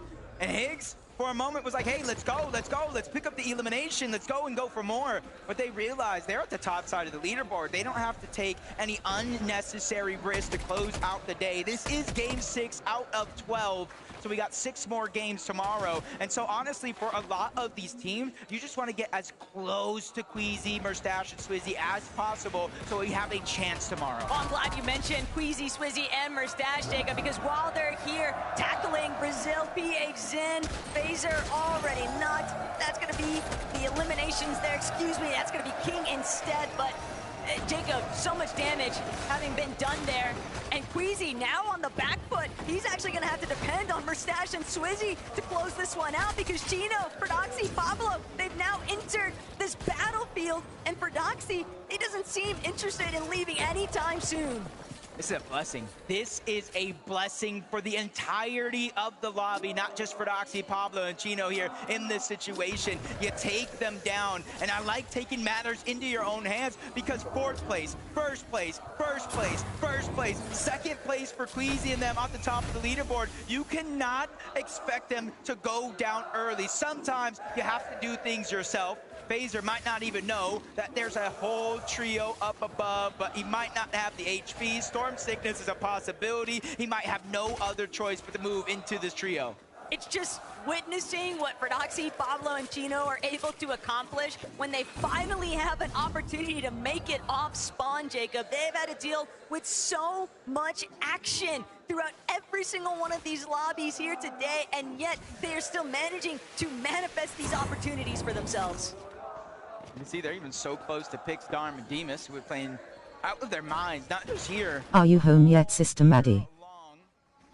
And you can see the zone moving over towards Demons Debris, them and a bunch of other teams. They're kind of setting up. They're not necessarily going for high ground. They feel like they have enough surge to make that not necessarily a worry, but they're just trying to go over towards those mountains just in case we get one of those max pulls towards the west, which I do like thinking 2, 3, 4 steps ahead, even though it's relatively early. The 4th zone, you sometimes, with the way this finals has been going, you want to prioritize your rotation and your overall positioning. But Pixstar and Demus, they're just so central right now. They're not really feeling too much pressure to leave just yet. And they're also having to monitor Pixie, Vanya, Marius directly next to them. So it's not like it'd be an easy rotation just yet either. But Mr. Savage, Reason, they're trying to see what they can do up against the likes of Disco and Kadu, but Striker might just be looking to try and hold him down, but Reason, nice chunk of HP there. It's gonna go missing from Kadu. Reason now on the ropes, so he's not gonna be able to break away. Mr. Savage trying to provide coverage fire, right side peek, a little bit in his favor, but Kadu still relatively healthy in comparison to Savage. He does have 6 different crash pads. He does have the Flowberry Fizz. But does he have the reboot cards, and does he have a chance to get them? For Tisco and Kadu, they're in a very, very similar spot, but not as drastic. Only Striker is down. so they are going to be a duo in this situation, not too far away from the overall zone. So they too, if they have that reboot card, they can immediately move on over towards Rangers Ruin to try to get that reboot back, and that's exactly what they want to do. Savage has no other choice but go the other direction towards Foxy Floodgates, which is good because now he has a chance for the reboot, but he's moving closer and closer to other teams while being almost 300 damage below the threshold. But that's the problem. He's so low on his surge damage, and even with a successful reboot, hold that thought though, Pollo finally seeming to get a nice elimination here onto Kazi, and that kicking open the doorway. They need some kind of catalyst because they've had a very scrambly day so far. Second time's the charm. Second time is the charm, but they're deep in the zone, not a lot of heals.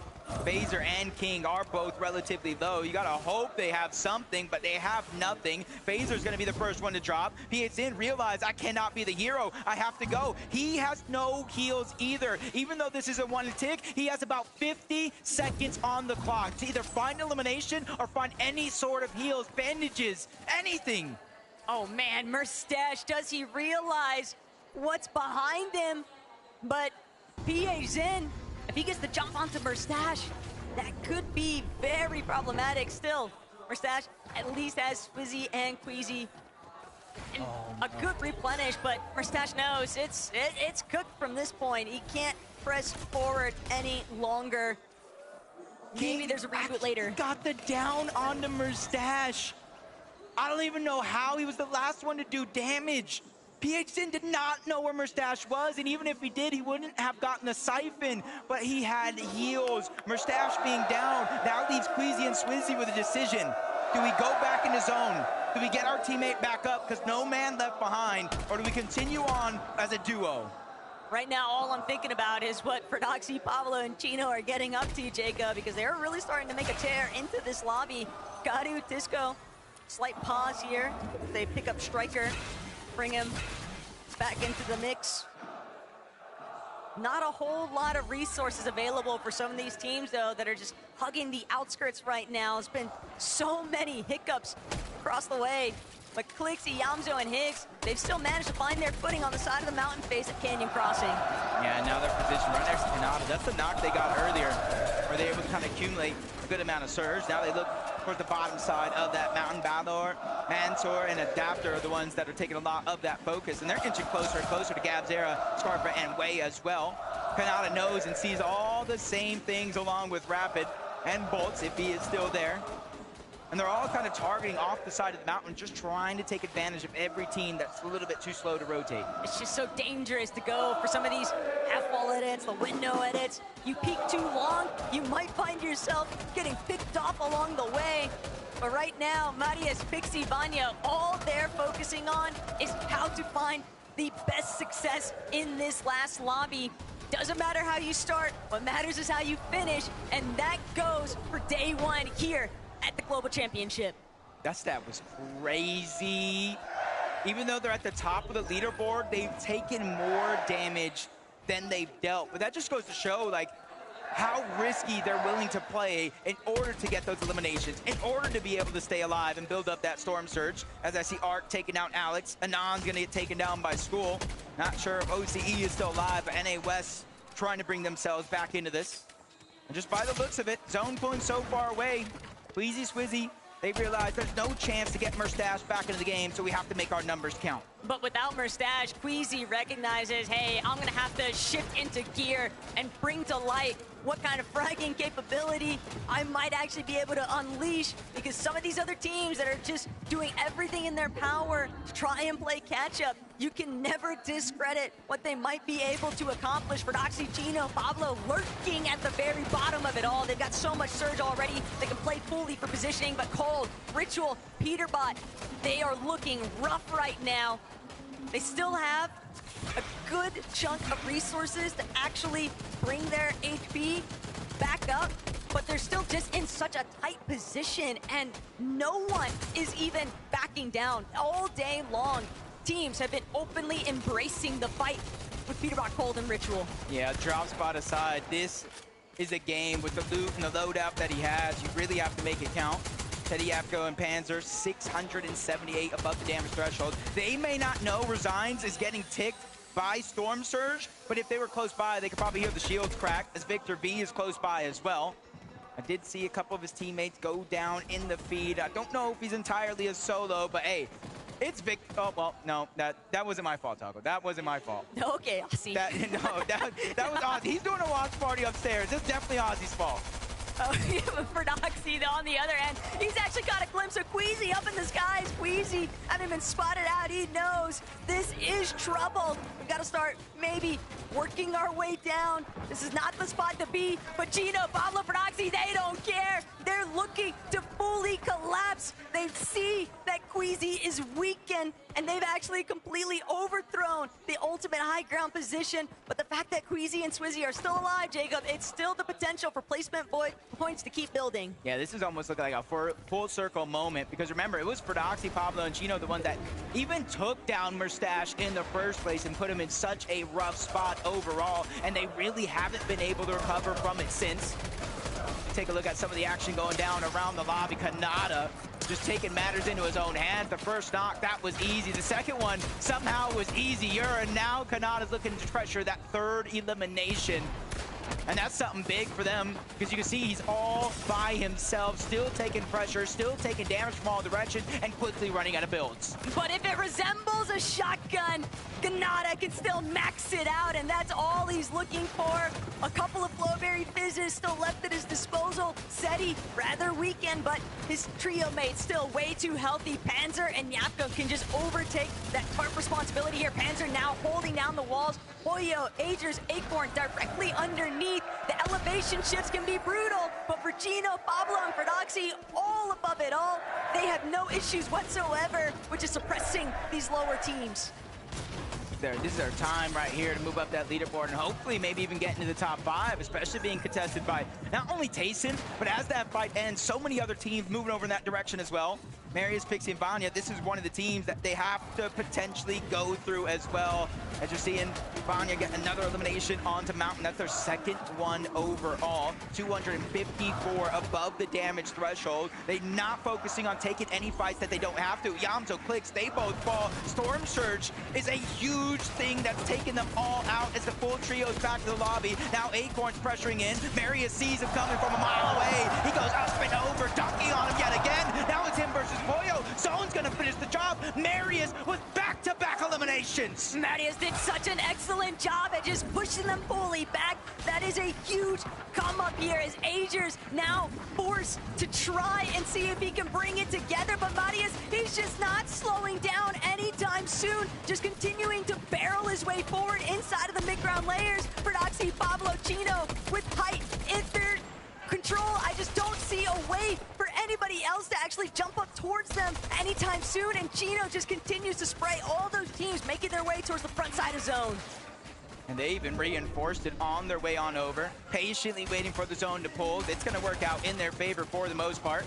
And you see Pablo right now, he's the one building their top on over because he has the double pump. Letting his teammates put pressure down from above is a huge part of their game plan. As they're 257 above, Swizzy, he has taken down Peterbot, their third elimination of the game, and they're cruising inside of the top 12. This is what I'm talking about. You cannot expect this team to just go down without a fight. It's the boost of materials that they have to work with too. Yapko recognizing directly overhead. He doesn't have an opportunity here. Wixie on the other end of his wall. Yapko going to be forced to layer swap here. He is dropping to ultimate low, but he has hardly anything left to work with here, Jacob. Backside of zone. Anyone, it might just be Ping who comes up upon Yapko, but instead it's gonna be Marius, Pixie, Vanya. Now looking to play spoiler to these teams in the mid-ground. Marius just continue to tear away at everybody's HP. Yeah, that double pump, and he's putting it to use. Storm is down in the outside of the zone. Marius is gonna clean that one up. Couple more points, push them further and further closer to Queasy, who's still alive, by the way. Yapko is solo. He's just trying to get the most out of this as possible. Only 5 on the med miss, no extra builds, scrambling around, trying to catch somebody off guard, but it's he who falls to Pixie. Chino, Pablo, and Prodoxy still in the high ground. Swizzy and Queasy now working through ultimate low. This is a night and day difference for loadouts, but Swizzy still trying to bring it all together. He only has 5 builds, but he has to take a chance to heal, and Queasy picks it up where he left off. Eliminations onto Tisco now means that Queasy has some material to work with, and Marius, he's tarping his way through, but he might just run smack down Not to mention Proxy, Pablo, Gino overhead. This is a good moment for all the players down low. They're distracted up above, but now too distracted. They drop down. Surprise attack coming from above. Down goes Squeezy. Pixie's gonna follow as well. Vanya's now by himself. He gets taken down by Gino. Pablo, Tino, they're the only two alive for the team from high ground to low. They're trying to take the fight to Demas, and that one is gonna be solidified. And a much needed siphon comes in just in time. A 2v1 situation, and it's Pix. He's so far out of zone, and the last medkit has already been used. A last desperation attempt to make his way into the zone, and it does not work. Prodoxy, Pablo, and Gino take the game. They knew that they were going to need an insane performance to close out the day. It's been a bit of a scuffle here, Jacob, but finding this victory royale in the final hour of day one, that could be the ultimate difference maker, starting things off in day two. First and foremost, though, we got to see what they have to say. Prodoxy, stand up for me, please. Cast your minds back to game one, where you were quite frankly destroyed off spawn by Tayson. But after that, you managed to turn it around. So many reboots, and finally, the victory royale. How does that feel? I mean, after 4-2 off spawn and getting third part every game, it feels nice to finally get to play another game out. And for you, in those final moments as well, is the communication in a busy venue like this on LAN coming naturally? What's it like? I mean, repeat the question, please? I'm just asking how the comms are going. Yeah, we can't. Oh, I mean, yeah, the MA fans are nice to have here. It's a good, it's just good vibes, yeah. Good vibes, good vibes. Choka. Très bonne vibe, il vient de dire, vous mettez une très bonne ambiance, le public, merci beaucoup. I have a question for you. Yeah? Will you manage to have lots of more victory royale? How will you do it? Can you say it again? How will you have more victory royale? For us, it just depends all on the off-spawn. If we win off-spawn, we're gonna get a good game no matter what, basically. S'ils gagnent tous ces contests, eh bien, ils vont tout gagner. Gino, you've had some hero plays today. What is driving you and the team right now after some difficult starts? I don't know, after this, during... Please stop us. So tomorrow, more victory royales to prove your domination. For sure, for sure. Well, congratulations, guys. One more time, Leon, please. Pablo, Gino, and Prodoxy! Let's head back to the desk. Dude, we gotta give him a hand, right? I mean, come on. The final game of the day to get a victory royale in that fashion. And guys, 19 eliminations? What is happening? Oh, it's ridiculous. It really shouldn't be allowed. I mean, you look at these guys earlier on when they won their first game off spawn, right? Obviously, Tayson came out, you know, off the block top, but then those guys won game two and they were being so aggressive. Yeah. And I was like, okay, they're trying to make up for lost time here. I mean, this was another example of that. These guys have this ability. If you watch EU over the past 2 seasons, you'll know they have this ability. But again, to have the hubris to do this at the Global Championships, at the biggest event of the year, just shows how confident they are in their ability. So much confidence. They were the thorn in the side of so many teams inside of this lobby, and that's exactly how we expected them to play. I think they would have been a little bit disappointed as to how the off-spawn battles have been going, especially with the third parties coming in as well. Even when they're winning, there's teams coming in, making things really, really difficult for them. But this is the Prodoxy, Pablo, and Chino that we know. We know how great they can be in these final moments, and especially for Queasy's team, right? We saw how well they did, but Pablo, Chino, and Prodoxy, not only did they W-key them to eliminate Queasy initially, they also chopped them down from height, right? And made that crazy play to make that high ground take. And wow, this is exactly what we want to see in a perfect end to day number 1 for them. You could almost see the frustration from them, right? Yeah. Like, they weren't even celebrating too tough because it was like they know, and Pablo alluded to it, like, if we weren't Con, we'd be having these kind of games all the time, right? We might be a whole different type of competition had that been the case. So, you know, big ups to these guys. Hope to see them sort of find some more momentum tomorrow.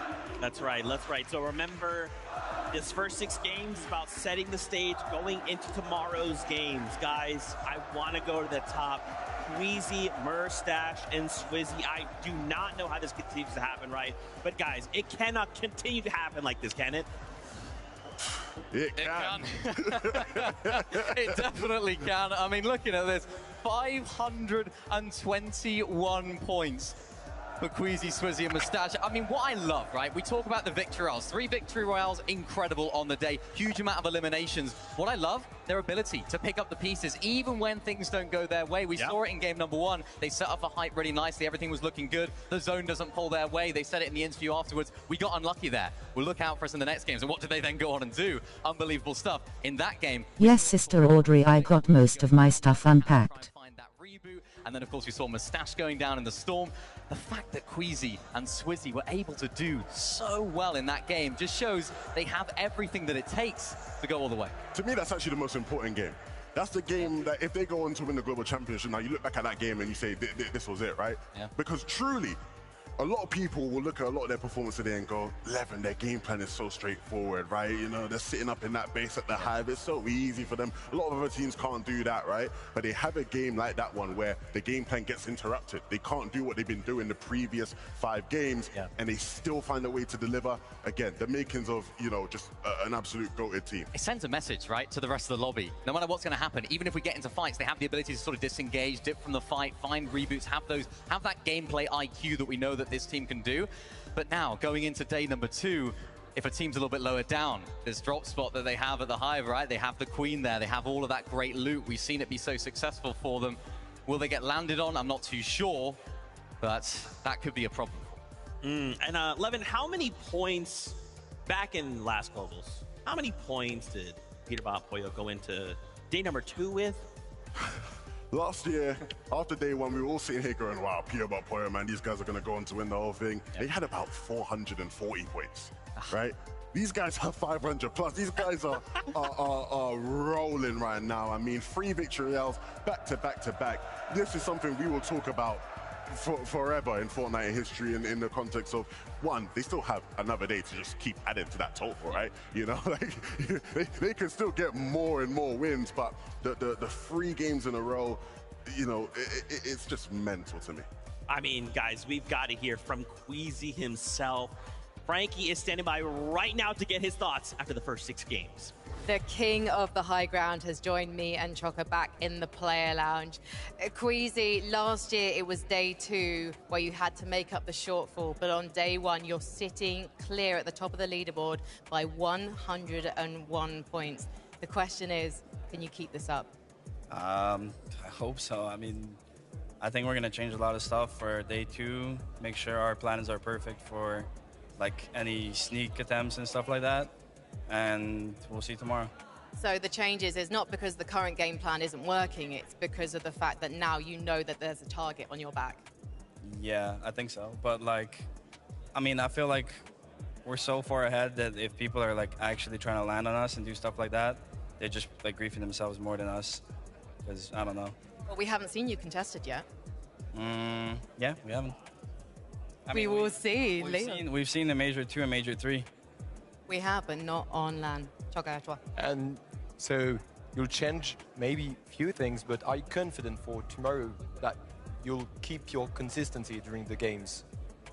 If we play our early and mid game the same, yeah, easily. All right, so for you, confidence is a key, or it's more training? I mean, it's all practice. Practice makes perfect. Looking at the lobby so far, who do you think is potentially going to be a threat, and who do you think could try and sneak attack you tomorrow? I don't know. Half the lobby, but we'll see, I guess. I don't know. I guess going into it, I thought it was Vanya, but they're kind of like staying on low ground, so I think we're fine. Yeah, last year, they were all about the high ground, but now they'll take what they can get, and they are coming up behind you, so we'll see tomorrow. Queasy, congratulations. Let's head back to the desk to close out day 1.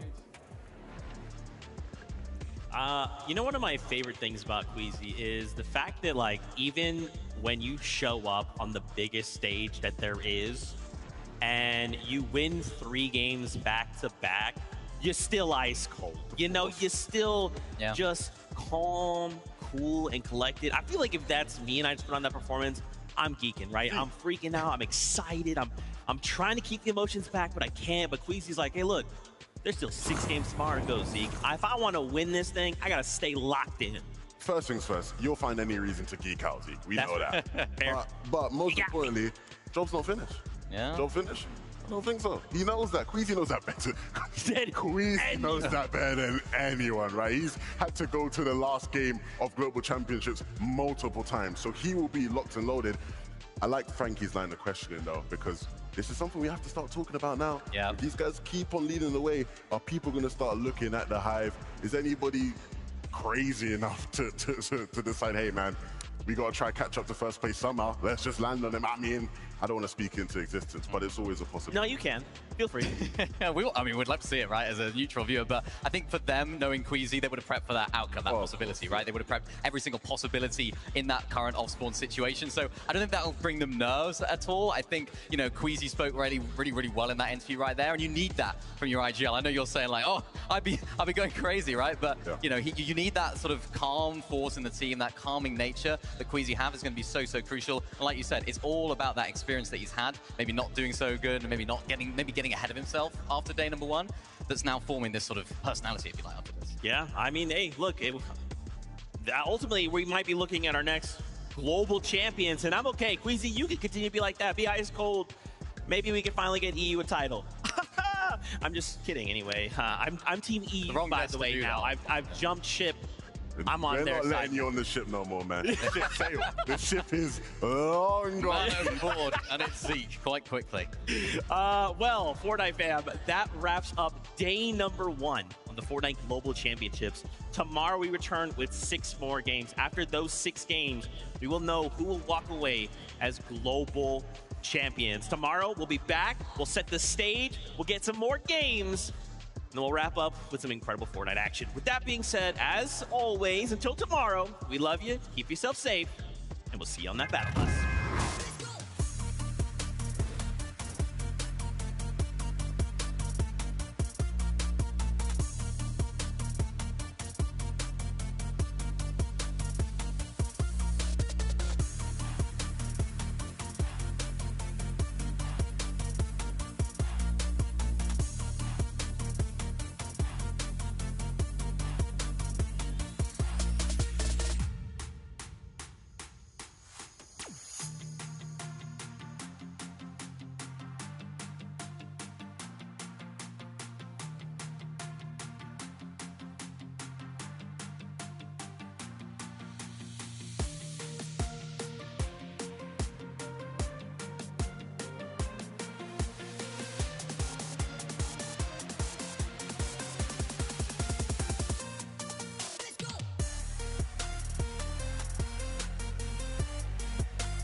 Okay, Sister Maddie.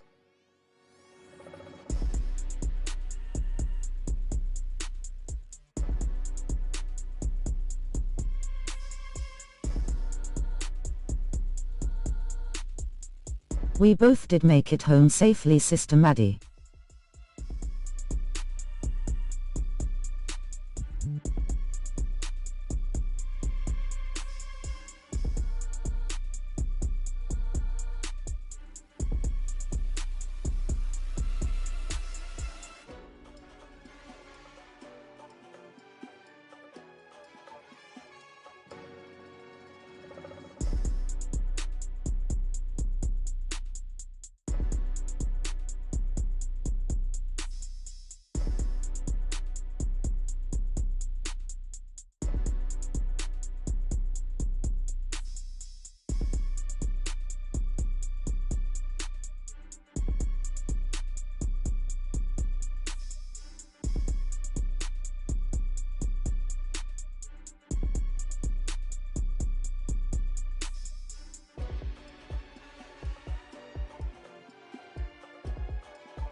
What's going on, Fortnite fam? This year was one of the most electrifying when it comes to NA FNCS, with Kings returning for their crown, new first-time champions, and a rivalry like no other.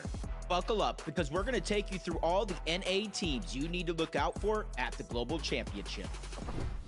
We saw this FNCS year start off with a bang, but it was Pollo's trio who was able to edge out a close 14-point victory, qualifying for the Global Championship. While not being able to come back and take Major 1, Cold's trio still put on a show, finishing in second place, also grabbing the second spot on the Global's battle bus. Major 2 saw similar teams at the top, but some fresh faces as well. This time, it was Cold's trio going head-to-head with Clix, Iamzo, and Higgs. Both teams took matters into their own hands and hunted each other down throughout the tournament until Game 12. The fight that shocked FNCS, with both teams not making it out alive to see the endgame, which meant Clix, Iamzo, and Higgs would only qualify to Globals with a second place finish. Major 2 also saw the dominant likes of Reek, Cooper, and Curly, as well as Visuals, Braids, and Aminish clutch up to share that spot on the battle bus for the Global Championship. At last, Major 3, with only 2 spots left for Globals, and this being the last chance they would get to qualify, Kanada's perfect record of competing in every FNCS Grand Final was on the line. With a 12-game marathon on their hands, Kanada Rapid and Bolts played out of their minds. With 2 victory royales, 10 of their 12 games being inside of the top 8, and 57 eliminations, they had their spot locked in. It was the second spot on the region, however, that seemed to prove difficult. With Muzz, Shadow, and Sphinx contested most of the tournament, it seemed just out of reach, until 2 out of the 3 teams in the hunt went down early in Game 12, leaving Muzz, Shadow, and Sphinx to clutch up and qualify for the Global Championship. Don't let things on NA Central shadow the return of NA West. With returning legends, new faces, and 3 spots for the Global Championship, things heated up quickly. Major 1 saw Baka and Pars return to their home region and team up with Pump. Quickly, this team emerged as the team to beat on the region, and for all the right reasons. Led by Pars as the IGL, they quickly claimed the top spot on the map, Crime City, and looked to take height every game. This is how they were able to win a whopping 6 out of 12 games to take the win by 160 points. Major 2, however, saw a new face emerge as a challenger. Teaming up with School and Salco, Arc became one of the top players to beat on the region, with some looking at him as the best player in NA West. After failing to qualify for the FNCS Major 2 Grand Finals through group stages, they had their backs up against the wall with the last chance qualifier. Dominating and winning a game never looked so easy as they claimed their spot in finals. But they didn't want to just take part in Major 2 finals, they wanted to take over. With 98 eliminations and 1 victory royale, they took the Blade of Champions by force with a 150-point lead. With only 1 spot left up for grabs and only 1 major left on the year, it was all or nothing. This led for only one thing to happen: the return of Paper. Teaming with his Global Championship qualifying duo from last year and the 6-time FNCS champion Epicwell, it was truly all or nothing. A hard-fought day 1 from Utopia City had them in the lead of Miro, Thoric, and Phoenix by a mere 5 points, which was anything but comfortable. Day 2 was not that much easier. From uncontested to triple contested, they were forced to change their drop spot to Crime City, thinking that would be enough. Wrong. They ended up moving to 4 different drop spots on day 2. However, even with things not going according to their plan, they had the perfect mix of experience, firepower, and teamwork to qualify for the Global Championship. With NA this year looking like a perfect series of movies, it can only end with an epic battle. The Global Championship is closing in, and only one team will end on top. But the question is who? Find out by tuning into the Global Championship if an NA team will reign supreme.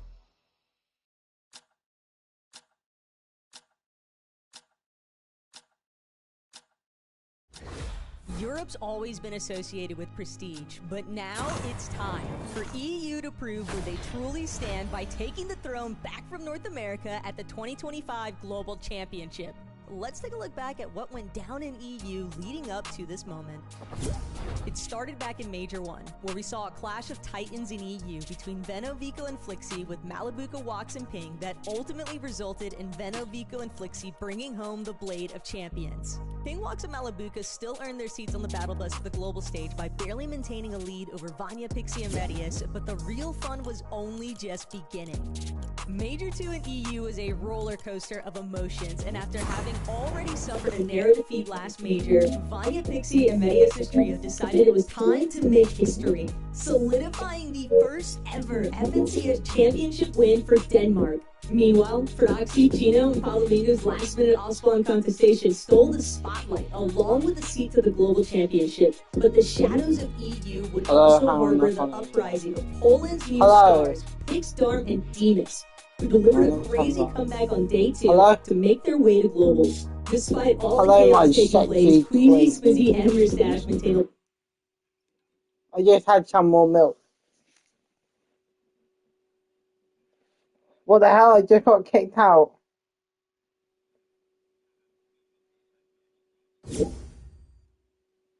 Okay. Kicked for idol. You're not over yet. Can you ready up? Ready up. Just ready up. Do as you're told. Ready up.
Pull up with the trio and my eyes all red. Like 3 of us can't compete with us. Everybody screaming like they scared and believe in us.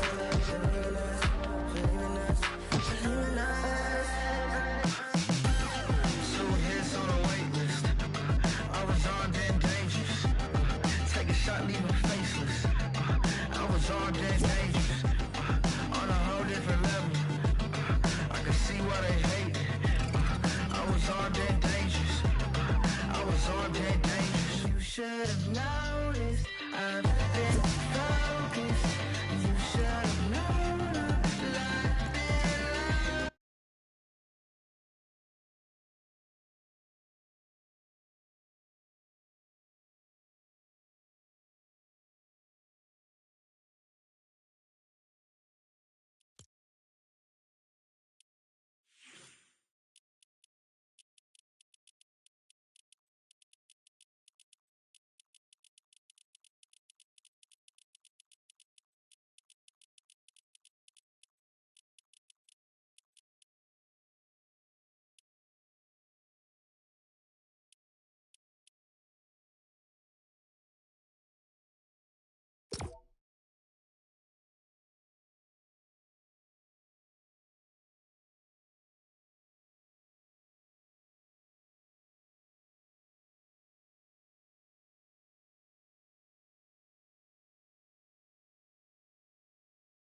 Hi, James.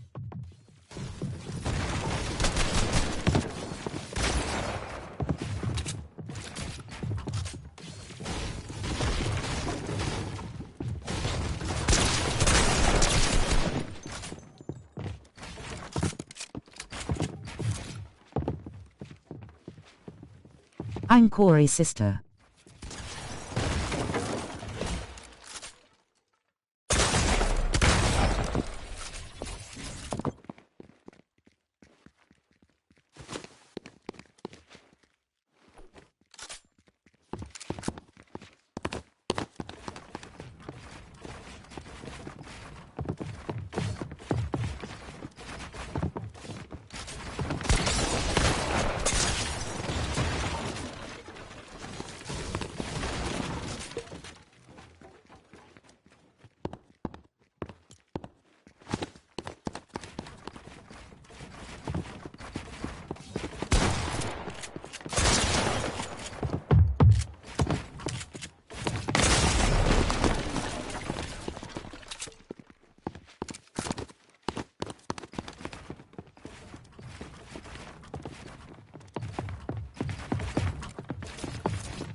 In brother is better.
sharp as ever. I told you I'm coming, I hope you ready. Take it out, make the hard time.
it.